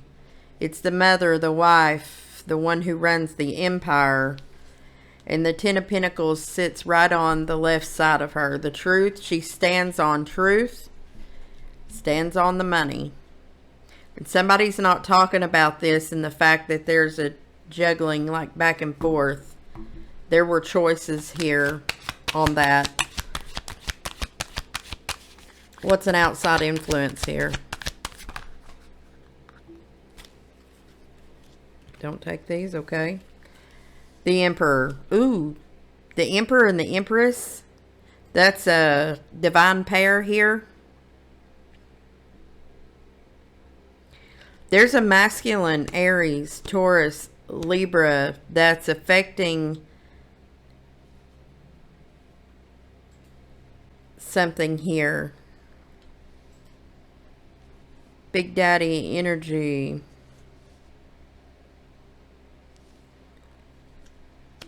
Something about this Emperor has dropped defenses where defenses used to be high. How is this Emperor and Empress related here? Three of Cups. Third party energy, celebrations, a reconnection of some kind. What do we need to know about that with Sagittarius? The World. Something came to an end here or will come to an end. What do we need to know about this in what we can't see, Spirit? The Wheel of Fortune turning. Somebody's going to be very happy about this. It starts in my toes, makes me crinkle my nose, wherever it goes. I've been away for a while now. You got me feeling like a child now. Every time I see your bubbly face, I get a feeling in a silly place. It starts in my toes, makes me crinkle my nose, wherever it goes. I always know. You make me smile, please stay for a while now. Just take your time, wherever you go. So Sagittarius may be in one situation that's somewhat fulfilling that you don't exactly trust. And coming up in the near future, someone else may come onto the scene. I don't advocate for this, but I'm just telling you what the cards say. There may be somebody coming that is going to change the outlook and leave you in a place of decision. This energy may make you make different decisions than where you're at now. This reconnection, someone you may have known from the past, is going to bring about a new energy. It's a divine match. Here's the Three of Pentacles on the bottom of the deck. Somebody you can work well with. Virgo energy is lighting the pathway to this. Someone goes alone, pregnant with brand new ideas. There's Libra energy. There is justice and balance in this. Somebody knows it with the High Priestess. Pisces energy. Something's hidden here. Aries energy, the Fool energy, taking a leap of faith and having a lot of patience. There's Sagittarius in healing with the Aquarian energy on top, on the bottom of the deck. Energy's gaining momentum. Confidence is your key, and your hard work is paying off. So Sagittarius, I feel like that there's going to be a big change. Either it's within a relationship that you have that is just mediocre, or something big is coming in the near future that is going to completely change the whole dynamic. You could be dealing with a Libra, Aries, Taurus. You could have those in your chart. There could be an Aquarius. There's Leo energy over here. There's water energy, Cancer, Pisces, Scorpio. But over here is a whole different dynamic. Virgo. Libra. Just saying. Okay. Let's pull a message from the Oracle of Pluto for our Sagittarius collective.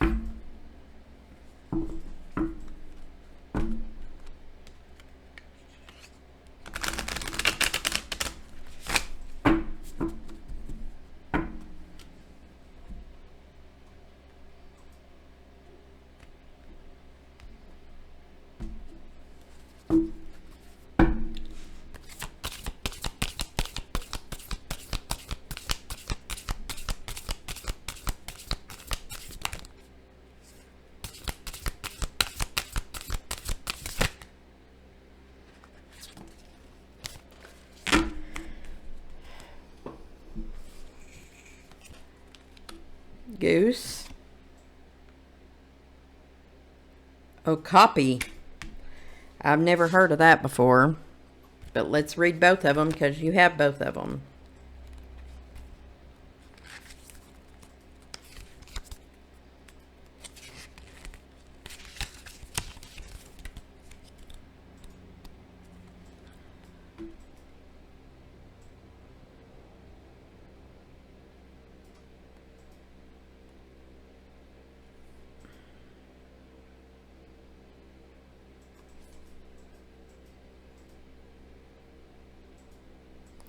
Well, if I can see where they're at, that would be more helpful.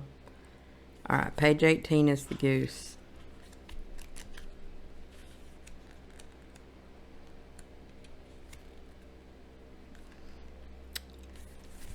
So the goose is a warning. If you've ever crossed paths with a goose, you've likely experienced or seen their absolute ferocity at work. A threatened goose will honk loudly, hiss, and even chase somebody down if they've moved too far into the goose's territory. Despite their regal appearance, they are not to be trifled with. To pull this card to receive a warning, you are in dangerous territory and it's time to check yourself. If you're being honest, the card shouldn't come as much of a surprise. You've likely known the entire time that you were doing something you probably shouldn't.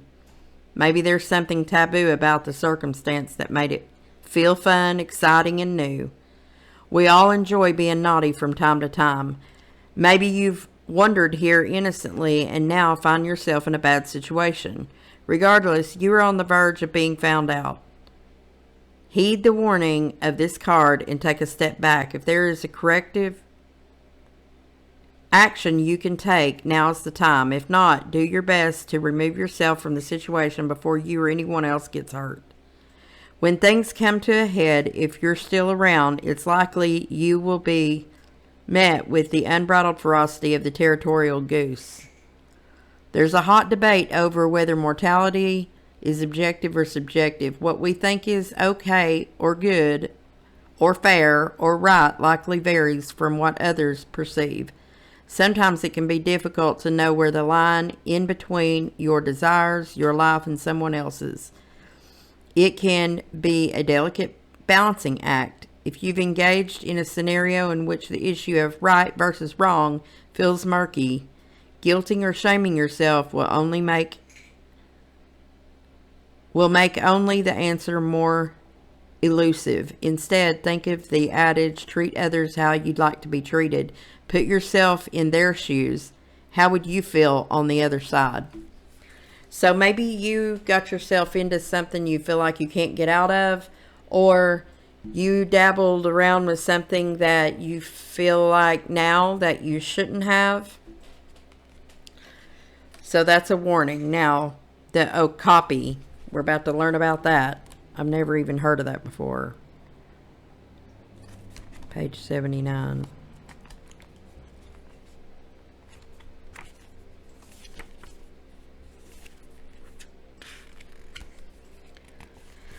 All right. This card, the okapi, is a fated meeting, event, or situation, the higher meaning behind everything. Remember what I said over here? Something's about to change, something's about to come in.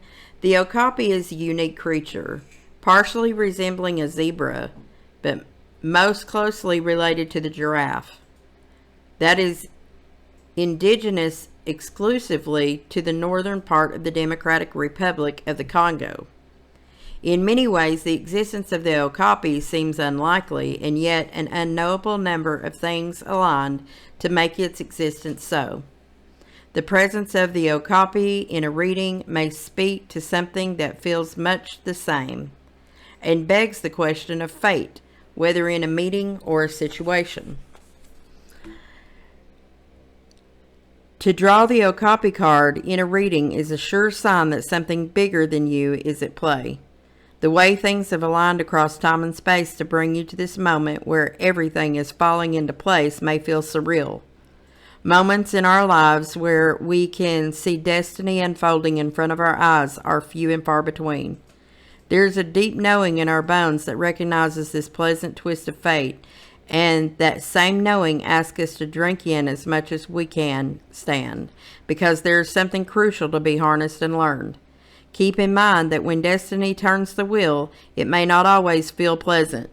Remember back here where I said the world and the wheel is coming in? Something's about to change, Sagittarius.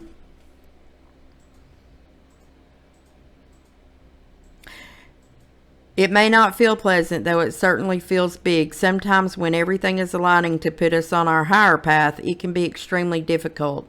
This too requires a certain trust in the way that things are unfolding. Even if we don't fully understand why, look to the higher meaning behind this moment. Much is being revealed. What do you believe in that is higher and bigger than yourself? While there's no right or wrong answer, at least not one that we can embrace, with unbridled certainty, there are countless options. One metaphor used to define many dogmas of the divine is that of a bike wheel. There are many spokes, each representing a different sect of belief, but they all lead to the same center. This isn't a call to define God, but to recognize the divine intelligence that courses through all things, all creatures, and all outcomes. So you're being asked to be expansive in your mind and your thought process. Are you living small? Is there something bigger, better? Are your belief systems too rigid? You're about to, excuse my language, fuck around and find out. And I don't think that Sagittarius, you are going to have a choice in this matter. The Sagittarius I'm talking to today is about to have a complete shift in their life, and you can't even see it coming. You don't even know. But you're about to. Anyway, I hope that helped, and I hope it answered some questions for you. If you've been feeling something coming, it is. So, everybody keep all hands, feet, and other objects inside the ride at all times, and make sure that you stay safe. If you'd like a personal reading, please let me know. Everything is in the About section. Also, much love and light to you and yours. Until next time. Like, share, and subscribe. Hey guys, this portion of the reading is for Capricorn. Let's start with the Moonology and see what Spirit has for Capricorn's highest good. Spirit, angels, ancestors, guides, show us what Capricorn needs to know.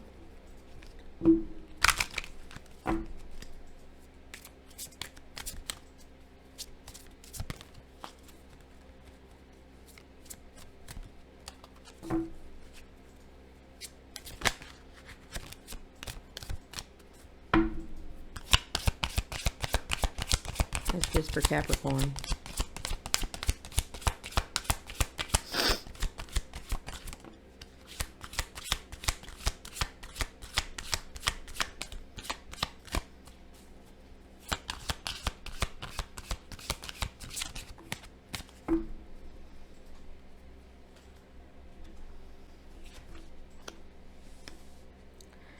You know I'm a dreamer, but my heart's of gold.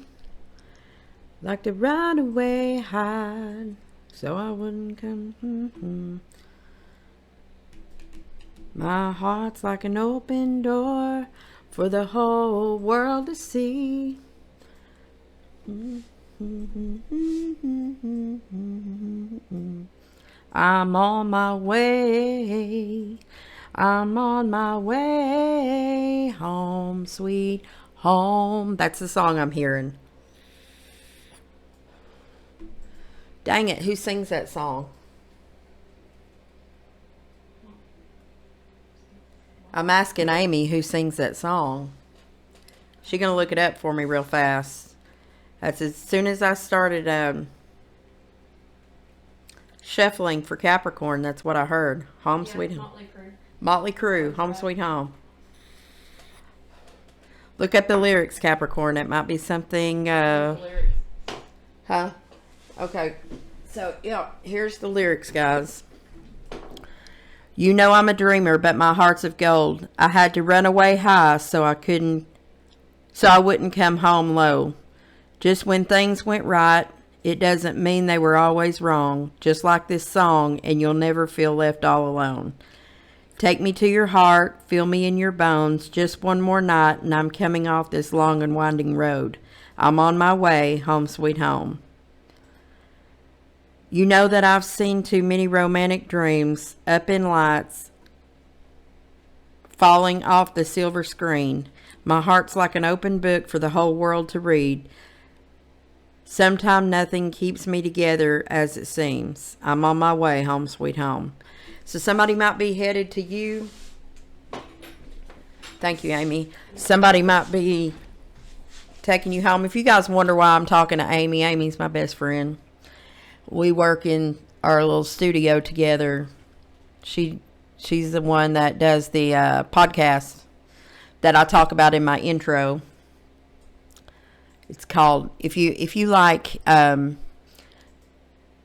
true crime, you need to go listen to it. It's called The Raven Knocks, by the way. There's another plug. I know you guys hear it in the opening, but yeah, that's who I'm talking to. So anyway, let's get back to Capricorn. Somebody might be coming home to you. You might be coming home to them, or somebody normally you come home to. You might be traveling, something like that. Somebody might feel like home to you or something. Just putting that out there. You might be dealing with a Taurus. Or your dreams need a practical plan, though. If you've been thinking of traveling, going somewhere, or doing something, you need to come up with a practical plan to do that. And Capricorn should be very good at that. But you need to be bold and make the first move, according to the Moonology. So, this reading's starting out odd. Let's see what's really going on, Capricorn. Spirit, angels, ancestors, guides for our Capricorn collective. Show us what they need to see for their highest good for my Capricorn collective.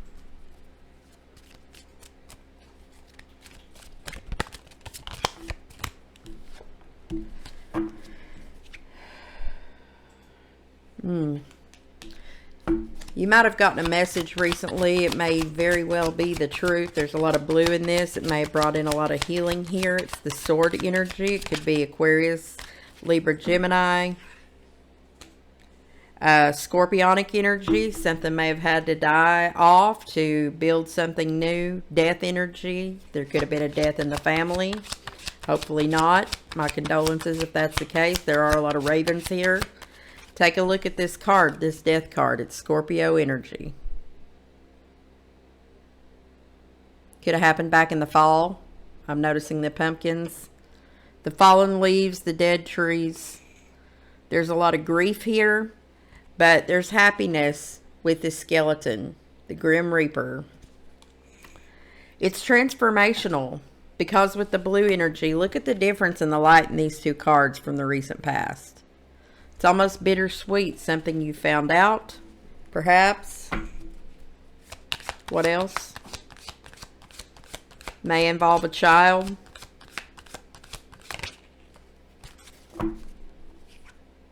The Tower. Yeah, something big happened. In the recent past, it was big. The Tower comes in. Something tore all the way down here. Wow. What's in the current energy for Capricorn?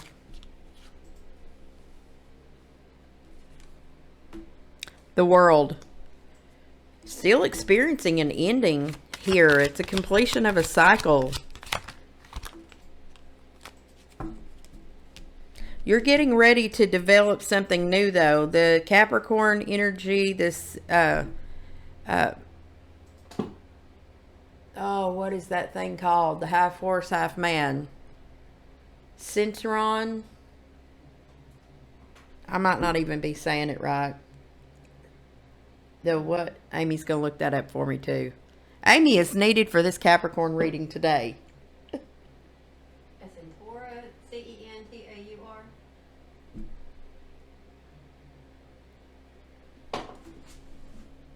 Centaur. The centaur here. Half goat, half man, you know, whatever. Anyway, alchemy. Getting ready to develop something new. This is you. Capricorn. There's a lot of conflict. This might create some conflict, whatever you're doing. And some people being sad. Four of Cups. But there's something new coming in. It may even come in from the divine. There's angelic protection around it. While we're looking at these 3 cups sitting here, there's a 4th cup coming in. There may be something that you don't see right now that will be good in the long run. Show me in the fear position. What's this for, Capricorn? We're afraid to make investments here. We're sitting here looking at all of our options. Consulting the cards, it looks like. But we're afraid to turn them over and see what they have to say about it. You may be afraid to travel right now. You can't see who's pushing the boat through. And that's scary. There's a lot of nostalgia. We're afraid of the memories. But there's transformation involved here with the 6 of Cups. Somebody from the past is in our fear position. We sit in nostalgia about that. And we contemplate. And we're afraid to make a move in that position. But you may be making a decision soon. These cards aren't giving me anything else for the fear position. So what's coming up in the near future for Capricorn? Many options. 7 of Cups. Which cup do I pick? Which direction do I go? But home sweet home. 10 of Wands. Oh, the tangled webs we weave and the lessons that we learn. There's a little red fox next to these lessons. Sneaky, sneaky.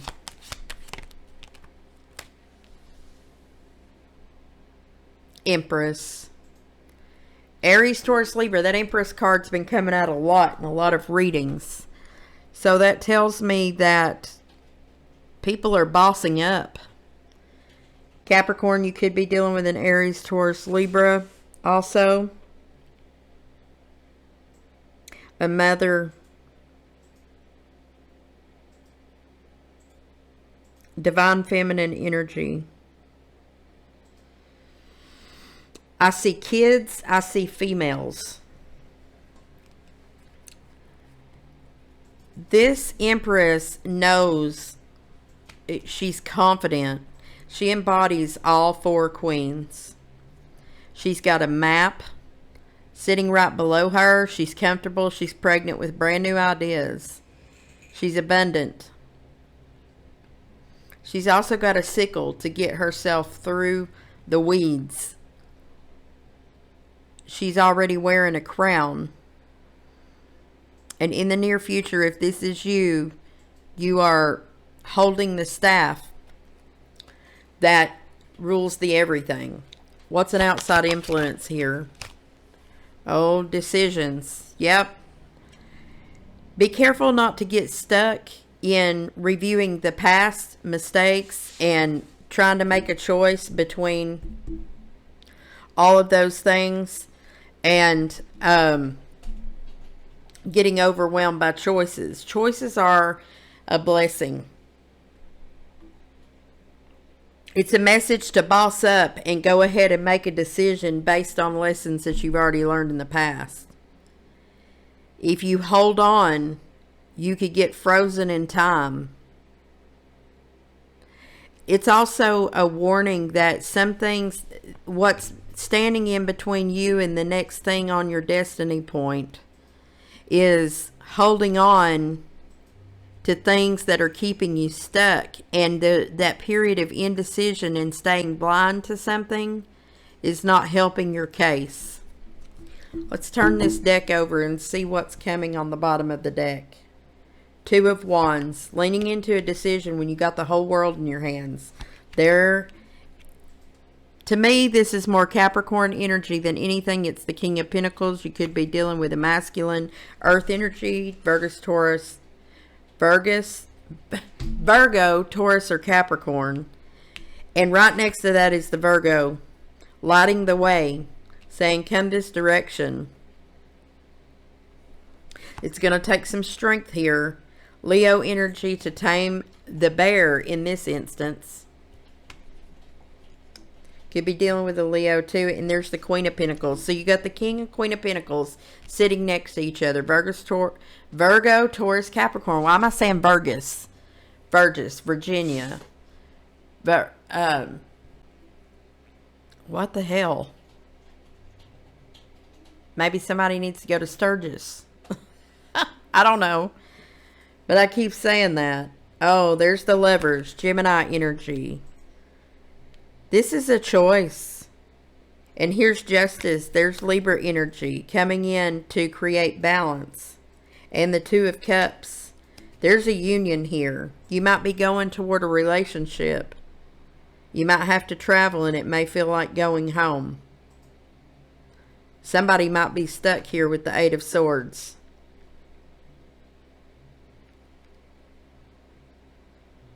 Stuck in a position here. Just taking a rest. But the Ace of Cups is on the table here. There's a lot of transformational energy in this cup. The Lotus is here, and so is the Raven. The Raven has the coin. The transformational energy has the coin. There's a coin going in this Ace of Cups. So there's coin here. There's water. There's passion. Everything in this card when it's the Ace of Cups. That's what you're headed toward. A commitment. Capricorn has a new commitment coming in. It's going to feel like home. There's going to be a lot of happiness here.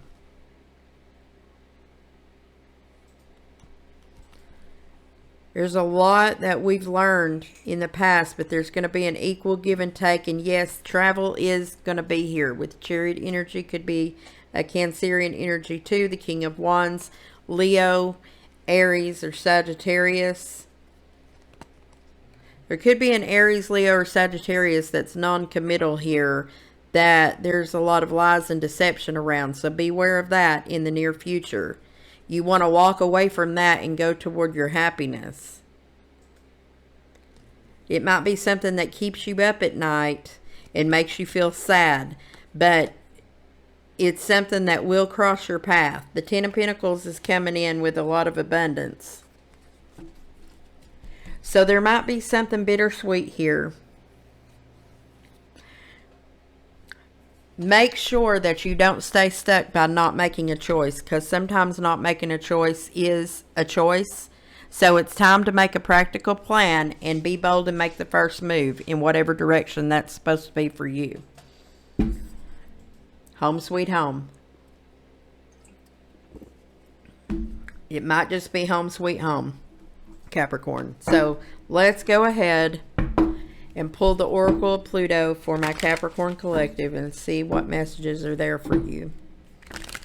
Spirit angels, ancestors, guides, for our Capricorn Collective, what messages do you have from the Oracle of Pluto for my tribe today?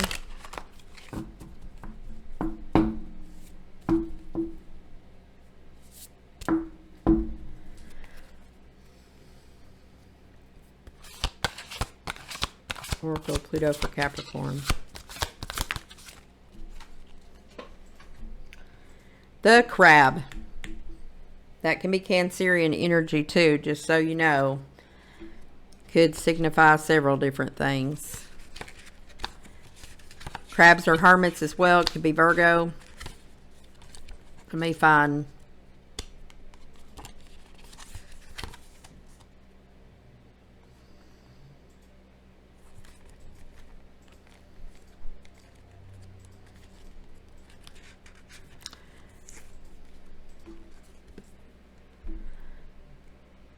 So the crab, it stands for self-protection, boundaries, teaching others how to treat you. The crab is the master of self-protection, never leaving behind its home or armor, and perpetually armed with sharp, bone-crushing claws.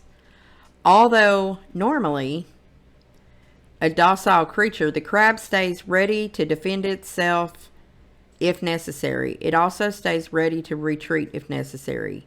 If you've pulled the crab in your reading, there is a situation at hand that calls for you to embrace this wisdom.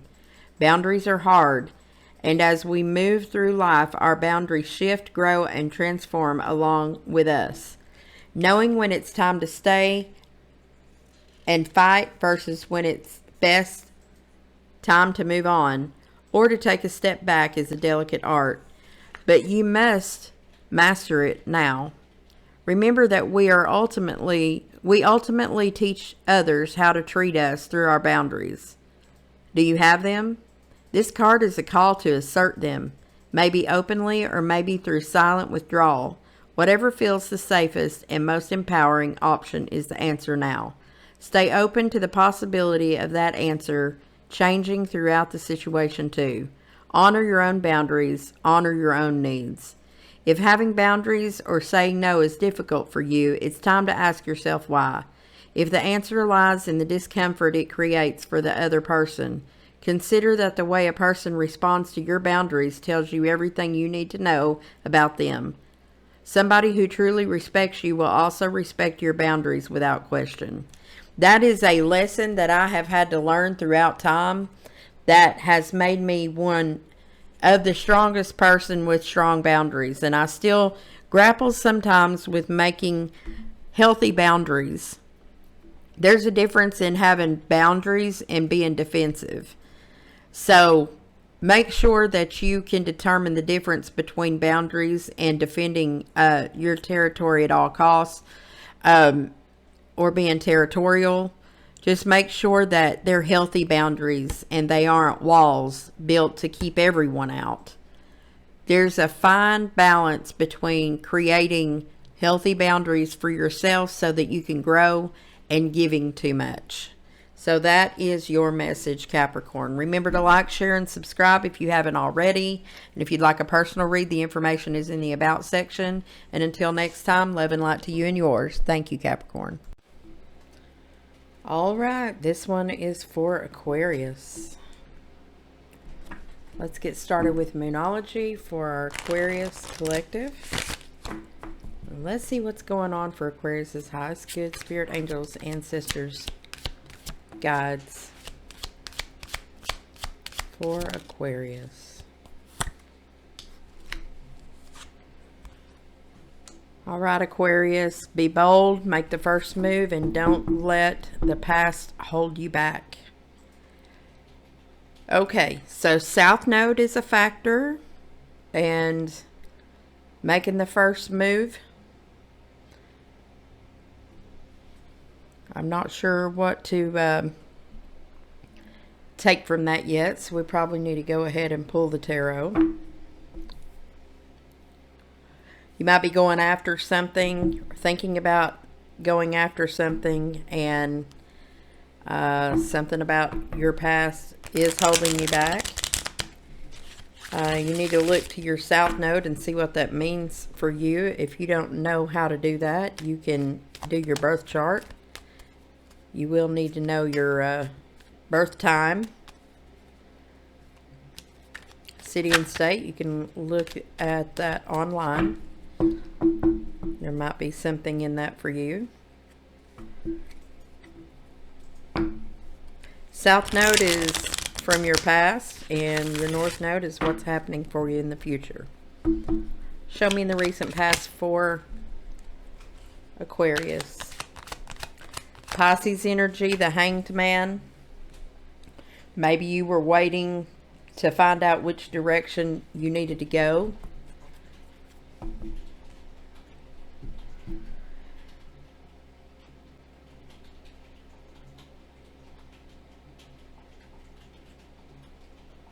And the Nine of Wands.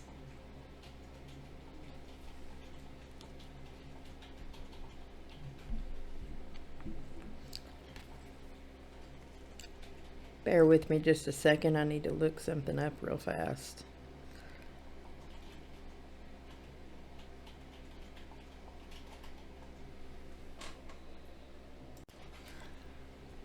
All right. Sorry about that pause. So we have the Hanged Man and the Nine of Wands in the recent past. So here we sit, maybe in contemplation, since that was in the recent past. Maybe contemplating something where, while we weren't maybe in financial distress, we still had something left to do. It was a long, hard battle, but it's still not complete.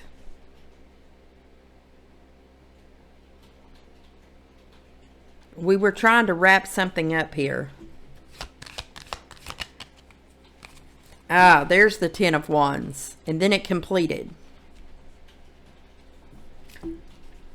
Sometimes it feels like you can't see where you're going, but what do we need to know about that from the recent past for Aquarius?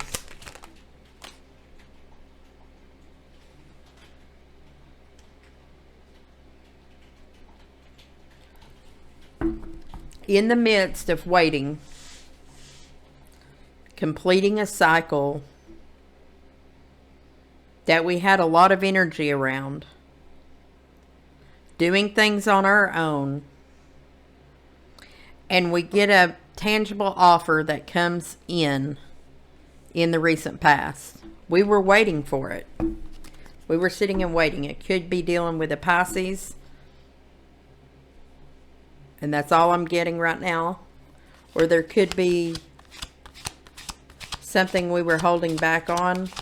What's in the current energy for Aquarius? Yeah, there's the final ending, the finalization. So you've wrapped it up. What else about that? And there's the Empress.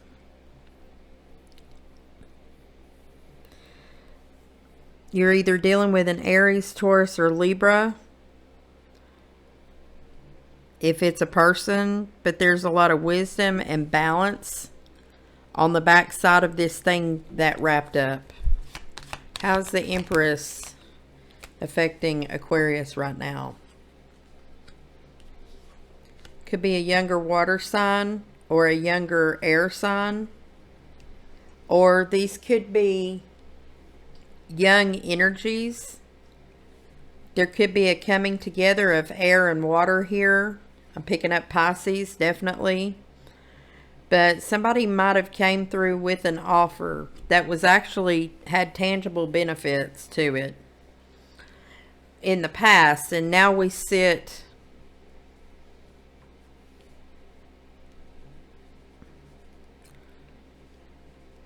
in receiving mode. Already having our own abundance. This particular Empress, though, is not pregnant. She's just balanced in her emotions, in the earth energy. There's a lot of thought process going in this, and it may be moving a little fast. It's a fast-moving energy. What's the significance of this union here, or this coming together? Being able to rest. Resting our mind. Anything else? Happiness. There's a lot of happiness here. Sitting right below the family tree. What's in the fear position for Aquarius?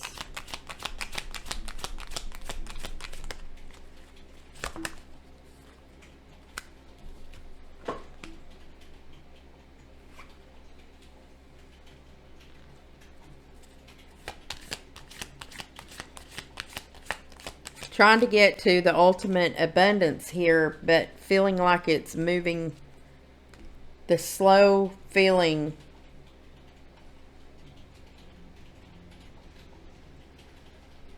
Trying to drop conflict. Okay. Feeling stuck in a commitment. There's fear around this commitment. A lot of wisdom around it. A little bit of alchemy going on here. But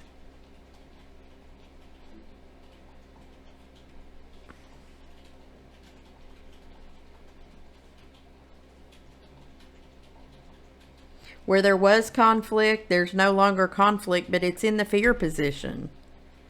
We're fear of getting stuck in a big commitment here.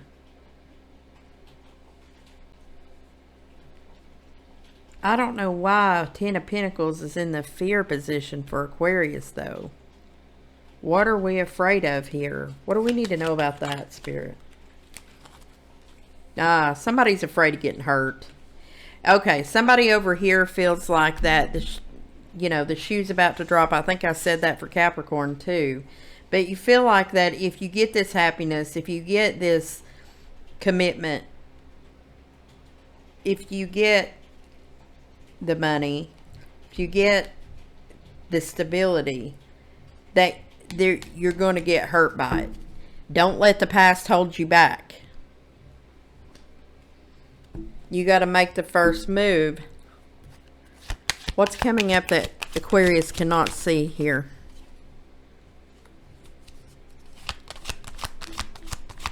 Somebody finds themselves still waiting.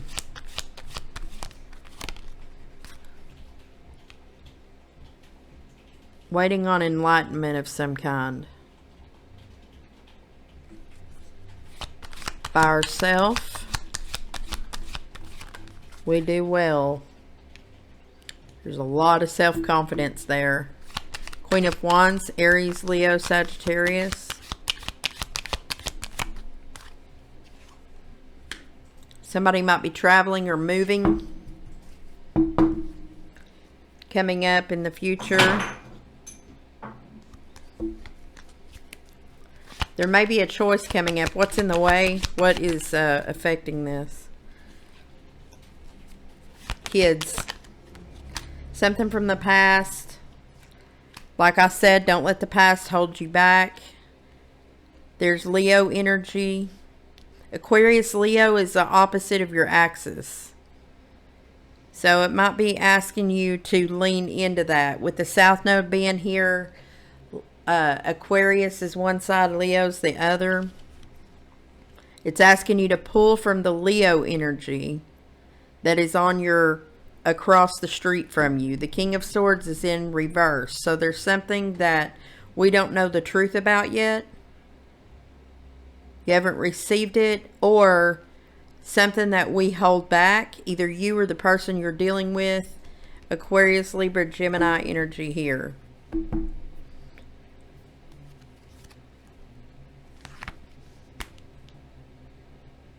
Somebody's got to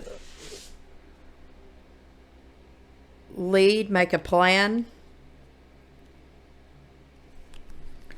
Virgo energy.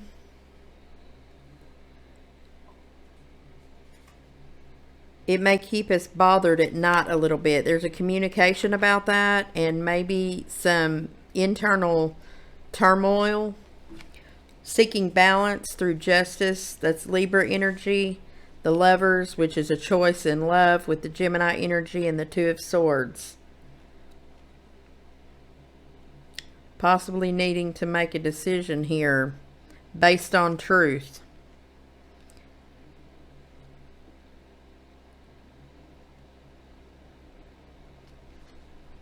This choice that is coming up that creates a balance is going to give us a new truth where our defenses can be dropped. Capricorn energy in the upright. And the Sun, that's a lot of happiness and a lot of discipline. And there's that decision I said that was going to have to be made.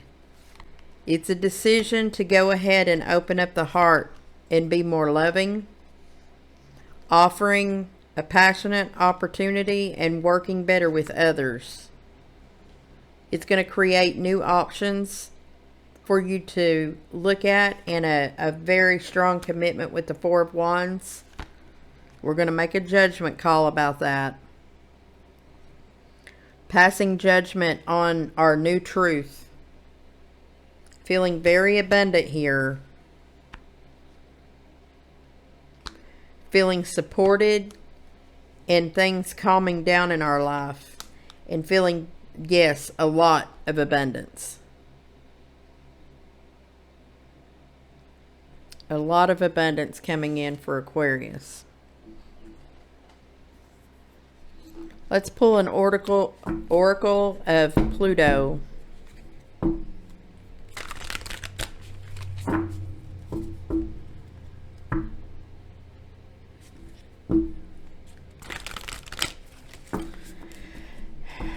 I wonder why that song came through. Amy had said something a while ago about it's been a while, and immediately I heard that song. It's been a while since I've gone and fucked things up just like I always do. It's been a while since I said I'm sorry.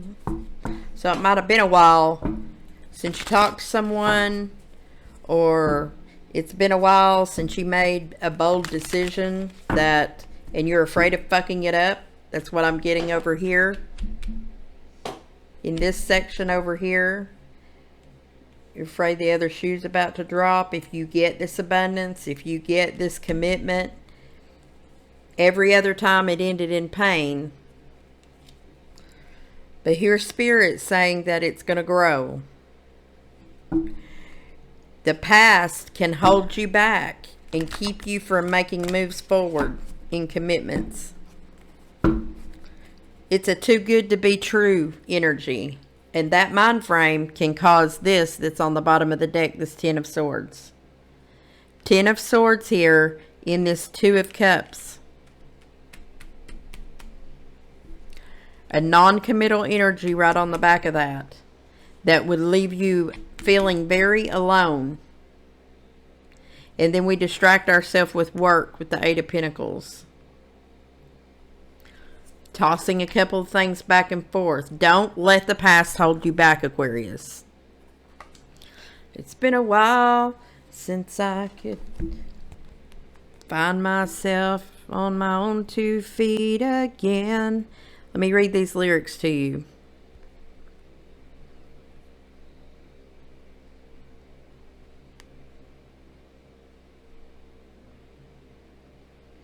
It's by Stained, okay?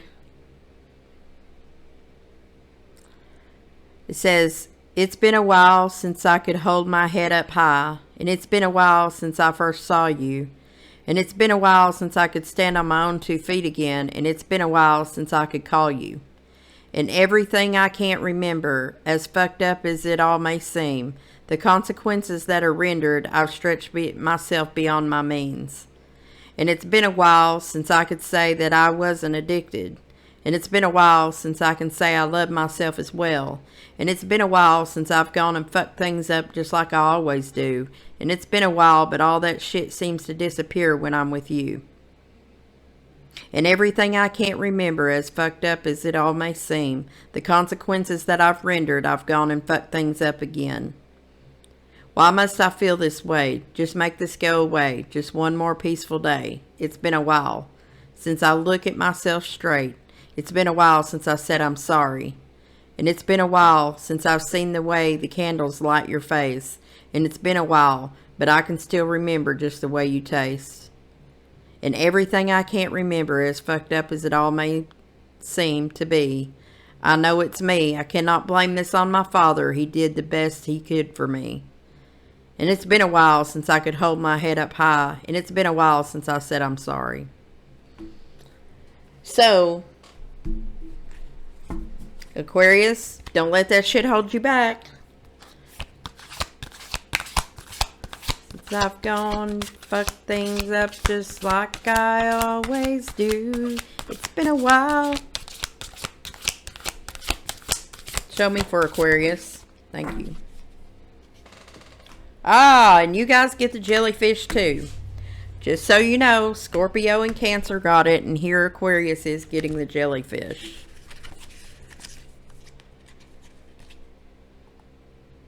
I feel like I keep hitting the repeat button with having to read this card. Seems like everybody needs to figure out how to move with the water instead of against it. Releasing expectation, ease, flow, and instincts. Of all the creatures in the sea, the jellyfish is a bit of an oddball. I could say most Aquariuses I know are oddballs, and you guys relate with water better than any air sign. Okay? They are around 95% water and don't have a brain, heart, or bones, and without a central nervous system, they rely solely on the sensitive nerve endings at the base of their tentacles to detect touch, temperature, and the flow of the ocean. Their lack of resistance to the ocean currents enables them to navigate their underwater world with ease. Humans know more about outer space than we do about our own oceans, which is wild when you consider the fact that oceans cover 71% of the Earth's surface. There are depths that humans haven't been able to explore because the pressure of the ocean is so great that it crushes submarines. And yet the jellyfish has mastered the art of traversing the vast oceans, of harnessing the powerful currents to help them along their paths. They instinctively know that the resistance is futile, and they can just embrace the flow. They will be carried far and wide. When jellyfish energy is present, there is something in this wisdom that can help you now. Have you considered that needing to be in control or feeling tied to a certain outcome may be holding you back? Remember, don't let your past hold you back.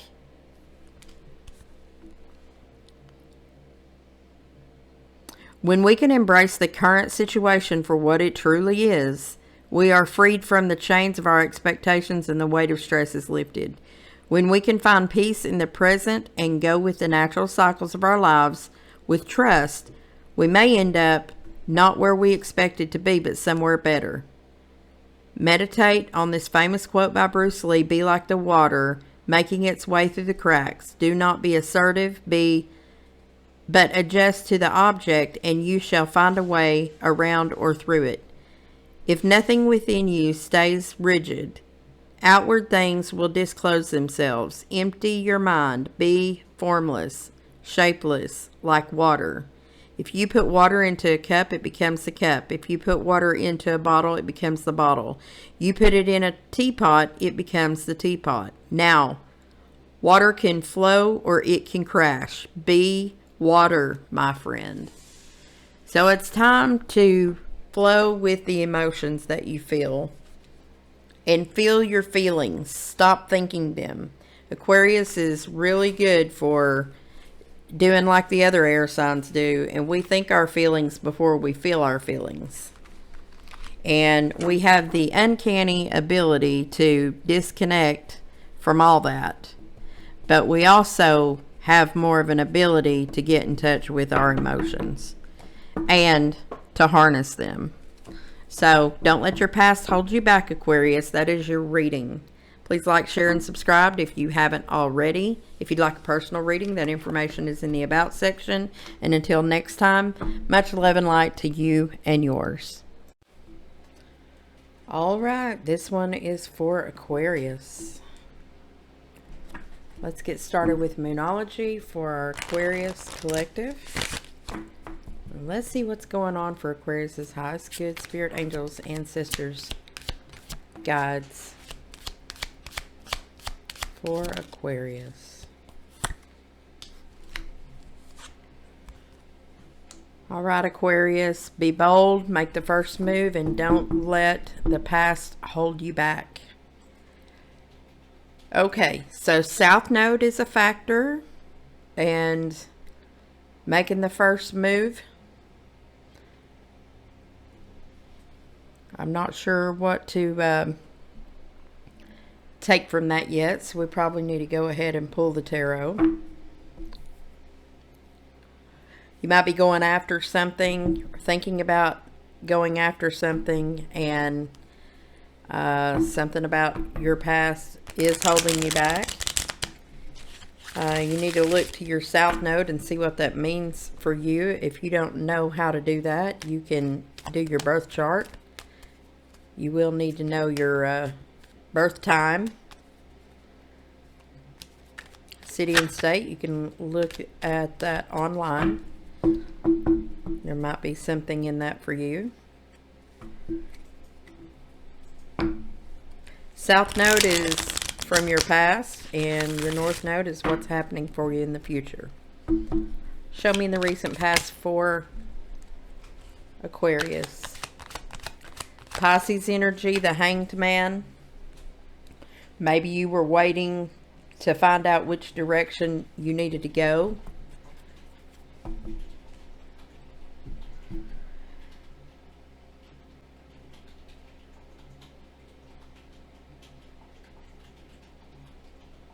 And the Nine of Wands.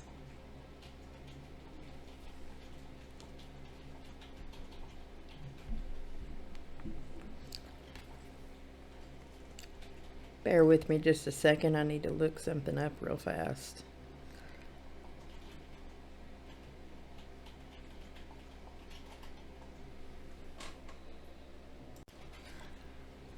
All right. Sorry about that pause. So we have the Hanged Man and the Nine of Wands in the recent past. So here we sit, maybe in contemplation, since that was in the recent past. Maybe contemplating something where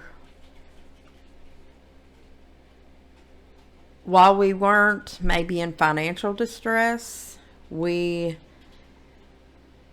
still had something left to do. It was a long, hard battle, but it's still not complete.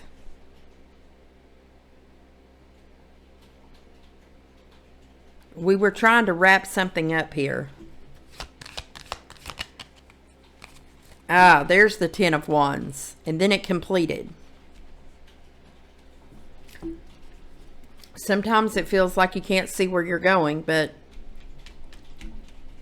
what do we need to know about that from the recent past for Aquarius?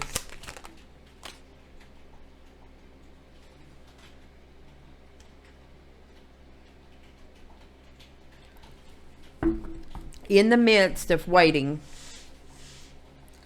completing a cycle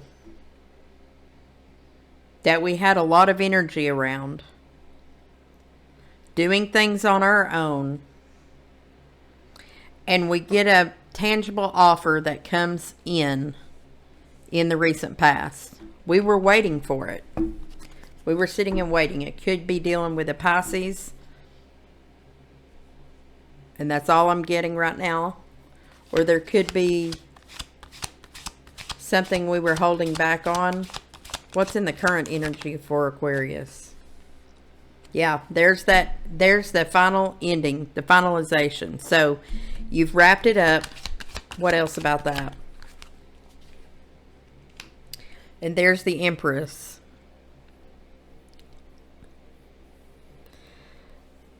You're either dealing with an Aries, Taurus, or Libra,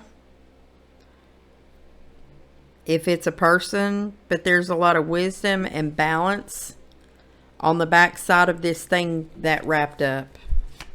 How's the Empress affecting Aquarius right now?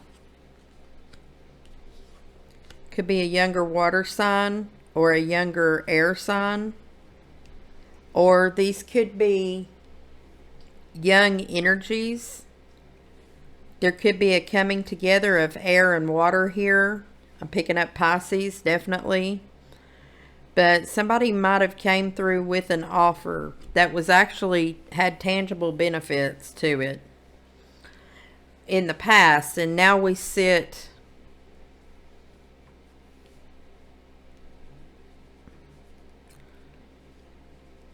in receiving mode. Already having our own abundance. This particular Empress, though, is not pregnant. She's just balanced in her emotions, in the earth energy. There's a lot of thought process going in this, and it may be moving a little fast. It's a fast-moving energy. What's the significance of this union here, or this coming together? Being able to rest, resting our mind. Anything else? Happiness. There's a lot of happiness here. Sitting right below the family tree. What's in the fear position for Aquarius?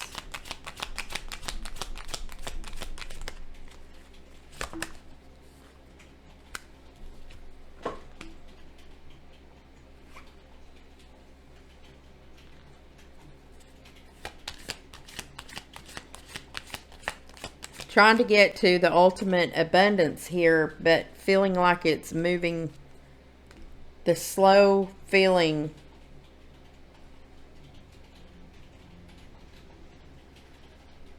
Trying to drop conflict. Okay.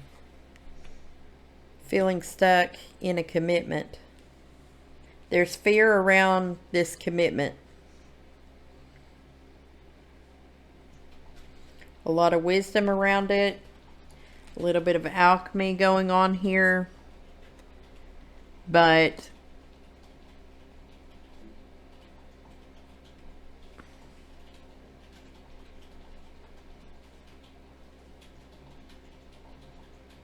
where there was conflict, there's no longer conflict, but it's in the fear position. We're fear of getting stuck in a big commitment here.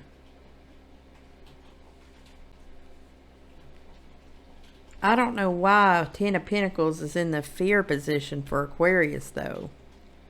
What are we afraid of here? What do we need to know about that, Spirit? Somebody's afraid of getting hurt. Okay, somebody over here feels like that, the shoe's about to drop. I think I said that for Capricorn, too. But you feel like that if you get this happiness, if you get this commitment, if you get the money, if you get the stability, that you're going to get hurt by it. Don't let the past hold you back. You got to make the first move. What's coming up that Aquarius cannot see here?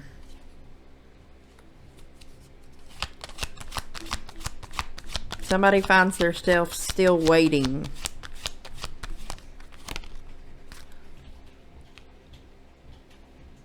Waiting on enlightenment of some kind.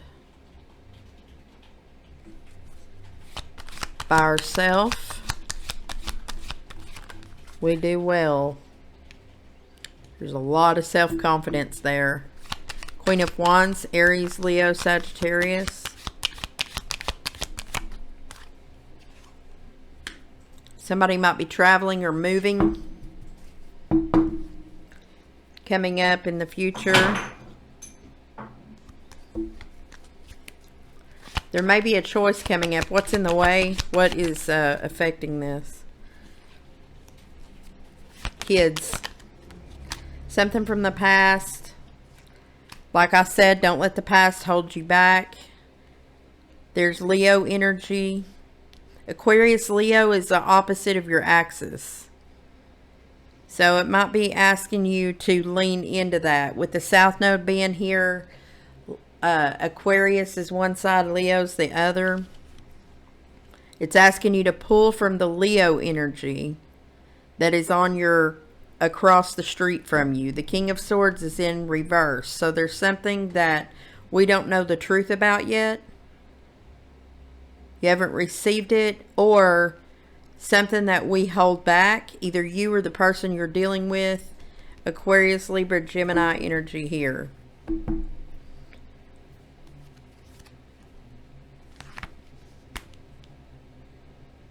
Somebody's got to lead, make a plan. Virgo energy.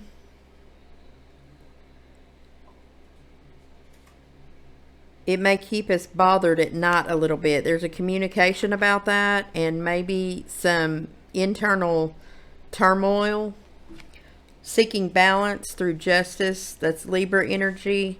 The Lovers, which is a choice in love, with the Gemini energy and the Two of Swords. Possibly needing to make a decision here based on truth.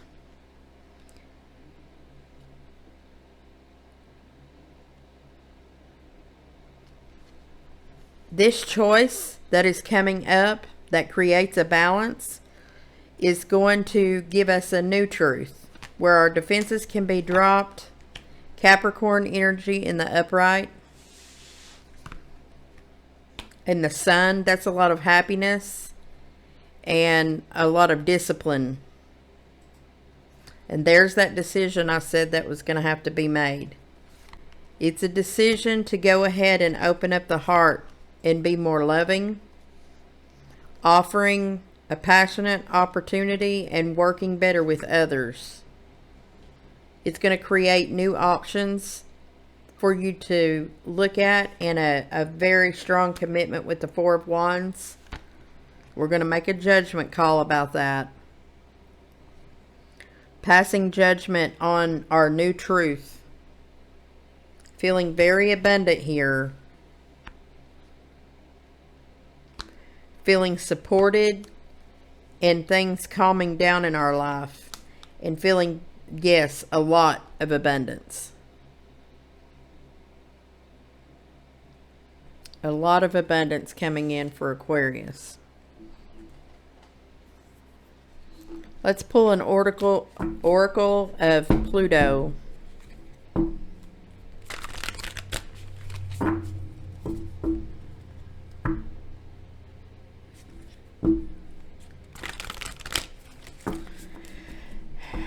I wonder why that song came through. Amy had said something a while ago about it's been a while, and immediately I heard that song. It's been a while since I've gone and fucked things up just like I always do. It's been a while since I said I'm sorry. So it might have been a while since you talked to someone, or it's been a while since you made a bold decision and you're afraid of fucking it up. That's what I'm getting over here. in this section over here, you're afraid the other shoe's about to drop. If you get this abundance, if you get this commitment, every other time it ended in pain. But here's Spirit saying that it's going to grow. The past can hold you back and keep you from making moves forward in commitments.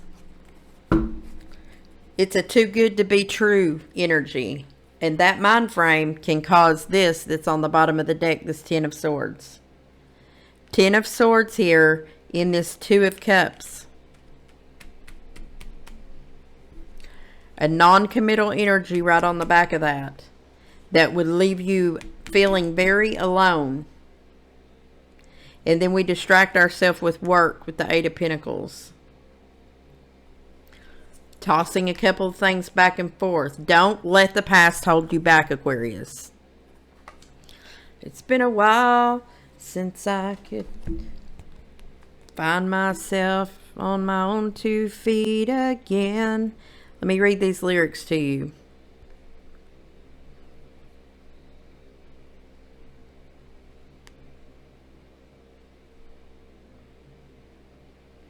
It's by Stained, okay?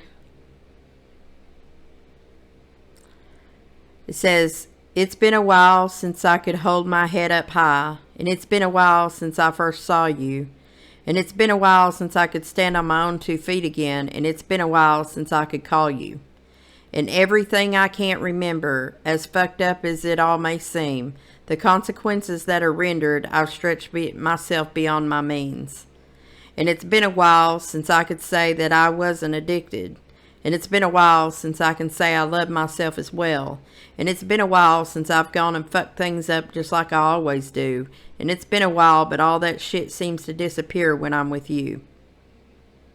And everything I can't remember, as fucked up as it all may seem, the consequences that I've rendered, I've gone and fucked things up again. Why must I feel this way? Just make this go away. Just one more peaceful day. It's been a while since I look at myself straight. It's been a while since I said I'm sorry. And it's been a while since I've seen the way the candles light your face. And it's been a while, but I can still remember just the way you taste.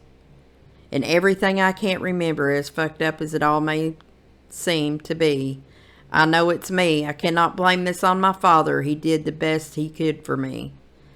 And it's been a while since I could hold my head up high. And it's been a while since I said I'm sorry. So, Aquarius, don't let that shit hold you back. Since I've gone fucked things up just like I always do. It's been a while. Show me for Aquarius. Thank you. Ah, and you guys get the jellyfish too. Just so you know, Scorpio and Cancer got it, and here Aquarius is getting the jellyfish.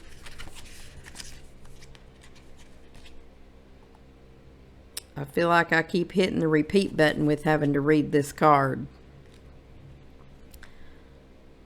Seems like everybody needs to figure out how to move with the water instead of against it. Releasing expectation, ease, flow, and instincts. Of all the creatures in the sea, the jellyfish is a bit of an oddball. I could say most Aquariuses I know are oddballs, and you guys relate with water better than any air sign. Okay?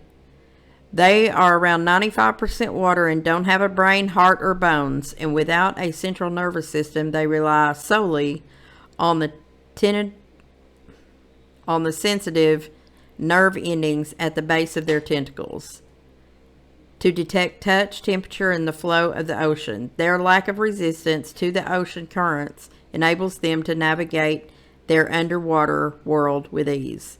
Humans know more about outer space than we do about our own oceans, which is wild when you consider the fact that oceans cover 71% of the Earth's surface. There are depths that humans haven't been able to explore because the pressure of the ocean is so great that it crushes submarines. And yet the jellyfish has mastered the art of traversing the vast oceans, of harnessing the powerful currents to help them along their paths. They instinctively know that the resistance is futile and they can just embrace the flow. They will be carried far and wide. When jellyfish energy is present, there is something in this wisdom that can help you now. Have you considered that needing to be in control or feeling tied to a certain outcome may be holding you back? Remember, don't let your past hold you back.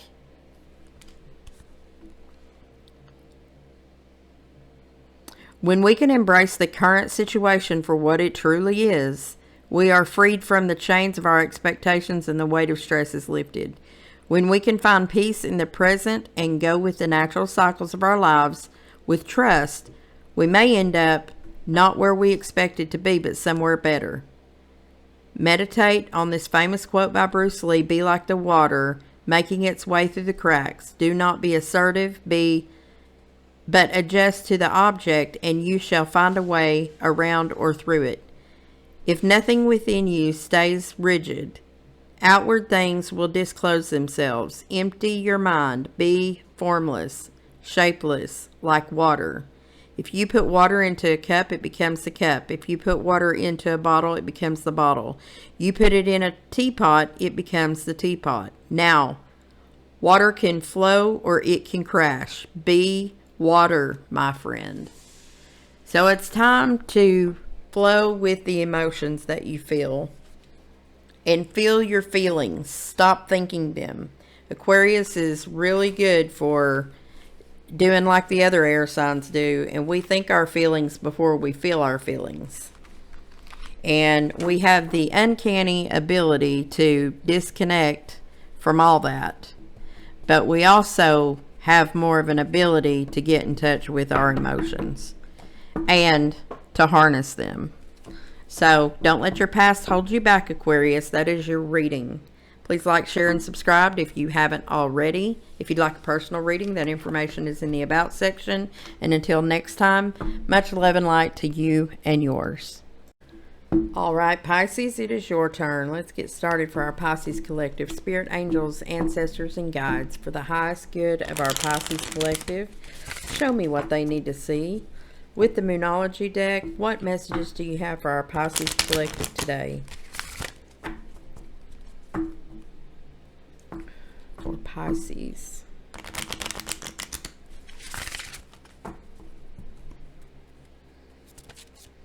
Spirit, show me Pisces.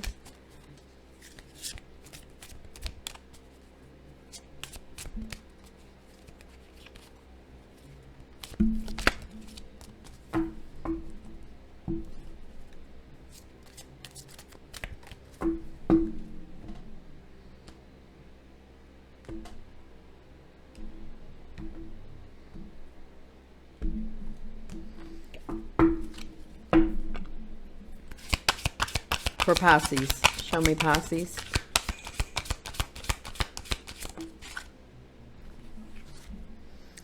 Communication is key. You might be dealing with a Gemini.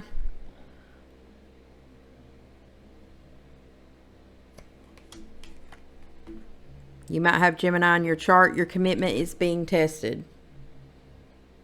Who and what are you committed to, Pisces? Let's see where this takes us. I think I want to use the Rider-Waite.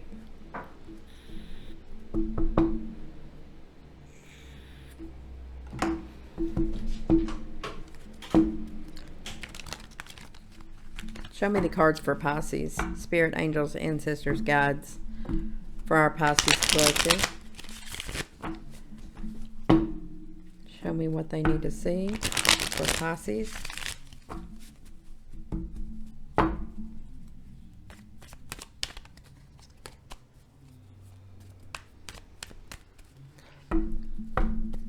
Show me in the recent past for Pisces, what happened in the recent past for our Pisces Collective.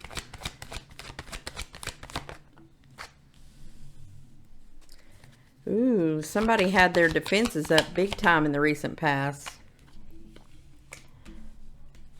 A lot of passion behind a text message, communication, a very young fire energy.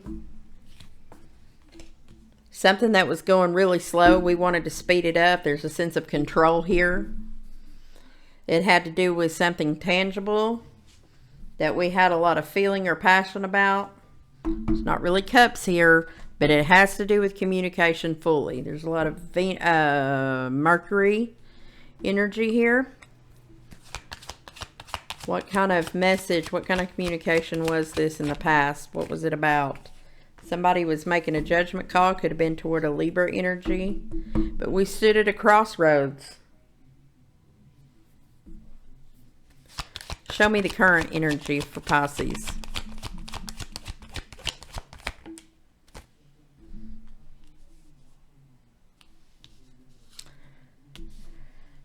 Somebody's leaning toward one direction, leaning toward make a decision,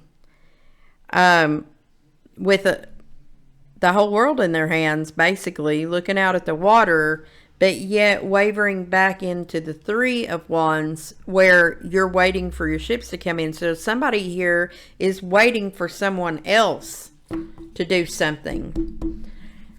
This is a message of giving away your power. You've already made a judgment call about it. Things are moving too slow for someone here. But someone is giving away their power. There is an opportunity on the table right now, if communication is cleared up, to do something different. I'm not seeing other players in here, Pisces. This is you. Pisces, power. You have the power to make a different decision here. You don't have to wait on someone else.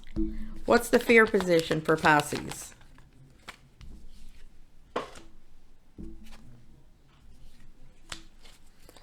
Anything else that's standing in the way? This has everything to do with feeling like you don't have options and not having the self-confidence to make the decision on your own. It's avoiding. Somebody here is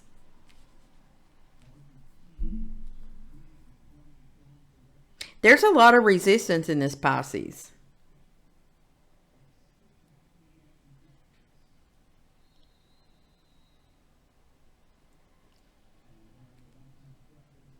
There's fear of being left out or not feeling bad about something.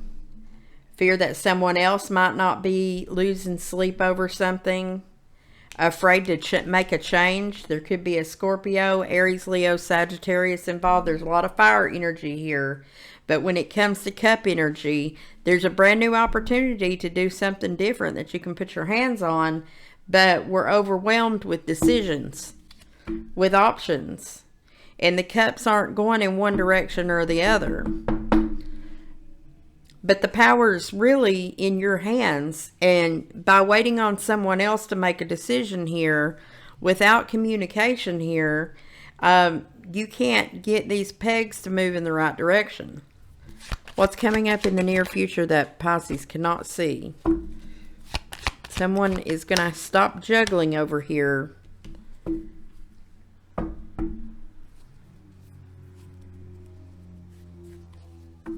King of Cups in the reverse.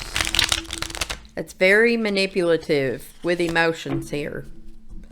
You could be dealing with a Scorpio, Cancer, Pisces, or that could be you. Now the characters are showing up. Kings and queens on the table. However, everybody's in the reverse. Something is toxic amidst you Pisces. What do we need to know about this for Pisces?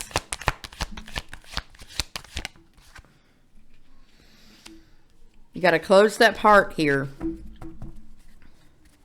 Somebody don't feel abundant in this way at all. And somebody is not working very well with others that are in the crowd.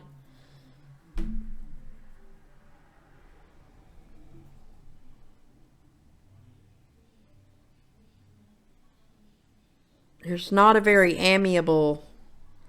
Yeah, your commitment is being tested. Who are you committed to? Yourself or someone else? There's a lack of equal give and take here. A lack of truth. A lack of communication. That's in reverse. And not waiting. The truth is going to come out, Pisces. That's you. That could be you. Or you could be dealing with another water sign. Energetically, you've already made a judgment call about this. But everything I see that's missing, this is about passion, about action, and it's about money. And what you don't see is that cycle is going to end. The Wheel of Fortune's going to turn, and somebody's going to feel stuck right here. It's going to be a little while before the money gets up tight and right. There may be a feminine earth energy, Cancer or Taurus, Virgo, Capricorn, that comes in and offers a different opportunity to do something different. But somebody may feel like that's not going to make them happy either, and they're going to lose their patience for it. Somebody's going to end up walking away here.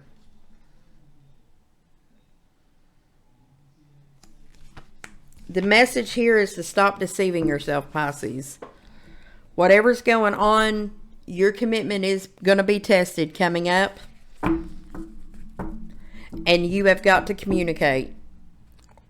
Or if this is not you, then the person you're dealing with needs to communicate. This is not the best reading. I don't like it at all. Before I pull this Oracle of Pluto, I think I need to do this Island Time Wellness.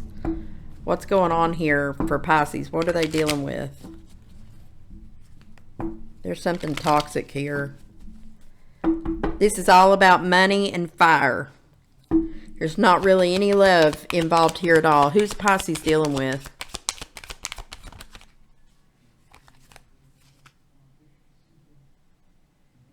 It's a soul contract. Somebody's going to take off a mask here. Because somebody's not showing their true feelings. They're hiding. They're hiding. They personify. They're pretending. There's a lot of gaslighting. And there's going to be a sudden change. There's going to be some shocking news. The upheaval is going to force transformation here. Anything else Pisces needs to know? Yep, there's the transformation. There's going to be an evolution. It's going to the next phase. There's going to be some inner child healing that's going to have to take place here. Anything else Pisces needs to know? Yep. Somebody needs to take a chance, a risk. Somebody's trying to be strategic. They have options. Somebody's not showing their whole hand and they're gambling. So your commitment is totally being tested in this case. So let's see what the Oracle of Pluto says for Pisces.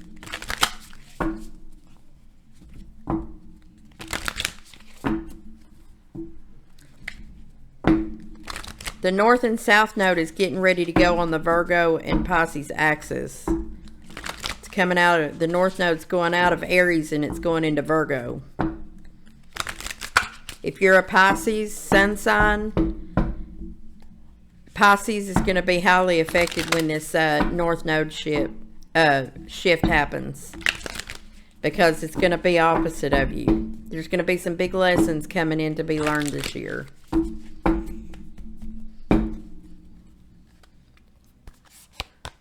What does Pisces need to see?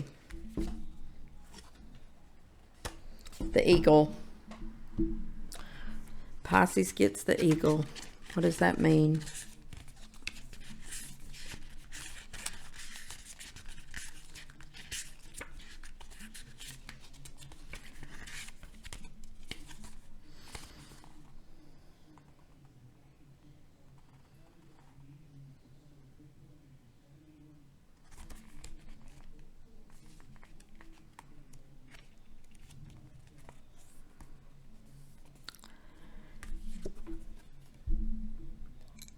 The spiritual messenger protection, the bigger picture. To see the elusive eagle in real life is rare and fleeting.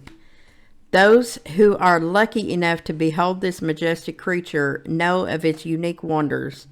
Just like the hawk, the great eagle is revered as a divine creature, one that is rich in deeply spiritual symbolism. Nothing flies higher in the sky than an eagle. Because of this unique vantage point, the eagle brings with it an important perspective, one that can only be achieved from a certain level of enlightenment and understanding. It also brings along an important message, and the other cards around it give context to that message. If you've pulled the eagle by itself, this is a sign that you are the spiritual messenger, and you are being encouraged to share the wisdom, skills, and knowledge you possess. Perhaps there is a leadership role you're being asked to step into, or a community that you could serve. Often, and especially in spirituality, we are both the student and the teacher. Where do you embody both roles? Consider also how eagles are sacred across many cultures and sects of belief, often revered as a fierce symbol of divine wisdom and protection. It is possible that the arrival of this card means a shield is around you now. Trust that you are divinely protected. Eagles are often representatives of the Great Spirit. You would be hard-pressed to find anyone who views crossing paths with an eagle to be a bad omen. On the contrary, there seems to be a universal agreement that seeing an eagle is a great gift, regardless of creed, religion, or dogma. This inexplainable knowing is an example of the concept of the superconsciousness. The belief that as humans, we all have a collective well of knowledge and wisdom that can be tapped into. Perhaps now you can draw upon this same communal knowing. So, I think that this is an invitation from Spirit, with your commitment being tested and communication, that it's inviting you to really go within, to accept that something wrapped up back here, and to figure out what it's going to take for the transformation to happen. Because as watery as you are, there's no water in this reading. There's no love on the table. Every single card I see has to do with money and wants. And there's not a card in here that's positive toward the feelings of emotion and love. And it comes from a past heartbreak or something like that that somebody's not got in touch with. And it may be time to get some therapy about that or something of that hand. And sometimes if you don't make a decision to do it on your own, then people come across your path that's going to test all of those theories. So Pisces, I recommend that you do some meditation and try to figure out within yourself what's going on here and why that your emotions are not part of this. You have an opportunity to make a different decision here, but don't give away your power, because the power is in your hands and nobody else's.